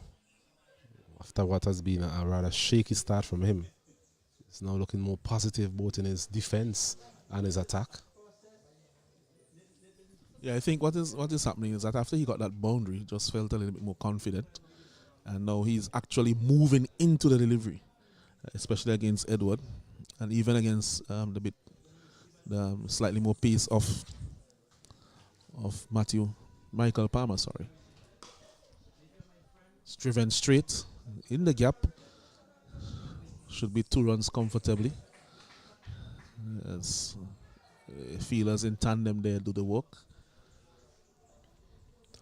Palmer gets the throw in. Another good looking shot there from Vogel. Once again, that weight transferred onto the front foot this time, taking advantage of that full toss. Getting it past the man there, Michael Palmer at mid-on. Not timing it well enough to get a boundary, but 2 runs nonetheless. 2 more added to the total, 41 for 1.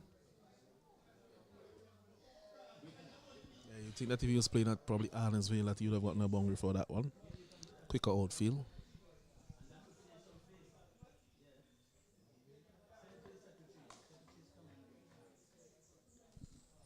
Well, just pulls his length back after being driven off the last over, so making that slight adjustment in his length, Edward.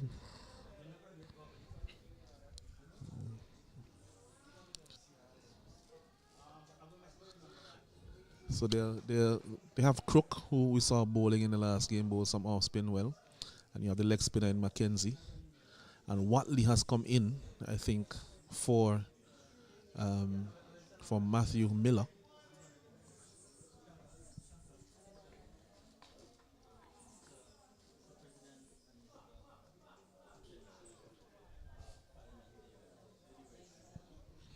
So that's the end of the over. At the end of 9 overs, it's 41 for 1. And still really evenly poised at the moment. I think that Jamaica will be happy with their recovery after being 1 wicket down without any runs.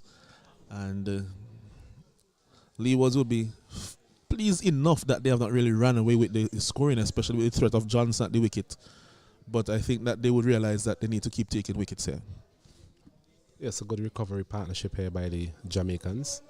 Partnership of 41 so far. We saw that big partnership, which was crucial to the first innings total set out by the Leeward Islands between Joel Andrew and Michael Palmer.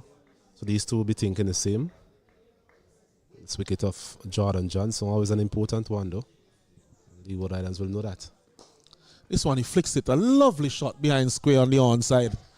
That one, he was on his pads and he just put that back leg in the air as he played the shot. Really an attractive and eye-catching shot there from Johnson. Eye-catching indeed. Pleasing leg glance there from Jordan Johnson. Anything he does in terms of his scoring, he does well. Always looks in control, Jordan Johnson. Any sort of loose deliveries, he will definitely put them away. Has the power, has the timing, has the class to do so. And there was further evidence of it again.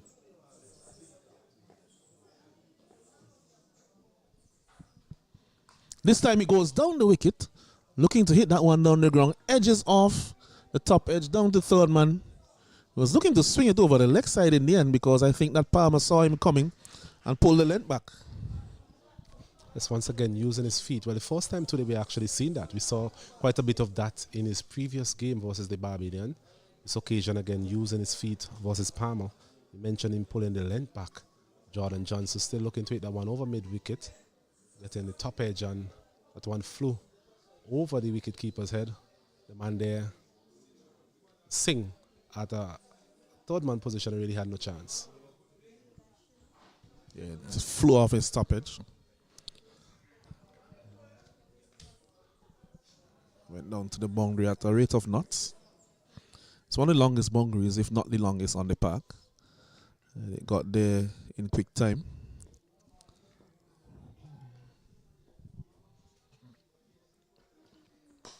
This one, he drives over the top of long on. This one will bounce away. Just a couple of bounces.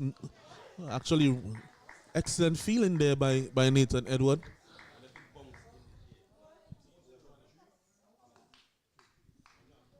And that's only one run.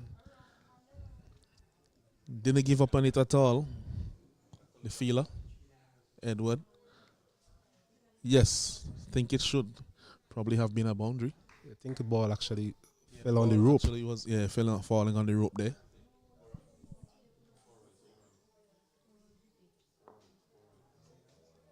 A valiant effort there by Nathan Edward.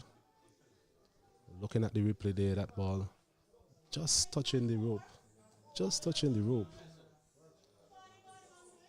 Just touching the rope. You have the benefit of the replay here in the commentary box. If you look at it once again, very good effort by Nathan Edward.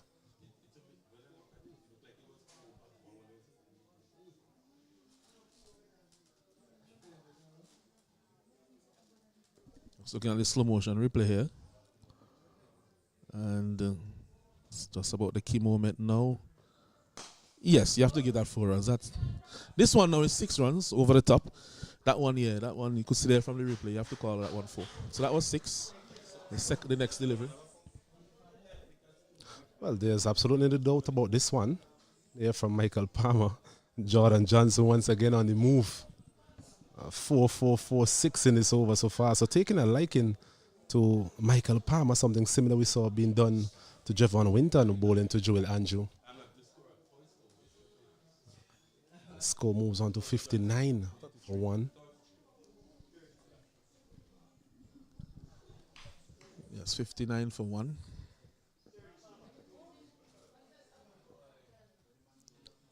Palmer under some pressure here. So when he turns it into the gap on the onside, should have time for 2 as Mackenzie is in pursuit. And a good throw by him, but batsmen are comfortably in. Very good batting there from Jordan Johnson once again. A delivery on the line of the off stump, on the leg stump, sorry. Just walking it neatly. Haven't seen that change in the field with the man going back at long on, joining that other man at mid on, at long off, sorry. Just played that one with soft hands and managed to get 2. So very good batting from him. 20 runs from this over so far. A huge one in the context of the game.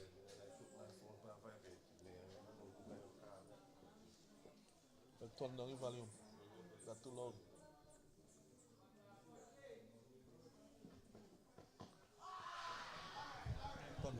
Two songs there.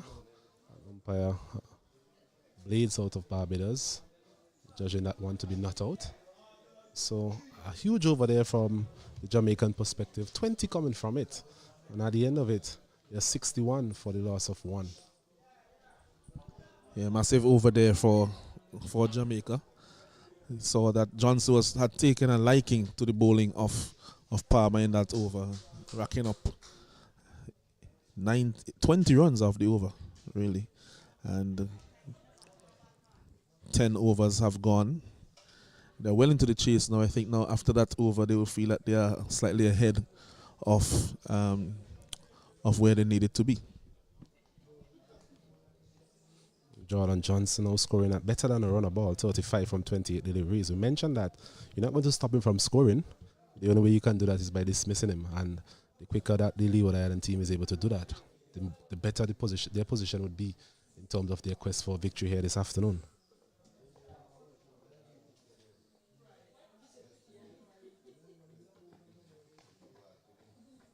Nathan Edward continues from that northern end into his 6th over. A scoring rate of just around 6 runs per over, in excess of what is required. That required scoring rate going down to 3.70. Started out just above 4. So what they've been able to do so far, this Jamaican pair, is score at a reasonable rate, which has made the required run rate actually take a downward spiral. Yeah, and you can see the effect of that previous over, really catapulting the scoring rate for the Jamaicans. This one is again on the pad, flicked in the gap, should be 2. No, they only have time for 1. Very good work there by Israel Morton. Really could have taken 2 there in my opinion, but still a good feeling by the young man. Two of the better fielders in this Leeward Island outfit, Honori and Morton, patrolling that leg side. Both of them electric in the field, and that was evident on display there.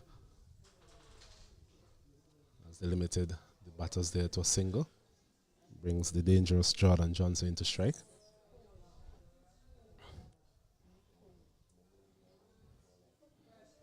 Trinidad and Tobago 73 for 8. Somewhat of a small partnership developing here. We're on for a grandstand finish over there in Sand Hill. This one is hit over the top and falling just short of the man there, Crook. Really didn't pick up the flight of the ball quickly enough. And indeed, had one bounce to him. Johnson lives to fight another day. Yeah, you would be probably a bit disappointed with that effort, seeing that it was Jordan Johnson. He was in the air for a long time. It's really a decision that you have to make in that split second, whether you're coming toward the catch or not. In the end, he decided to back out, but maybe it was worth the effort, even if he considered a boundary, to try to get rid of Jordan Johnson in this mood.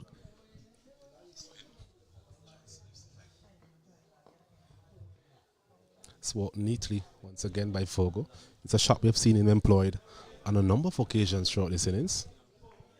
Yeah, he's strong off his pads, looks like, especially when the ball is just back of a length into that that leg stump region.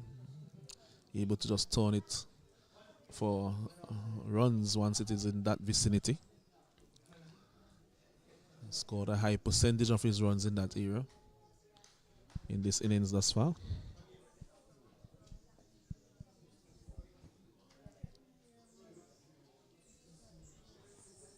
This one is a slow delivery. He goes over long on, and that's all the way out of the ground for 6. Once again, the natural ability, the natural talent of this young man, Jordan Johnson, coming to the forefront. A slower delivery there from Nathan Edward. Picked it up quite easily there, Jordan Johnson. Went over long on this time. Previously attempting to go over long off on this occasion. Clearing that rather large part of the ground quite easily in the end. So he's up and running. 42 from 30 deliveries, 70 for the loss of 1. Yes, that one takes some time for them to get back that particular ball or to replace it. And that one was just a bit too much length, really. It wasn't full enough that he couldn't get under it, but it was full enough for him really just to go through with it. And this time he didn't try to keep the top hand straight to get it down to mid-off, but went with it over that mid-on area, because the long on was in this was up, so the mid-on was in the circle, while the man at long off was back. So in the end, I think it was a deliberate shot and well executed by him. I think with the anticipated turn of that delivery as well, it's a slow delivery and off cutter by Nathan Edwards, so he was always coming in. So he really took a good option in terms of going over long on. As we see a change in the field, that shot prompting Michael Palmer there to go back to the long on boundary. Now have a long off as well, and we have a man at deep extra cover. Remember, we're no longer in that forced power play. No peel actually, striking him on the pad, but clearly heading down the leg side. As it brings the 11th over to an end, the score is Jamaica 70 for 1. Dangerous Jordan Johnson in a no-nonsense mood. He's on 42 of 31 deliveries. Kevin Javogo, who has been there from the beginning, is on 16 of 34 deliveries. And at this time, we'll take a short break as the players and the umpires have a drink.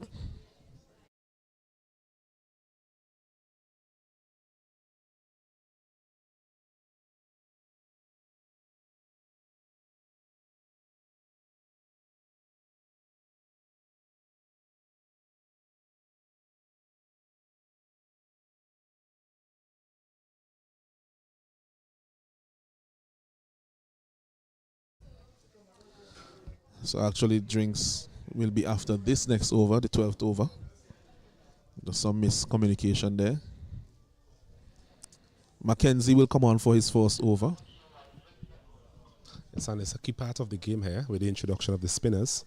You mentioned how well the spinners have bowled throughout the tournament. The impact that they've had, both on the scoring rate as well as getting wickets at crucial points in time. And Micah Mackenzie, the next spinner, has done reasonably well throughout the tournament so far. Overshadowed somewhat by the exploits of Tamari Redwood, but a very good bowler in his own right. Bowling to Kevandre Vogel.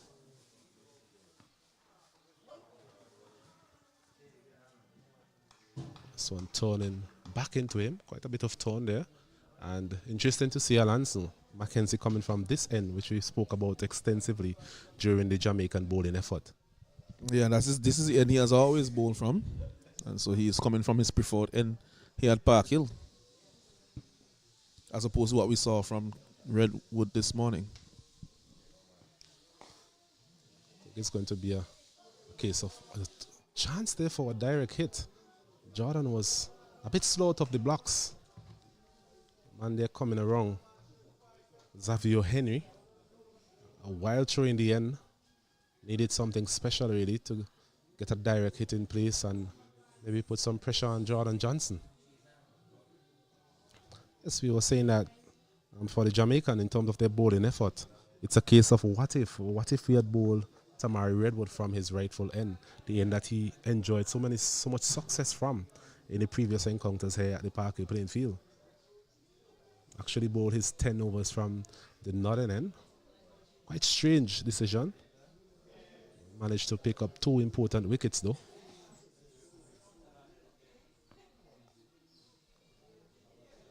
Interesting to see how Jordan goes here versus the spin. Well, he plays the spin very well. Likes to sweep. Likes to use his feet as well.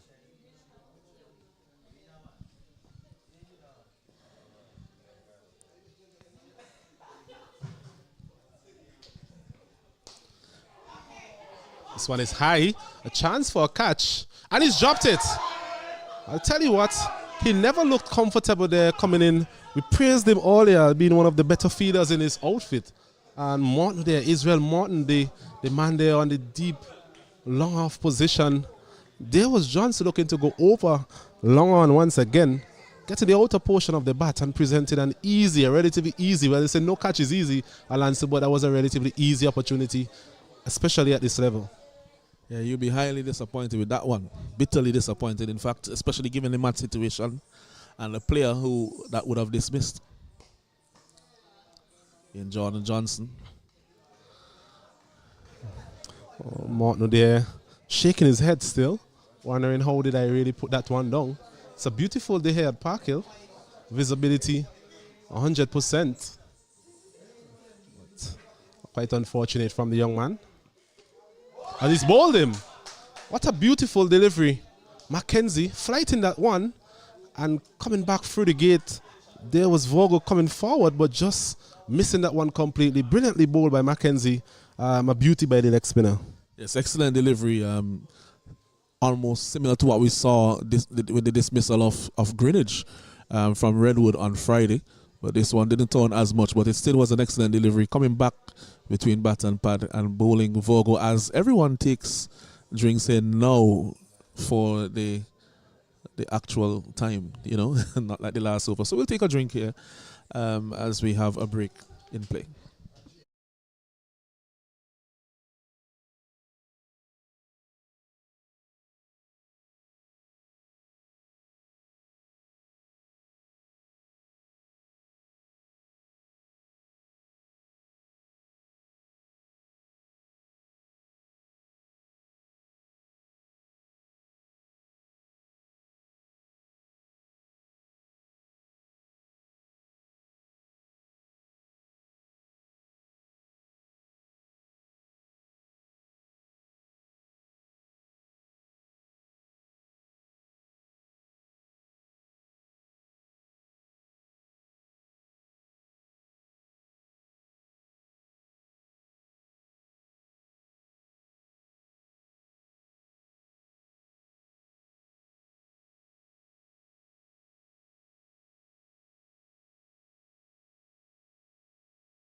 Yes. Welcome back to the Parkhill playing field in beautiful sunshine here, and we have a match on our hands, 72 for 2. Jamaicans losing a wicket off the last ball of the previous over, overbowled by Michael McKenzie, getting his first wicket, and 1 for 2. An eventful over, it must be said. A drop catch there from Israel Morton, the big wicket there of Jordan Johnson, but in the end they'll be reasonably satisfied with the wicket of Vogo as well.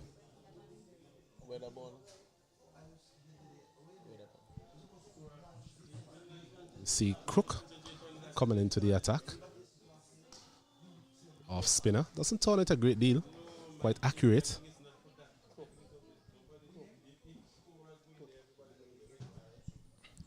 Yeah, in his game against the last game that we saw him in that round, he was very miserly. Bowled quite tight. Pitched in deliveries in some good areas here. I think that was on Wednesday. And for some inexplicable reason, didn't bowl out his quota. Yes, I think he bowled 8 overs in that game. Quite economical and never really got the opportunity again. It's quite strange captaincy at the time. We're hoping that he can get his full quota here today and put up a good performance for his team. As we see Weatherborn coming into bat, number 55 on his back. Not quite mobile. We spoke to one of his teammates once again during the lunch break. Mentioned he has some knee issues. Didn't really take the field for any extended period of time as well. Yeah, I think that is something that the Leewards team have to be mindful of. Probably throw to his end to put him under some more pressure. That's what competitive sport is all about. I wonder if that would actually hamper in his mode of operation, alter the way how he plays, given that he's not as mobile as he used to be.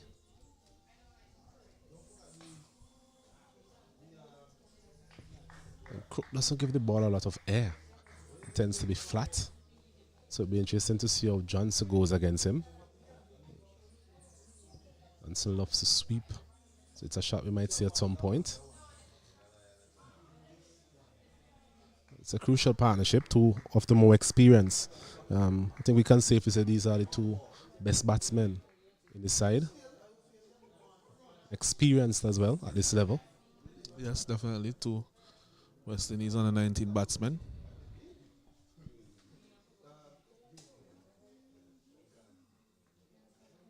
This one is sweeping this one behind point. Should get close to the boundary. In fact, it does. A very good shot there from Jordan Johnson. We mentioned his preference for that sweep shot on that occasion, sweeping on length as well as the line of that delivery. Yeah, that was an extremely well executed shot from him there. He timed it very well as well.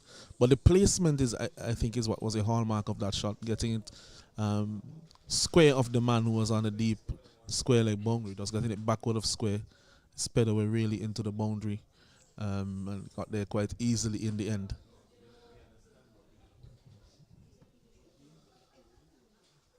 This one again is sweeping it.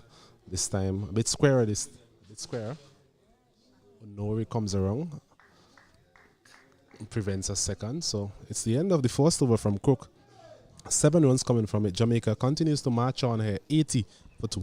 Yeah, so we mentioned a point that Crook, he was inexplicably taken off the bowling in the last game, but he was bowling excellently in that game and going at a very low economy rate. In this case, his first over has gone for 8, so maybe a different day for him. So the captain will have to make that assessment as to how things are going, and also bear in mind who he's bowling to. Johnson now on 49 actually, off 39 deliveries, one away from what would be his first 50. Perhaps in this competition, actually, in this season. But I don't think he got a 50 in the 2-day games either. Yes, we really struggled for runs throughout the tournament so far. So this will be a welcome return to form for him and the Jamaican team. This one is punching to that man Morton, who's in this time. He's at mid-off. That catch was put down while he was at long off. So captain opting to bring him into the circle. Interesting decision. I think given the fact that we've seen so much turn from Mackenzie, that's a good change in the field. This one is hitting it over That man one bounce into the fence. What a way to get to his first 50 of the season. Classy, the best of Jordan Johnson. Yes, I like the way he played that shot. He just shimmied a little bit to the onside to give himself room to access that delivery and get it over the offside, as opposed to having to go over the long on era because the long on was back on the boundary. So showing good initiative and nous to be able to give himself that room required so that the angle of his body in that shot could take the shot over mid-off. Well, he's on a one-man mission here. Must be said. This one is 6 runs. Easily 6 runs. Coming into our direction. And he's really peppering all of these boundaries here at Parkhill playing field. And I tell you what, if you're at home doing nothing this afternoon, you can make a trip down to Parkhill here, because we have some lovely batting here by a talented young man in the form of Jordan Johnson. Yes, that one was what you call spectator killer. And thankfully for everyone seated there, they were well aware of that ball traveling towards them and evaded it in the end. I tell you what, if that strikes you in your head, then you will definitely have to be on the way to the hospital.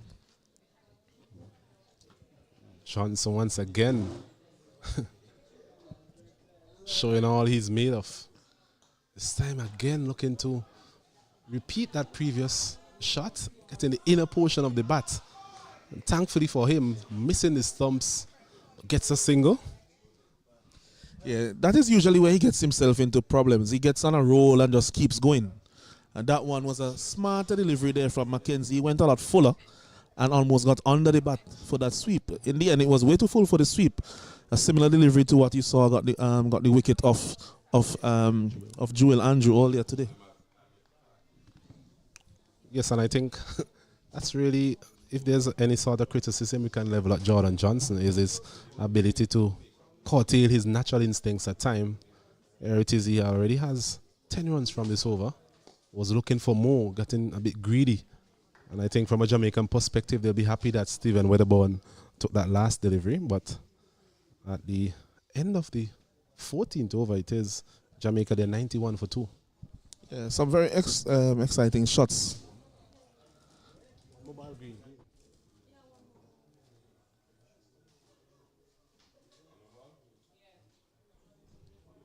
I think it's a premature end to the over. There's actually one delivery remaining.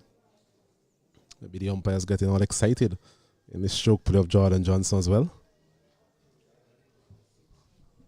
Yeah, I was about to say that we have seen 2 contrasting shots for boundaries from him in that over. Just backing away just a bit to the leg side to ensure that he was able to go inside out to keep that first lofted shot on the offside to go over mid-off instead of going down to the man at long on. And then we saw him making that front foot lunge and then going with that slug sweep over the straightish mid-wicket region. Hit very flat and hard. So showing his array of shots here, Johnson. A wide array of shots indeed. And we'll have a conversation at the end of this delivery.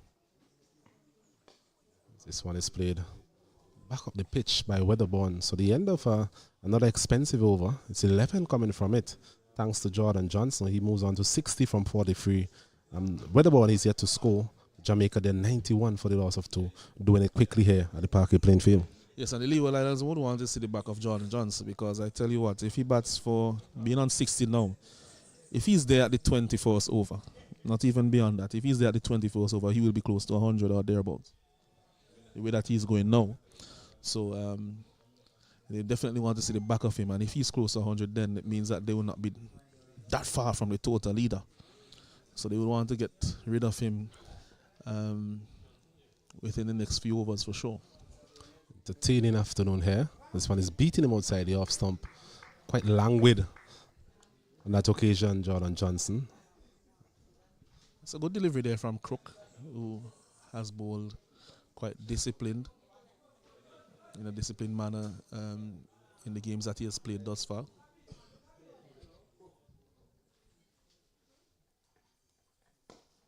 Just going back, using the depth of the crease on that occasion. Just punching this one out to long on, where Michael Palmer comes around. Limits the batsman to a single. Just want to talk a bit about Jordan Johnson, Lance, in terms of whenever we have seen him, he he tends to score what we call pretty runs. He never score ugly runs, and it's sometimes painful, I must say, as a West Indies supporter, to see the way he literally outs himself, without the lack of a better word, on that occasion. Such is the talent that this young man has. I just think a bit more match awareness at times, and he can be basically unplayable, especially at this level. Yeah, well, we spoke about it in the last game. We spoke about the enigma that is Jordan Johnson. And it could take you to the greatest of heights, but it could also, at times, get you to the lowest of lows from time to time. But definitely has a level of talent that, is on par probably with any one of his age group around the world at the moment. Maybe himself and Joel Andrew, those two batsmen from this tournament who you would probably class in those type of regions. And really would be important for them to develop those talents, those who have the responsibility of nurturing them as well. Not just in terms of the batting talent, but also mindset and maturity and nous in terms of game awareness, etc. This one is working this one nicely with the ball. Should get 4 runs. Indeed, the ball now runs into the boundary. So delivery on the line of the leg stump. Attempted a shot earlier on in the over without success, but this time gets 4 more runs. So the runs continue to flow here for these two and the Jamaicans here at the Parkway playing field. It's 97, yes, 97 for the loss of 2. Yes, at the end of the 15th over, 97 for 2. Weatherbourne getting off the mark with that swept 4. Just a paddle really down to fine leg. Jordan Johnson is on 61 or 45. After that wicket way off the forced delivery, and then Virgo being dismissed by Micah Mackenzie. Since then it has been really all Jamaica. Did have that opportunity to dismiss Jordan Johnson. Catch being shelved by Morton. So they need to just see if they can create some more chances to get him out and make sure that they hold the chances. This one is over cover. Magnificent. Couple of bounces into the fence. 4 more from Jordan Johnson. He continued to get the boundaries at will here this afternoon, and a lot of entertainment on show. Yeah, that shot is something similar to what we would see at the senior level from somebody like Rutherford. Does it off the spinner when they are back pitching just outside the off stump. Stays off the back foot and goes inside out over extra cover off the back foot, which is a very difficult shot to play even off the front foot, and he's playing it off the back foot, showing the talent that this young man possesses.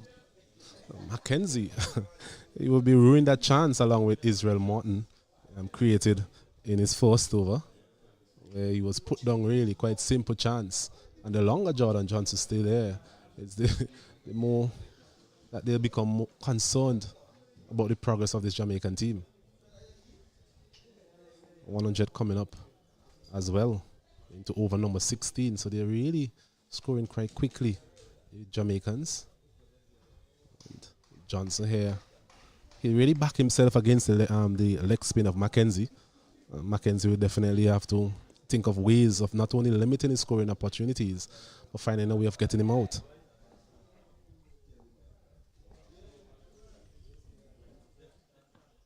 This one again over extra cover. 1 bounce into the fence. My goodness. Class personified. Personified, yes. Yeah, we've seen some excellent stroke play here from Jordan Johnson, and just showing that he's an excellent player. It's really mind-boggling how he hasn't scored more runs in this competition, but definitely today he's showing his wares and his ability off front, back foot, against spin, against pace. Full package indeed on show here from Jordan Johnson, making it look so easy. This time, that's a better delivery. I was misjudging the length on that occasion, a bit quicker as well from Mackenzie. It's good delivery from Mackenzie, and Mackenzie is in the game. I think he definitely has enough nous and also the variety to pose some problems to Johnson. Even if Johnson is going on the attack against him, can get one to get the better of him. This one again over mid-wicket. Beats the man here on the deep mid wicket. Bungry Joseph coming around to his right. Only travelled a few steps, but such was the power of that delivery. Hit out here to deep mid wicket. Another Bungry. He continues to motor on. Jordan Johnson. Rich entertainment, as I said before, here at the Parkway playing field. Well, he's now in the 70s. I did make a pronouncement that if he's there until the 20th or 24th over, he'll be close to 100. But it seems he's going to outdo my prediction. I already saw the mood that he was getting into. Devilish mood here.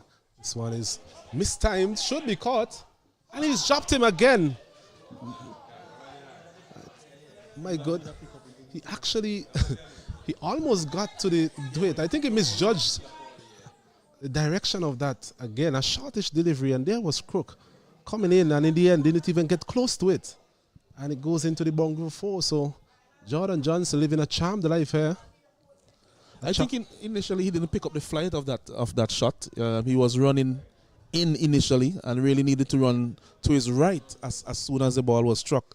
And by the time he picked up where the line of the shot was going, it was too late and he couldn't get into that drop zone early enough. Another opportunity goes a begging there for the Leeward Islands.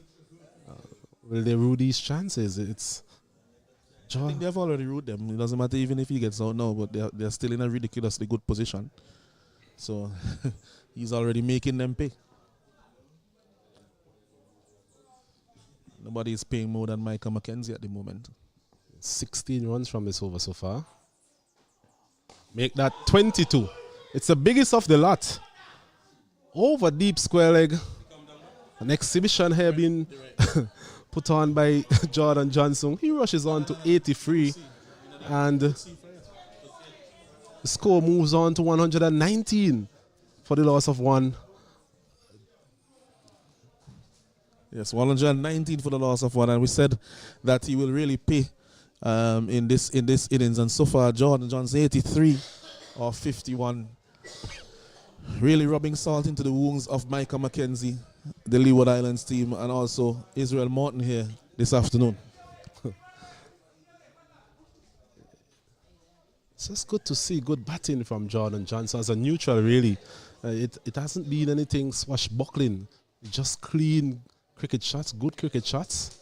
Some of those shots over cover against the spin of Micah McKenzie were really a sight to behold. And he has continued in that attacking vein. He's now up to 83 from 51 deliveries. Enjoying batting conditions here at the Parkway playing field. Weatherborn, he's on 4. He has the best seat in the house currently. Looking on from the non-strikers end. I think his job here is just to give this strike, as much of this strike to Jordan Johnson.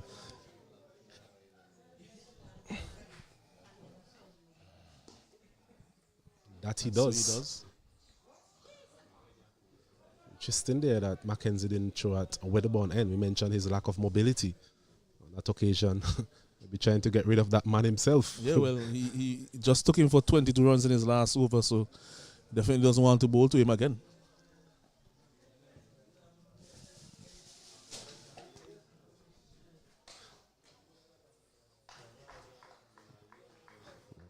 Cordell Crook into his third over. Hasn't bowled badly to Johnson. He's bowled a good line, a good length. Got a couple of deliveries to actually turn away from Johnson. He has looked more circumspect against the bowling of Crook, who is the off spinner, turning it away from him. Crook also has bowled a good line and length so far. A bit of calm in this over. Defensive shortly from Jordan Johnson.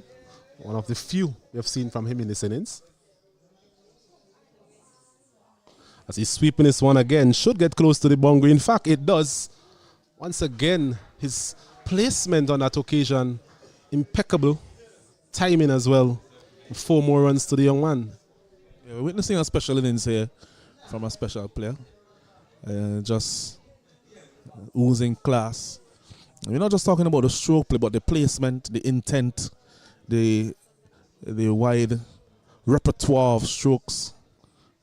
Just something to behold by this young man. Good end to the over. from Crook. 5 runs coming from it. And at the end of it, 124 Jamaica, chasing a total of 209. Yeah, it's almost not that long ago that the score was about 60 or 70 for one at that time, 60 something for one.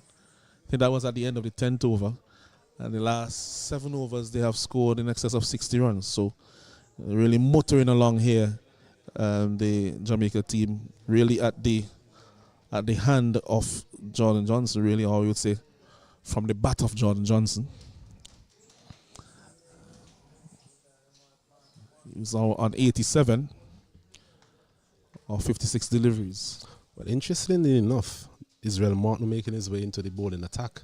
He was the one who really put down that relatively simple chance earlier on. He was on 43 at the time, I think. It may be a case of the skipper saying, well, you dropped him, so you have to come and get him out. Slow left arm option. I think Johnson will be chomping at the bits to get to the other end. Managed to take down the most potent option of the Leeward Island team in the form of Micah Mackenzie. He mentioned that his spell was going to be crucial to the outcome of this game, but so far Jordan Johnson has actually taken a liking to his bowling, which has led to his subsequent removal from the attack.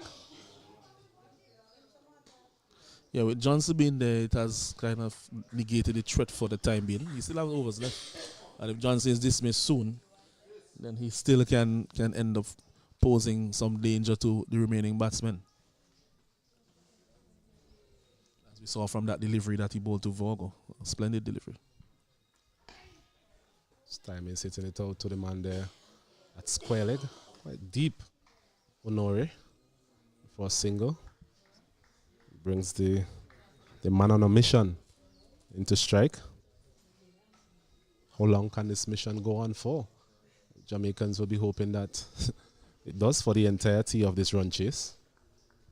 Leeward Islands will be hoping that it ends sometime soon. Well, Martin would think that, well, I mean, with a chance, because I know he's going to be coming at me. So if I hold my nerve, I might just get his wicket. Oh, very well bowled there by Martin. He should get a chance for a second on this occasion. Mentioned the lack of mobility of Weatherborn. But comfortably taken, but a very good delivery there. Slowed it up. Got a bit of tone back into the left-hander. A moral victory there for Martin. As I said, he's going to come after him, so he's going to give him a chance. Martin does bowl a fairly full length. So those sweeps will be very dangerous against him. He's sweeping this one again out to Honori there on the deep backward square boundary for a single. So quite over in the context of what we have seen so far. 4 runs coming from that one.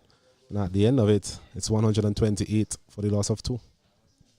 It's 128 for 2.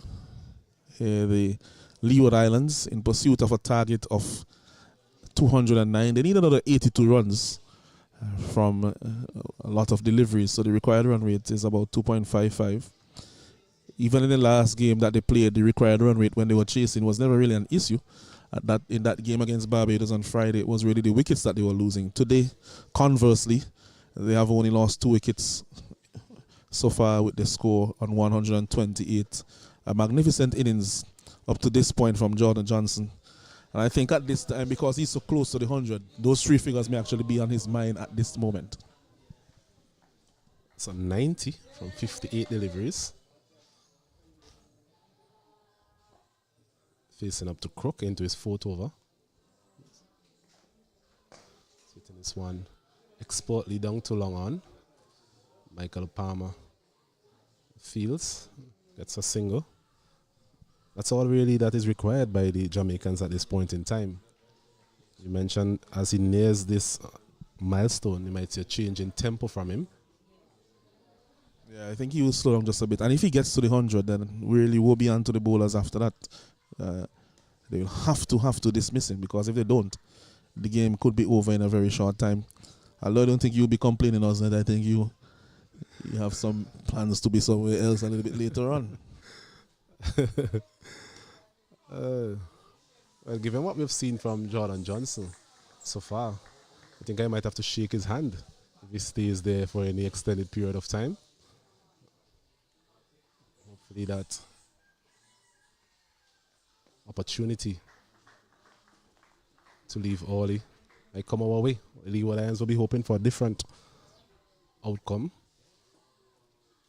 Cordell Crook here putting his hand up, trying to be counted.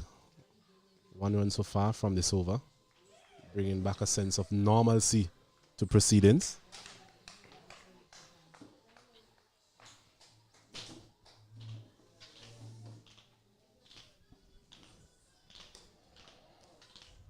Everything so far seems to be happening quite quickly. Yes, Crook getting through another over speedily there. Again, he has shown that discipline in his bowling. It's being very consistent. He's not bowling as flat as we saw from Summers, who was quite quick, but he's still just bowling slow enough that he's getting just that little bit of turn, which is in the mind of these left-handers, and they're having to play him with some respect. Yes, 19 overs completed. Jamaica, the 129 for the loss of 2. Require for the 80 runs for victory here this afternoon. Morton to continue proceedings from that southern end. This one again is driven and dropped again. So for the 3rd time, Jordan Johnson given a chance, a difficult one, but one that you'd expect Michael Palmer to take here this afternoon. Well, there's not much you could say about that one. At least Morton will be saying that, well, I created that opportunity.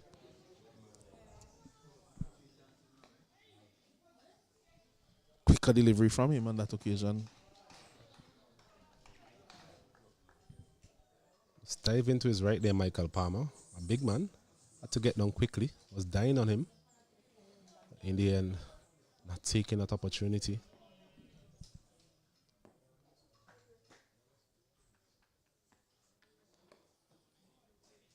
Last couple of overs, things have slowed down drastically. Well, the 2 defensive options, I think, in terms of the spinners are on, which is Crook, and Morton. They are bowling very good lines, lengths, not offering much. This one getting a bit of bat. I think he was shaping up for the sweep shot, and as you rightfully said earlier, Morton tend to bowl a bit fuller, so it's difficult for him to sweep some of those deliveries. Yeah, you have to be very careful.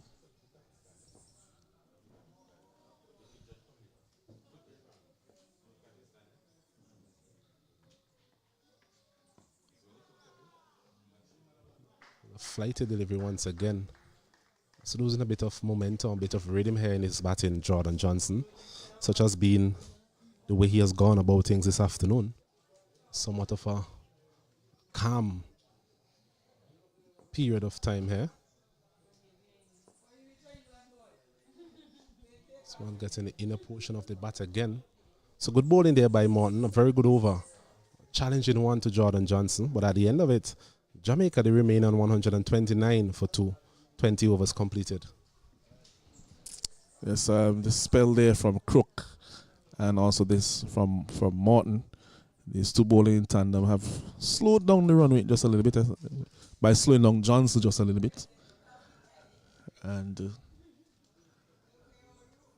something very important there being done by the 2. I think now if Johnson is able to get over this period, then I think that likely to be the end of the game for the Leeward Islands. So they created that opportunity in the last over from Morton. Johnson was driving through the covers, driving uppishly, straight to the man Palmer, who had to dive a little bit to his right, but you would expect him to take a catch like that. And he shelved it. Well, shelled it really. And due to that, Johnson lives on to fight another day.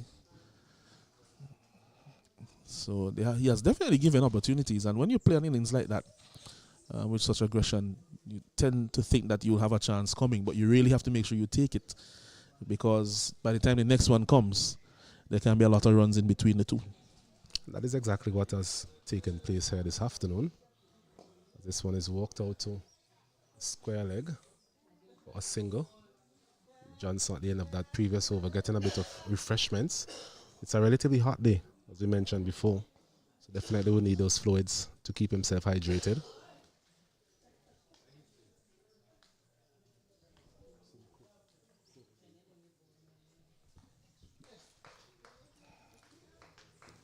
.130 for 2.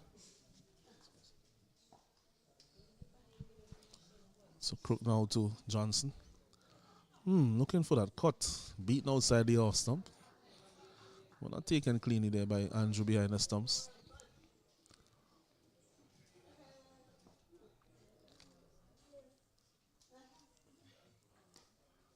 It's another good ball there from Crook. He has bowled very well so far in this spell. Came on when there was a lot of pressure, especially from Johnson's bat on the bowling. And aside from a couple of sweep shots that Johnson has executed against him when he has been a bit straight, so far he has really done the business for his team.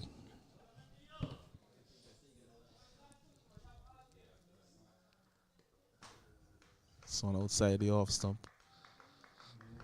It's that nagging length from Cordell Crook that makes him so effective.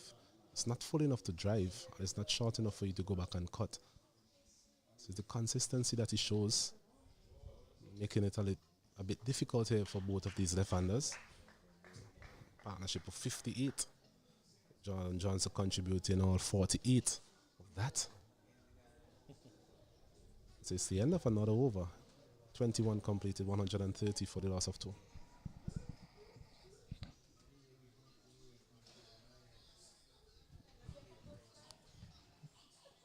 Yeah, 79 runs required for victory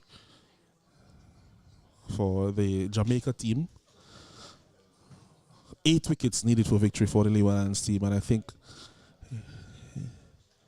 if they had taken their chances, they still would have been in good contention in this game, but at this moment, they really need to be desperate to break this partnership, especially to see the back of Johnson, who has been their arch nemesis thus far. Beaten outside the off, so I'm looking for the drive. Morton so far has bowled well since he has come on, so too has Crook. Game at Cyanide continues to show interest. It's 93 for 9.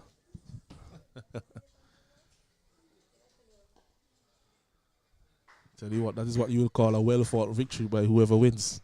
It's 4 runs for victory.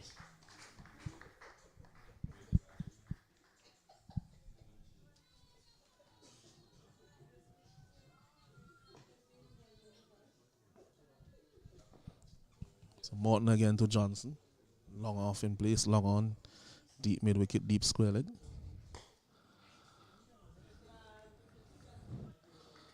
So I just played calmly out to the man at mid-wicket. Morton, 2.2 overs, none for 5. So he has really put a dent in the scoring rate of the Jamaicans so far. This time he goes just a little bit back of that length where he was all the time, that full length, and that's 6 runs to Johnson. And allowing him to get under that, just not full enough as he has been on some of the previous occasions, takes Johnson on to 97 runs. Well, the commentator's course once again at play. Just about mentioning that he has bowled well so far. It's presented an opportunity there for Jordan Johnson to get that sweep shot going, that slog sweep, which he has favoured so much during his innings, executing it to perfection over deep mid-wicket. This time it's a full toss, punches it through the offside, should go close to the boundary. Fielder has time to take it, to pull it back, and now that brings Johnson to 99. 99, 1 away from his 100. It's quite full there. Jordan asking about the possibility of it being called a no ball by not answering in the affirmative. This time, easy single for him, and that's 100 for Jordan Johnson. Magnificent innings here by the young man. Well-deserved. Rapturous applause by all present here at Park Hill playing field. Deservingly so as well. It has been an innings filled with shots all around the ground. He has peppered most sides of all areas of the ground here at Park Hill. Sixes and fours, and I think he's been in control from the very offset. Given a couple of chances, I must say, but in the end, a very good innings from the young man. 100 coming from 74 balls, 12 fours and 5 massive sixes, a strike rate of 135 for 135. Yeah, I think he's feeling a little bit of the heat out there now. It takes a lot out of you when you're hitting those big shots, as you would know, isn't it? Indeed so. I think we've seen that in the last couple of overs. Not his full self. So I'm getting some liquids as well. Mention it's a very hot day. Take a lot of energy out of you. You utilize a lot of energy in powering the ball to all corners of this ground.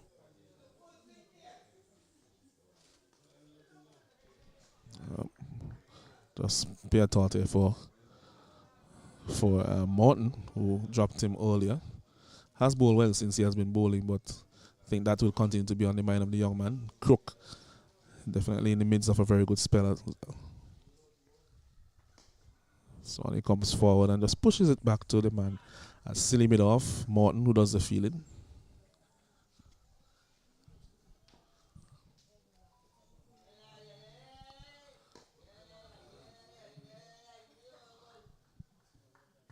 It's playing it rather safe.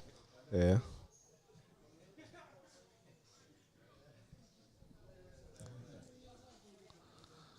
This one shorter, but straight to the man at extra cover. So good bowling here so far from Crook.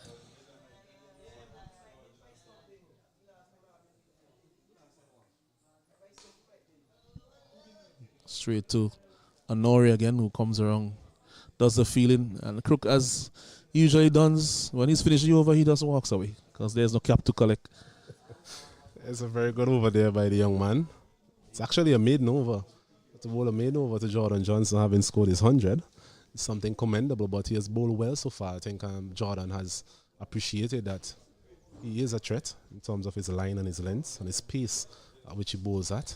So you have shown him the deserved respect he deserves Cordell Crook. Jamaica, well, they're under really no pressure as well to score quickly. So he can afford to take his time. They're 69 runs away from the victory target, Jamaica. Another 8 wickets needed for the Leeward Islands. And I would say chiefly among those 8 would be the wicket of Jordan Johnson. Indeed so.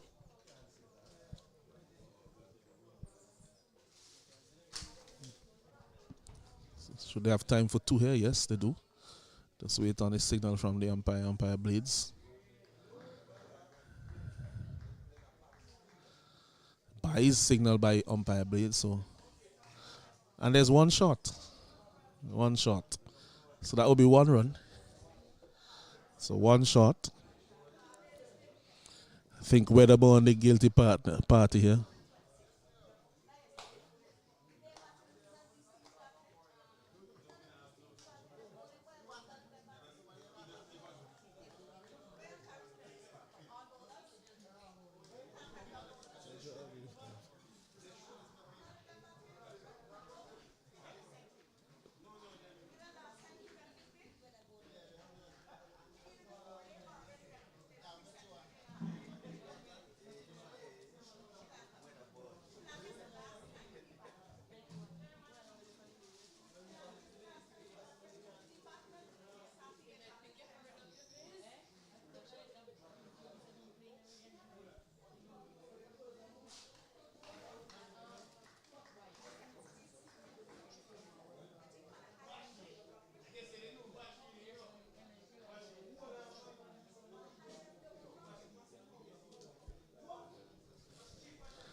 Morton continuing here.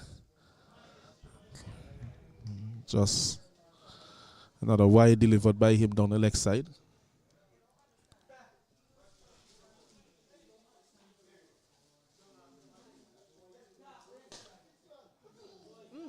Just a fingertip effort there to Henry. Touched his fingertip when he leapt. But burst through those fingers and to the boundary for 4. Slug swept there by Weatherburn. Almost an identical dismissal to what he had on Friday. He was caught there by Michael Greenwich. I was about to say it's a strength and weakness of Stephen Weatherburn. We saw him being dismissed on a couple of occasions to that sweep shot. It's a shot he likes. He does execute it well most of the times. This one is driving in the gap. It's a full toss. 4 runs to Weatherburn. Weatherburn coming into his own. Been offered a few scoring opportunities in this over. And on that occasion, a full toss. Played it upishly through the offside. Man there, Michael Palmer, the extra cover region, really had no chance. So back-to-back boundary here for Palmer versus Morton.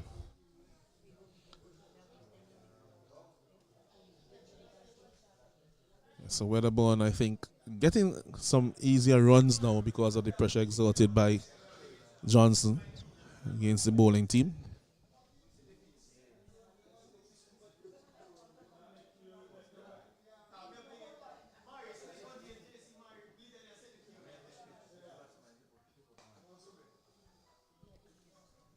So I'm driven down to the man at long off for an easy single.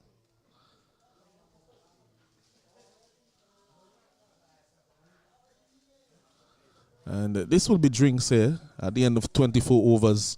The Jamaica team, they are 153 for 2. And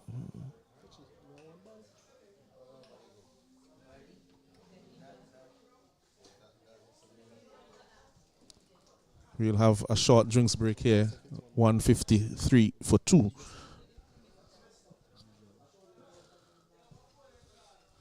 So we'll take a short break here in the commentary box as the players enjoy some refreshments. We'll do so as well.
Yes, welcome back to the Parkway playing field.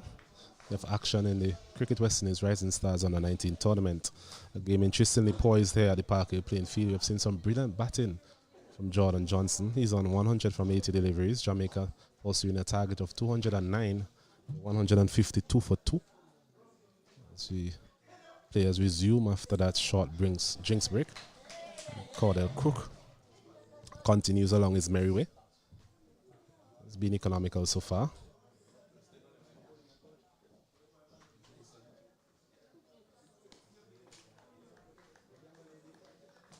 Both Jamaican batters being quite watchful against him. Hasn't afforded a lot of scoring opportunities to these left-handers. This one is hitting it high, over long on.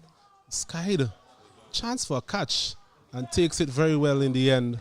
A very good catch there from Michael Palmer. He was up in the circle. There was where the ball looking to go over long on. Not getting the type of connection he needed, and a good running catch there from Michael Palmer. So Jamaica, they lose their third wicket here at the Parkway playing field. The score is now 152 for the loss of 3.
So a good breakthrough there for the Leeward Island team. Brings the captain into the wicket, Brian Barnes. Has been short of runs to some extent. Another of those batsmen that hasn't really produced the output of runs that they would have set out to do at the start of this tournament. Cordell Cook there rewarded for some very consistent bowling as he's off the mark. Michael Mackenzie there making a mess of that in the mid-wicket region. So single for Barnes. Brings Jordan Johnson back into strike.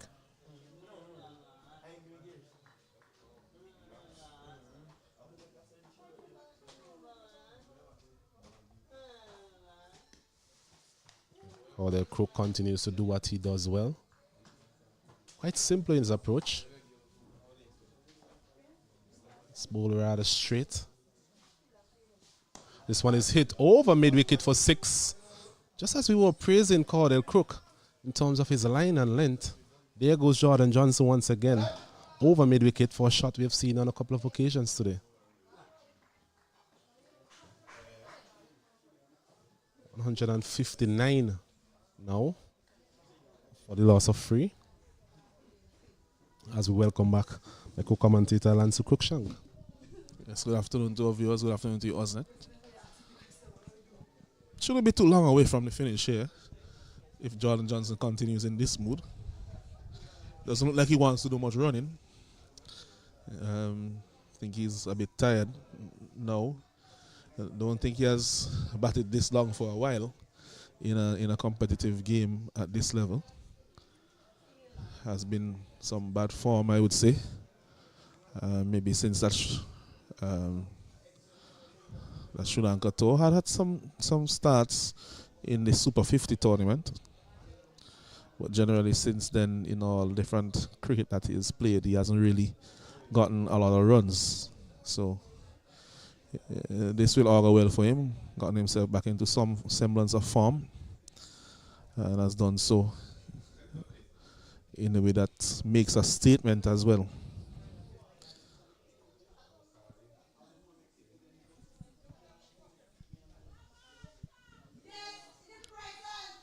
We'll actually take a very short break here until we get that ball back for you and we can resume live action.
Yes, welcome back to the Parkway playing field. We've seen a big hit there from Jordan Johnson, the last ball of that over, really spoiling that good over being bowled by Crook.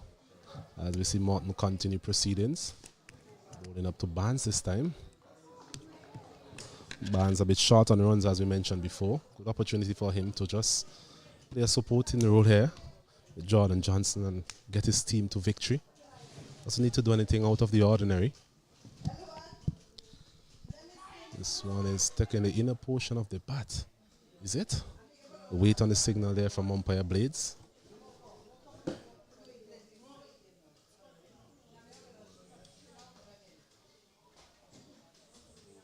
It's actually buys, so missed everything. They had some turn on it, went between bat and pad. I think we've seen a couple of deliveries like that. Does get the ball to turn Morton. Quite diminutive. Gives the ball a generous flight as well. And he gets the big wicket here of Jordan Johnson. A bit belatedly, it must be said.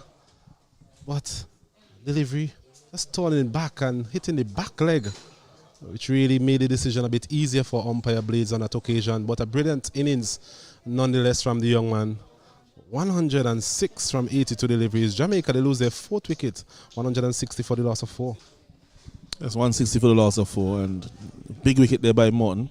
Always looked likely to get the wicket of Johnson, has caused him some trouble. And redeem himself, I suppose, after dropping that catch. May not necessarily have an impact now on the outcome of the game. And I say may because we have seen Jamaica really grasp and clasp and grabbed defeat from the jaws of victory, really, in some occasions with the bats so far in this tournament. So they will be mindful that the game hasn't finished as yet, and Leeward Islands, I think, now will feel like they are back in with a chance as Morgan comes to the crease to replace Jordan Johnson. Well, Matthew Morgan has had a reasonable season with the bat, the ODI leg of this tournament, shown glimpses of what he's capable of. Tends to bat for long periods of time. Doesn't score that quickly. But I think his type of batting is needed now for the Jamaican team as they make a quest towards victory here this afternoon. We need to start again. 2 relatively new players at the crease. The Leeward Islands will be quite pleased with that. So we look at the field here. It's a ring of fielders on the offside. Man there at slip as well. Square leg, mid wicket, long on, long off. It's going back to this delivery. Played it well in the end. Morton into his 5th over. Good wicket by the young man. None more so rewarding than the wicket of Jordan Johnson himself.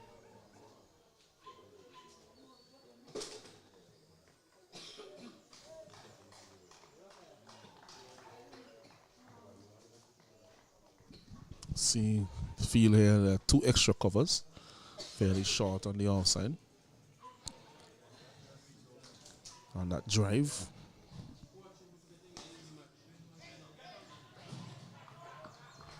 A stop there by Nathan Edward. Quite brisk in the field today.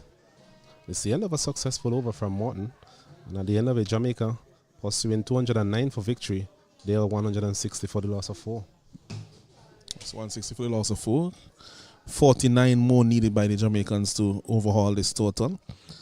6 wickets needed by the Leeward Islands in order to prevent them from doing so. And you say that while Jamaica are in the ascendancy at this moment, the Leewards definitely are not out of it based on what we have seen in this tournament so far. It's an opportunity to claw their way back into the contest.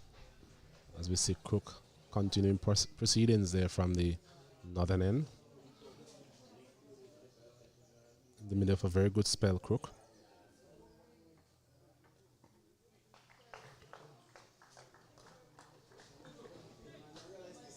Into his 8th over, 1 for 28 so far.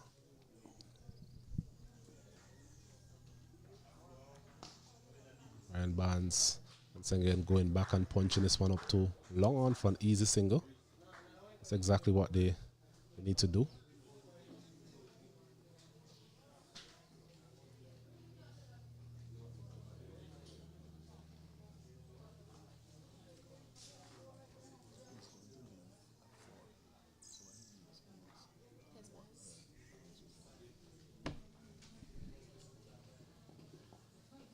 Brings Matthew Morgan into strike. Stands tall, punches it out to that man Mackenzie. Wondering if we'll see Mackenzie at some point now that the back of Jordan Johnson can be seen. I definitely will bring him back into the bowling. In fact, the very next over I will bowl him from his preferred end. From the southern end here.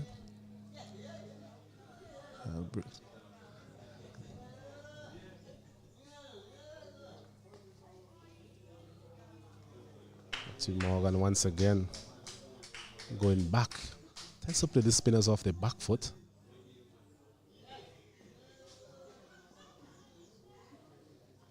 This time he's coming forward and another loud appeal. Chance for a single and they get it in the end. Maybe just striking him outside the off stump. Had a reasonable stride in.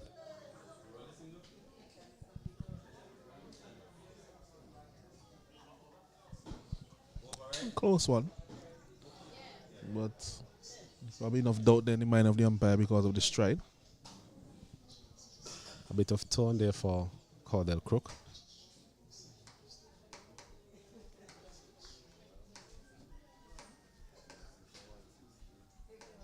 (27 overs completed, 162 for 4. These 2 batsmen looking to build a partnership that will take the Jamaican team home. Leeward Islands, they've managed to get some crucial wickets, none more crucial than that of Jordan Johnson. The likes of Stephen Weatherbourne again back in the pavilion. So it's a job here for these 2. Barnes once again putting some pressure on Matthew Morgan to take that single. Very good from the captain. Yes, good thinking there from the captain. Morgan, I think there after he was forward and defending that, I think just preoccupied a little bit in whether he has executed the shot and not thinking about the run. I think that is something that hurt them in that last game.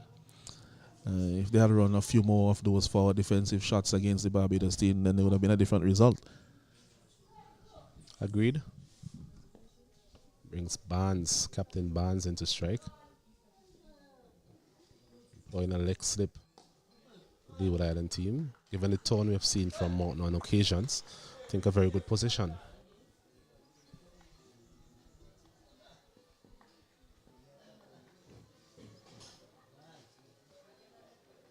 And he's bowled. A big swipe across the line. Not the best of shots. And the Jamaican team once again making things interesting here at the Parkway playing field. They lose their 5th wicket It's now 163 for the loss of 5. As I said before, it's not over as yet. Once they dismiss Jordan Johnson, they'll be back in in this game. And as I said, that's how I said it, and that's where we are right now. That's a really poor shot from the captain, must admit. Considering the position of the team, it was an abject shot, and he would have no one to blame but himself. Looking for that slug sweep, no need for that. Maybe it would have been better served against Morton to just take a stride or two down, or a step or two down the wicket, and just push him down the ground for a single. Morton once again showing good temperament. Could have lost his confidence having spilled that catch earlier, but what we have seen from him is a man full of heart, Israel Morton. Gets his second wicket. 2 big wickets for him, that of Jordan Johnson. And now the wicket of the captain himself, Brian Barnes. So 2 for 26 into his 6th over. And Jamaica once again making a run chase quite interesting in this tournament. Needing 4 to 46 runs to complete victory here this afternoon. New batsman Trevor Williams, the wicket-keeper. You mentioned him earlier wanted to make 96, the number on his back. But he only has 46 to make. Can he make it? Can he make them in partnership with the others as they go forward into this innings? It will take some getting, because there is some assistance there for the spinners. Both Crook and Morton in the midst of an excellent spell. The captain there might have been tempted to bring back Mackenzie, as you were saying, but he stuck with Morton and reaped the rewards in the form of that wicket of Brian Barnes. Tell you what, I'll still be tempted to bowl Mackenzie, seeing the way that the Jamaica team capitulated against the bowling of we'll get back to that after this delivery. Yes, Zishan Mutara in the last game. The leg spin definitely poses a threat for the lower middle order and the lower order. Indeed so, as another over is completed. Just 1 run coming from the over, and the big wicket of Brian Barnes as well there for Israel Morton and the Leeward Islands. So Jamaica, they're 163 for 5. They need 46 runs in 22 overs. So the overs is not a matter of concern for the Jamaicans at this point in time. It's just a steady loss of wickets so far.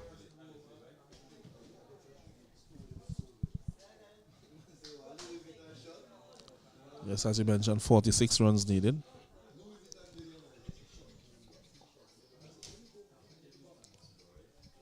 As we see Cordell Crook continue proceedings from that northern end, and Matthew Morgan in his preferred fashion covers up. His wicket is going to be key now for the Jamaican team. He wasn't able to take his team to victory in the previous game. I'm sure he'll be more determined this time around to do so, as he's punching this one nicely out to long on. Brings Trevor Williams into strike. Crook into his 9th over. So does bowl long spells, Cordell Crook. Gets through his overs very quickly as well.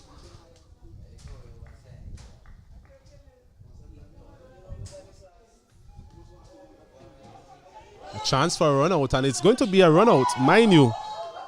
Such disappointment here from the Jamaicans.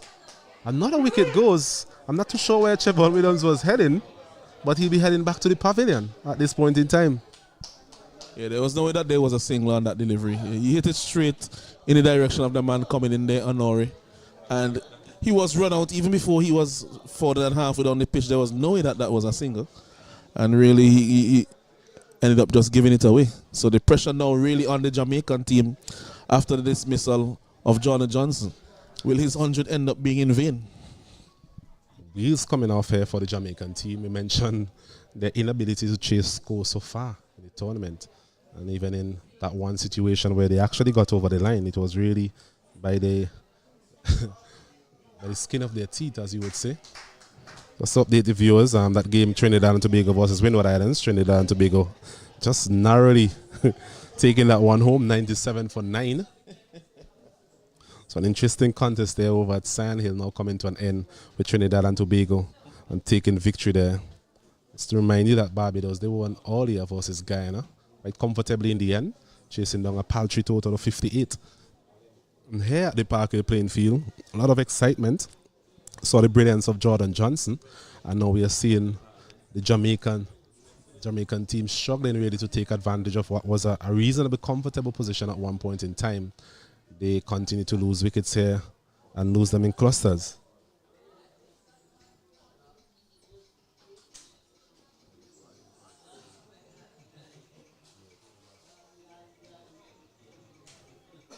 The new batsman is Odell Samuels. Judging from what we saw the last game, Alanson, he's not not someone you'll want to come in at this time in terms of a crisis situation. Tends to swing for the fences.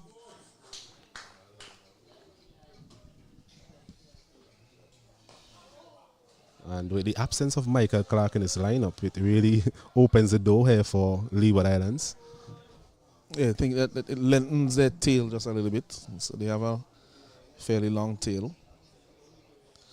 The top order is quite powerful, but once you get through the top order, lots of questions have to be asked for the rest.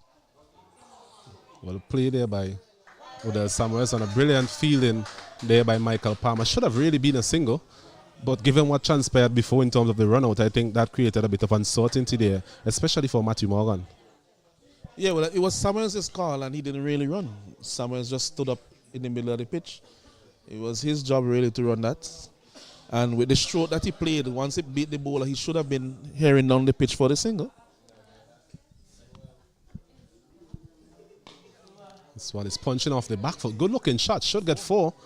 While I was speaking about his, I was batting, and even when he was bowling, I was speaking about his bowling not being that penetrative, but on this occasion, he penetrated the offside with that back foot punch and gets himself a boundary to get off the mark. So well done to the young man. He's up to 100 and it's up to 168 for the loss of 6. 164 for 6, sorry. Is it? Just to verify with our scorers. Yes, it's 168 for the loss of 6, Jamaica.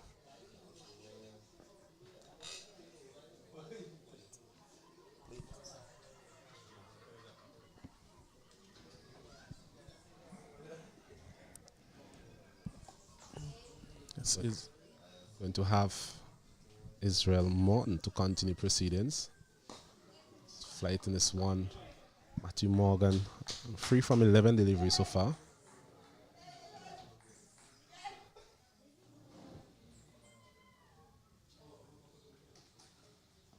It's a wide delivery there outside the off stump. Matthew Morgan, Alance, we mentioned him not being able to take his team over the line in the last game, largely due to his lack of awareness really in terms of batting with the lower order. I think you'll have to learn and learn quickly in terms of farming the strike and taking most of these deliveries if the Jamaican team is to really make any sort of push towards a victory here this afternoon. Yeah, he has to farm the strike, and he has to, maybe after this wicket, probably he'll farm it more, but he also has to look for opportunities to score. I think he got stuck a little bit in that last game. And that really just put pressure because the team was not really, the scoring was not going anyway. It was not trying to take the initiative or take the bull by the horns and try to score a run or 2. And we've seen his power really. He hit a brilliant shot back onto the side screen for 6. So he does have that sort of power, but just didn't really exhibit enough of that in that last game. Hopefully he would have learned from that and be able to execute improved performance this time around. As we see a wide again, Morton trying a bit too hard on that occasion. Looking for a quicker delivery. Giving Odell Samuel a dose of his own medicine. Samuel bowls very quick. I think he'll have to be about 10 miles an hour faster to be with that quicker delivery from Samuels.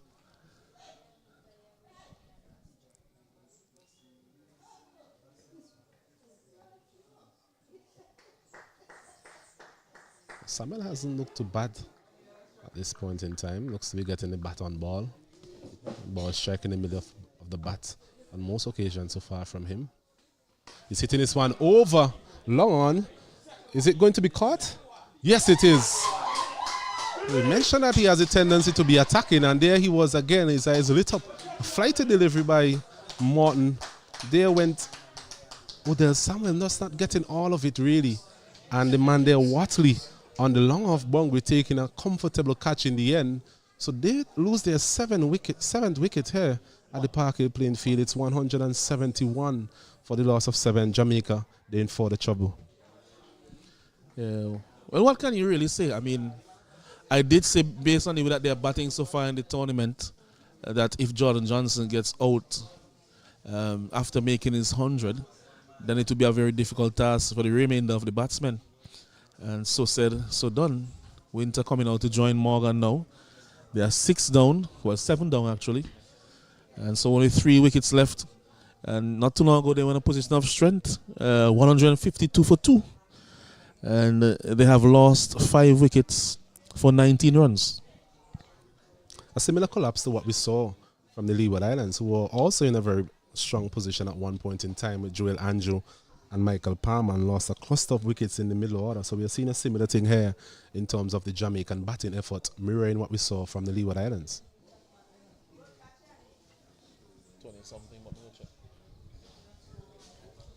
That man Morton once again getting the breakthrough. It's been good for the Leeward Islands.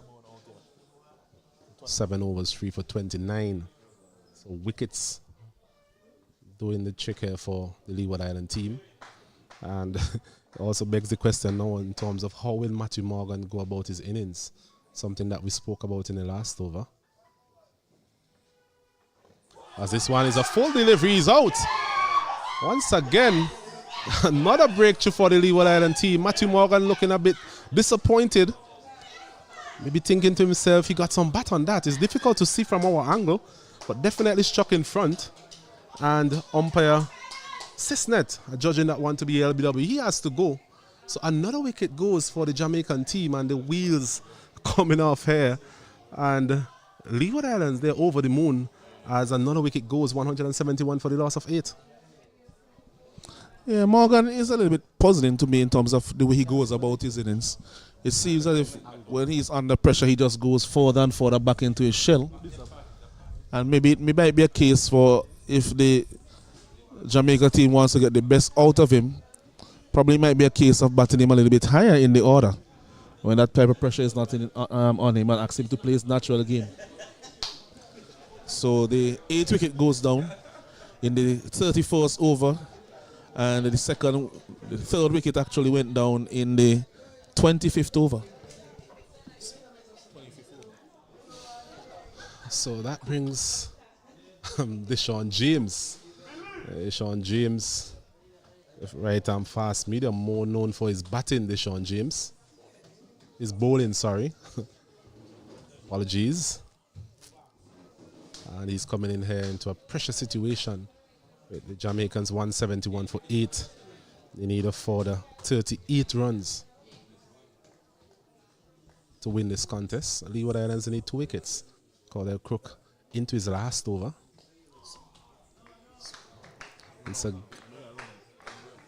Once again, a very good spell by the young man, Cordell Crook. What has been impressive about him, Elanson? I think his consistency, his line and his length, what have been consistent about him. So there's a no ball being called here.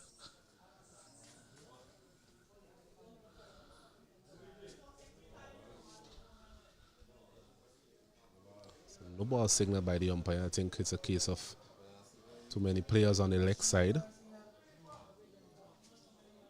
They actually had 6 men on the leg side. So free hit to Deshaun James. Let's see what he does with this one.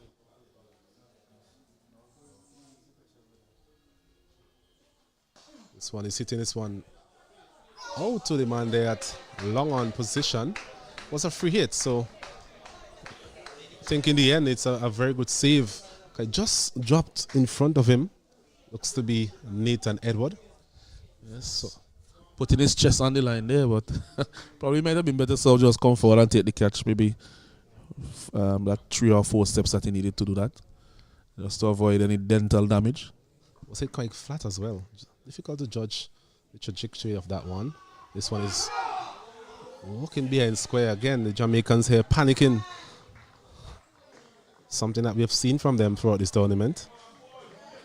173 for 8. All's well that ends well.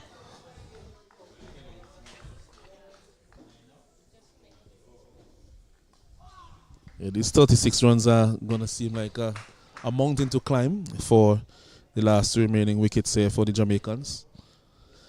Ample deliveries left, but it's about the capability of the batsmen to stay at the crease. Indeed so, as Cordell Crook, that over comes to an end. So does his spell.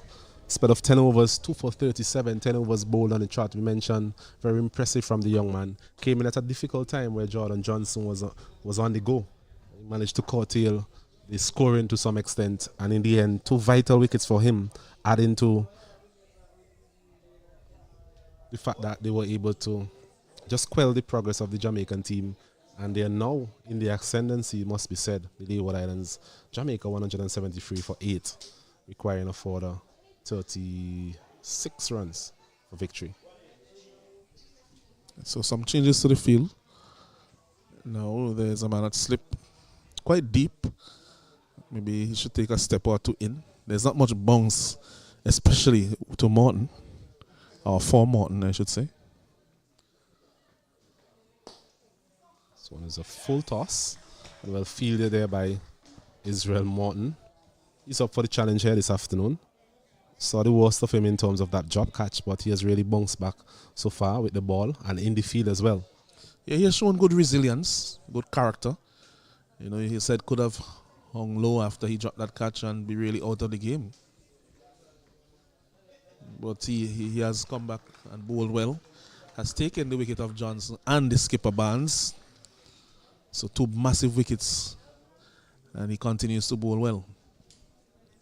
It's a question, Malance, in terms of who the captain might turn to from that northern end.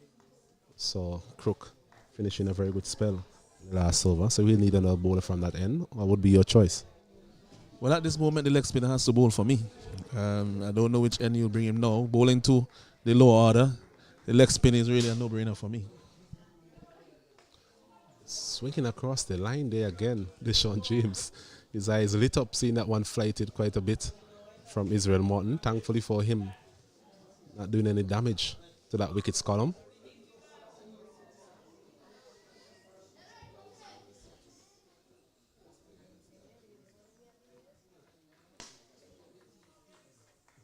Another well-flighted delivery from Morton. I think that's been the impressive thing about Morton so far. Not afraid to give the ball any amount of air, any amount of flight, similar to Worrell of Barbados.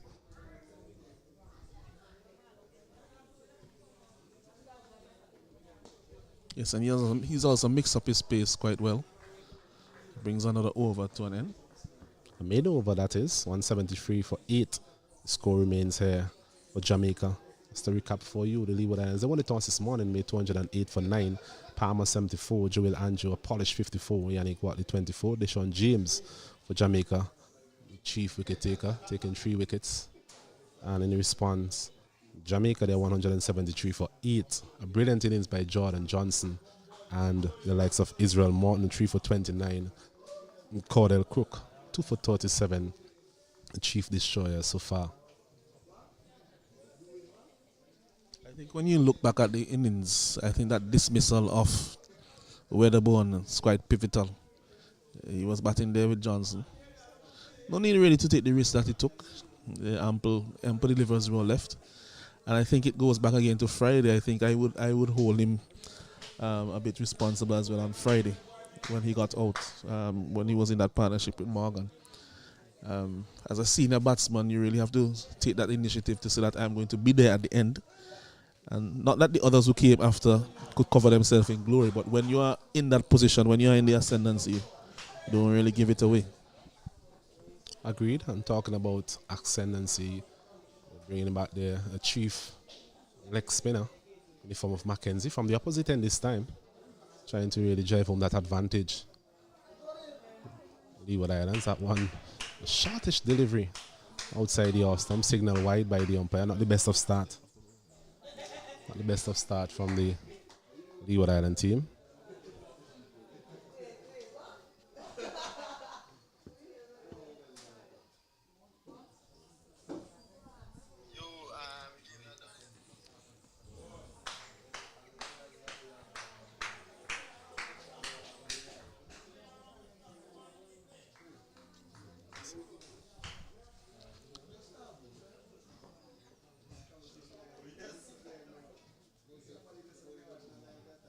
Mackenzie 3 overs so far. Treated a bit harshly by Jordan Johnson. Full delivery. Left alone by Winter. I think it wouldn't be long before he probably thinks of bowling that straight away. As Winter seems intent to leave him outside the off stump.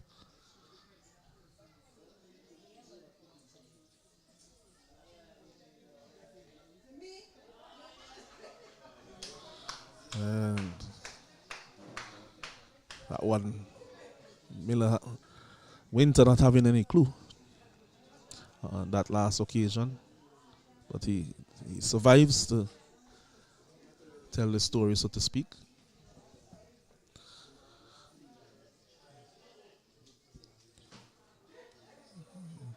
This one, oh, and that's beating him again outside the off stump. It's almost an action replay of some of the deliveries earlier in the over. Leg spinner causing problems as expected for the lower order. Javon Winter really a mile away from those deliveries, turning across him.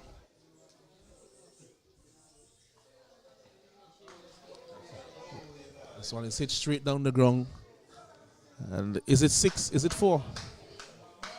6 runs. So a short delivery from Mackenzie, and Winter doing the damage there, hitting it flat down the ground for 6. Good shot from him.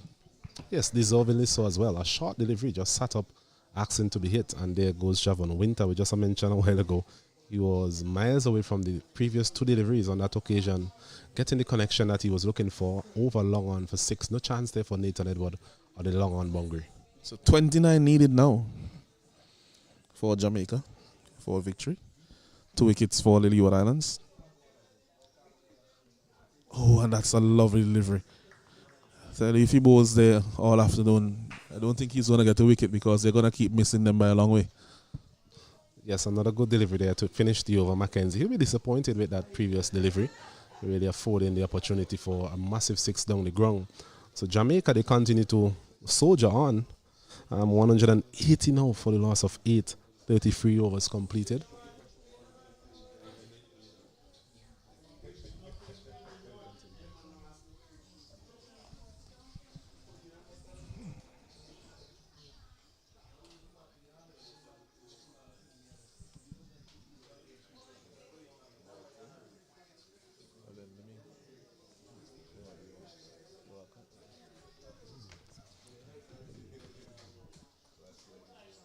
As we see Israel Morton to continue proceedings here from the southern end.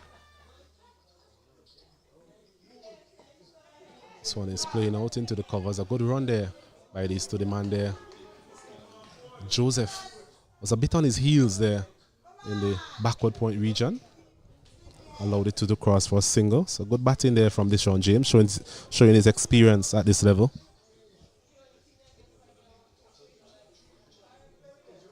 I actually think that the men in the circle could be a bit closer to the batsmen to cut those singles. Ask them to go over the top against 2 bowlers who are bowling quite well. Agreed. Fighter delivery, a full toss, and umpire Blades are judging that one to be not out. See the replay there. I wonder if it was sliding down. It's from wide of the crease. Yeah, probably just outside the leg stump. Yes, I think it's actually pitched outside leg. Very good decision there from umpire Blades. Umpires at this stage of the game will come under a lot of pressure. There will be a lot of appeals. Just have to stand their ground. This one again is hitting uppishly.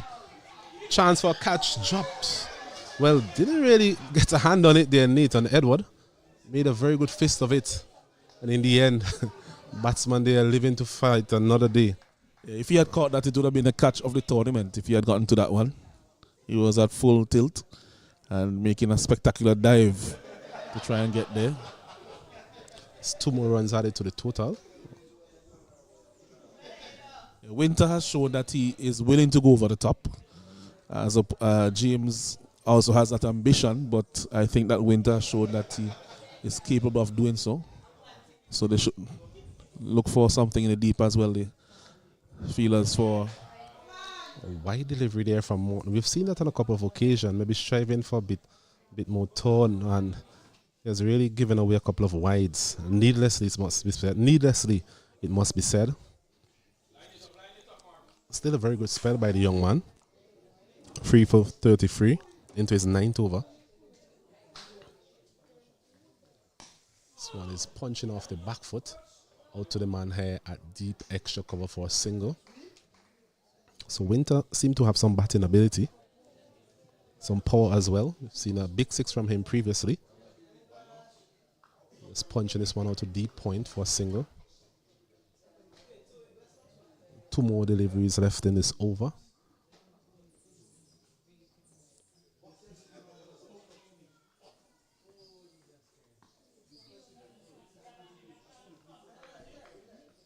Still a slipping position, which is good to see from the captain, Joel Andrew, marshalling his troops.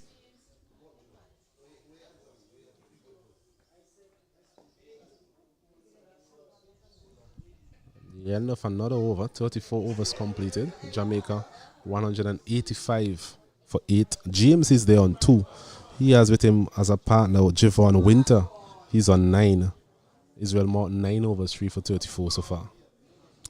Yes, and another 24 runs needed by Jamaica in order to overhaul this total made by the Leeward Islands. Only 2 wickets remaining though. And the Leeward Islands really have stormed back into this game after being behind the 8 ball definitely throughout the time when Jordan Johnson was at the crease. So it would be for about the first 24, 25 overs or so. Really looked well out of the game then, but 1 wicket brought 2. And 2 brought a few, and they are now in contention here. Losing 6 wickets in about 30 or so runs.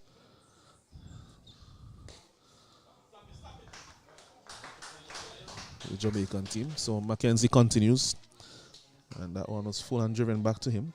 Tempting delivery there, but in the end, no run, as he does the feeling off his own bowling to a form drive by Winter.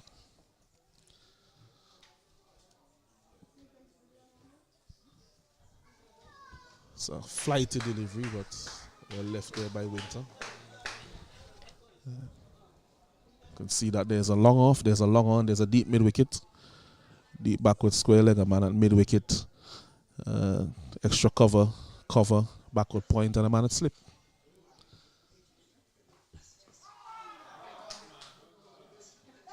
Man at the deep backward square leg, Watley comes off the boundary to do the fielding on that occasion. We can see clearly that Winter is prepared to play shots, and he won't go down fighting. He don't go down without putting up a fight. And that occasion, looking for the slug sweep, that's in the inner portion of the bat on that occasion. Thankfully for him, another single to the total. Yeah, the leg spinner has to be mindful here that he wants to bowl deliveries that are ending up on the stumps, because it looks good for him to be beating the bat, but if he beats the bat for the entire afternoon, it will not get them the victory. So he needs to have his deliveries ending up on the stump so that if they miss, then he hits.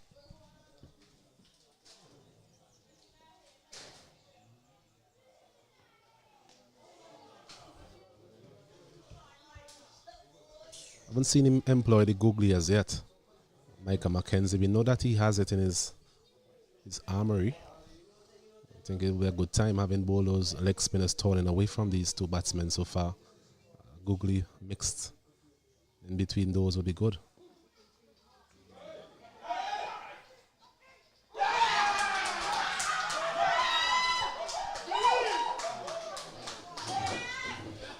There you have it, the run out of Winter. Called it by James, but that one went straight to the man at backward point, and Winter was already running. There was some hesitation, and the direct hit resulting in him being dismissed. Yes, he was well short there in the end, and that's a massive wicket again for the Leeward Islands team. Brings the last man out, Tamari Redwood, and really Leewards will think that they are really now well on top, and they would favor themselves to get this wicket before the Jamaicans get the remaining 23 runs that they need for victory. Yes, a very good wicket there for the Leeward Islands. Once again, Jamaican gifting that opportunity to the Leeward Islands, and they accepted it gleefully in the end. So another wicket, and we take a short break here in the commentary box to get some refreshments.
Yes, welcome back here to the Park Hill playing field.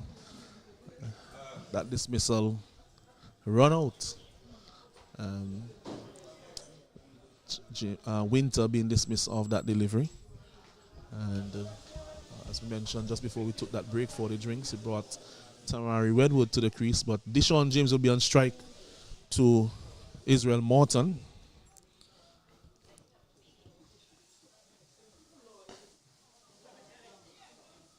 As we get down into the dying embers of this game now. Yes, 2 run out in the inning so far. It tells me that there's a bit of panic setting into the Jamaican effort. Must be said, it's not the first time you've seen such.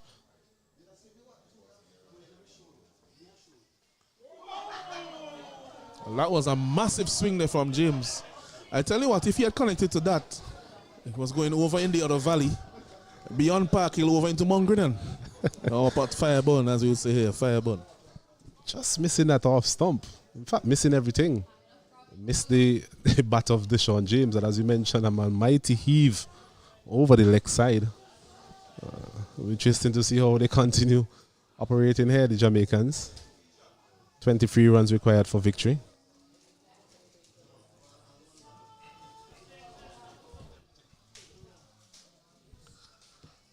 Morton.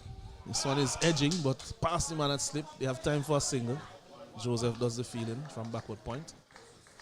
1 run, so 22 runs needed for Jamaica. 1 wicket needed for the Leeward Islands.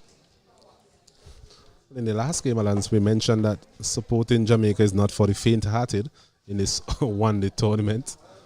Lots of close games and lots of games that they would have felt quite confident in terms of chasing down these totals, but so far they've fallen short, at least on 2 occasions.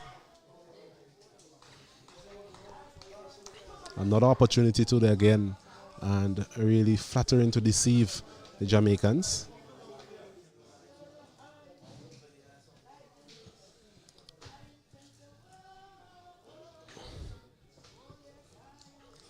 Morton.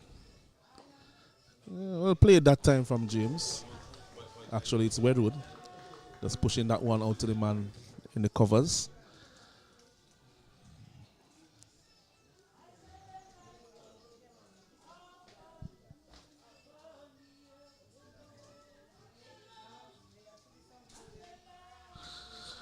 So on these alone outside the house, to bring an end to the over. And that's the end of the spell from Israel Morton. He has bowled 10 overs. He has taken 3 for 35. So a very good spell there from him to complement that of Cordell Crook. Well, he spoke about resilience as it relates to Israel Morton, and that's exactly what we saw from the young man. Putting on a big opportunity earlier on in terms of Jordan Johnson, but his time at the crease in terms of his bowling effort has been exemplary. It's led from the front, really giving his captain the type of support that the team needed at the time. 10 overs, 3 for 35. A very good spell from the young man.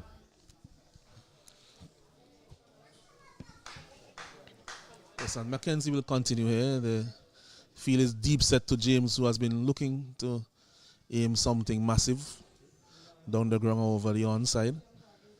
There's a deep mid wicket, a deep square leg, long on, long off. This one is edging past the man at slip, Singh. They're coming back for 2. Ooh, and it's all happening here at Park Hill playing field. Well, you mentioned earlier in terms of Singh being a bit deep, and on that occasion again, that delivery falling short of him. It was a good edge, outside edge, but just falling short of Singh. Maybe he should have been a couple of inches closer. Yeah, well, these are simple things. These could be the margins. The margins between defeat and victory are small. They are slim. And, I mean, we have said it throughout the time here at Park. The pitch isn't quick, and sometimes the keeper is too far back. And definitely slip was too far back on that occasion.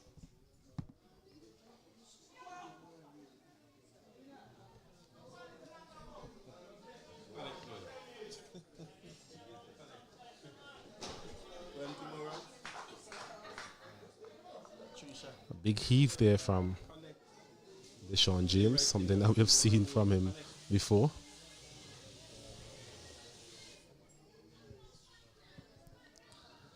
This one Fuller looking to cut, beaten outside the off stump is James.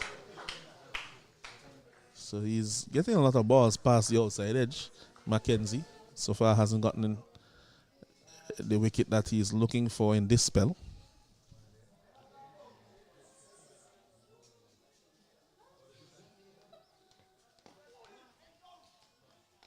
Another important decision coming up for the captain as well in terms of who he will be employing from this southern end.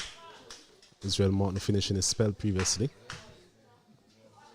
Maybe Nathan Edward back into the attack. Yeah, I would think so. One of your pacers back.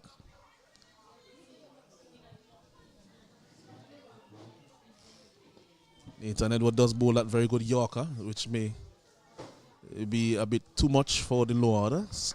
Left to be seen, sorry. Man at mid-on now comes, long on now comes into mid-on to try to keep James on strike. Well, to keep him from getting the single to put himself on strike in the next over. And that one beats him outside the off stump again. It's the end of the 37th over. The score is 189 for 9. Jamaica, they require another 20 runs to win. And the Leewards, they're looking for one good delivery to take a wicket.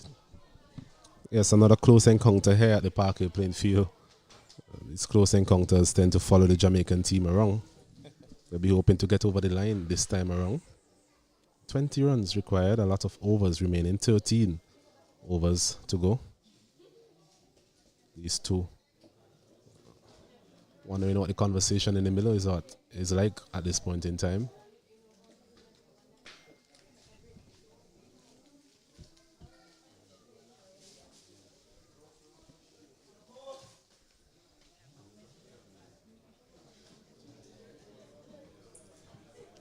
So there's some discussion as to who will bowl this over, no doubt. Edward and the skipper, Andrew, in discussion. So Edward it will be. Nathan Edward to bowl. And I would recommend to him to try to get those Yorkers into tomorrow, Edward. I think it's a good decision. Your most experienced seamer. needed at this time. You mentioned he bowls very well at the depth of the innings as well. Those Yorkers, slow deliveries. So definitely have the tools to do well here for his skipper and bowl his team to victory. Coming from the opposite end this time, started out at the northern end. Now coming back from this southern end. With Tamari Redwood on strike, I would ask my man there in this circle at mid-wicket to come in tighter. You don't want him to just pop a ball in defense into the gap and get an easy single. Also, it gives you an opportunity to take a catch. So those in this circle, I think, should be tight.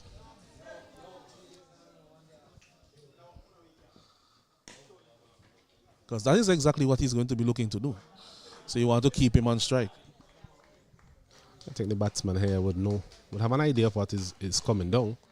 Just a matter of whether or not they're in a position where they can negotiate that sort of threat. See Tamari Redwood staying quite low.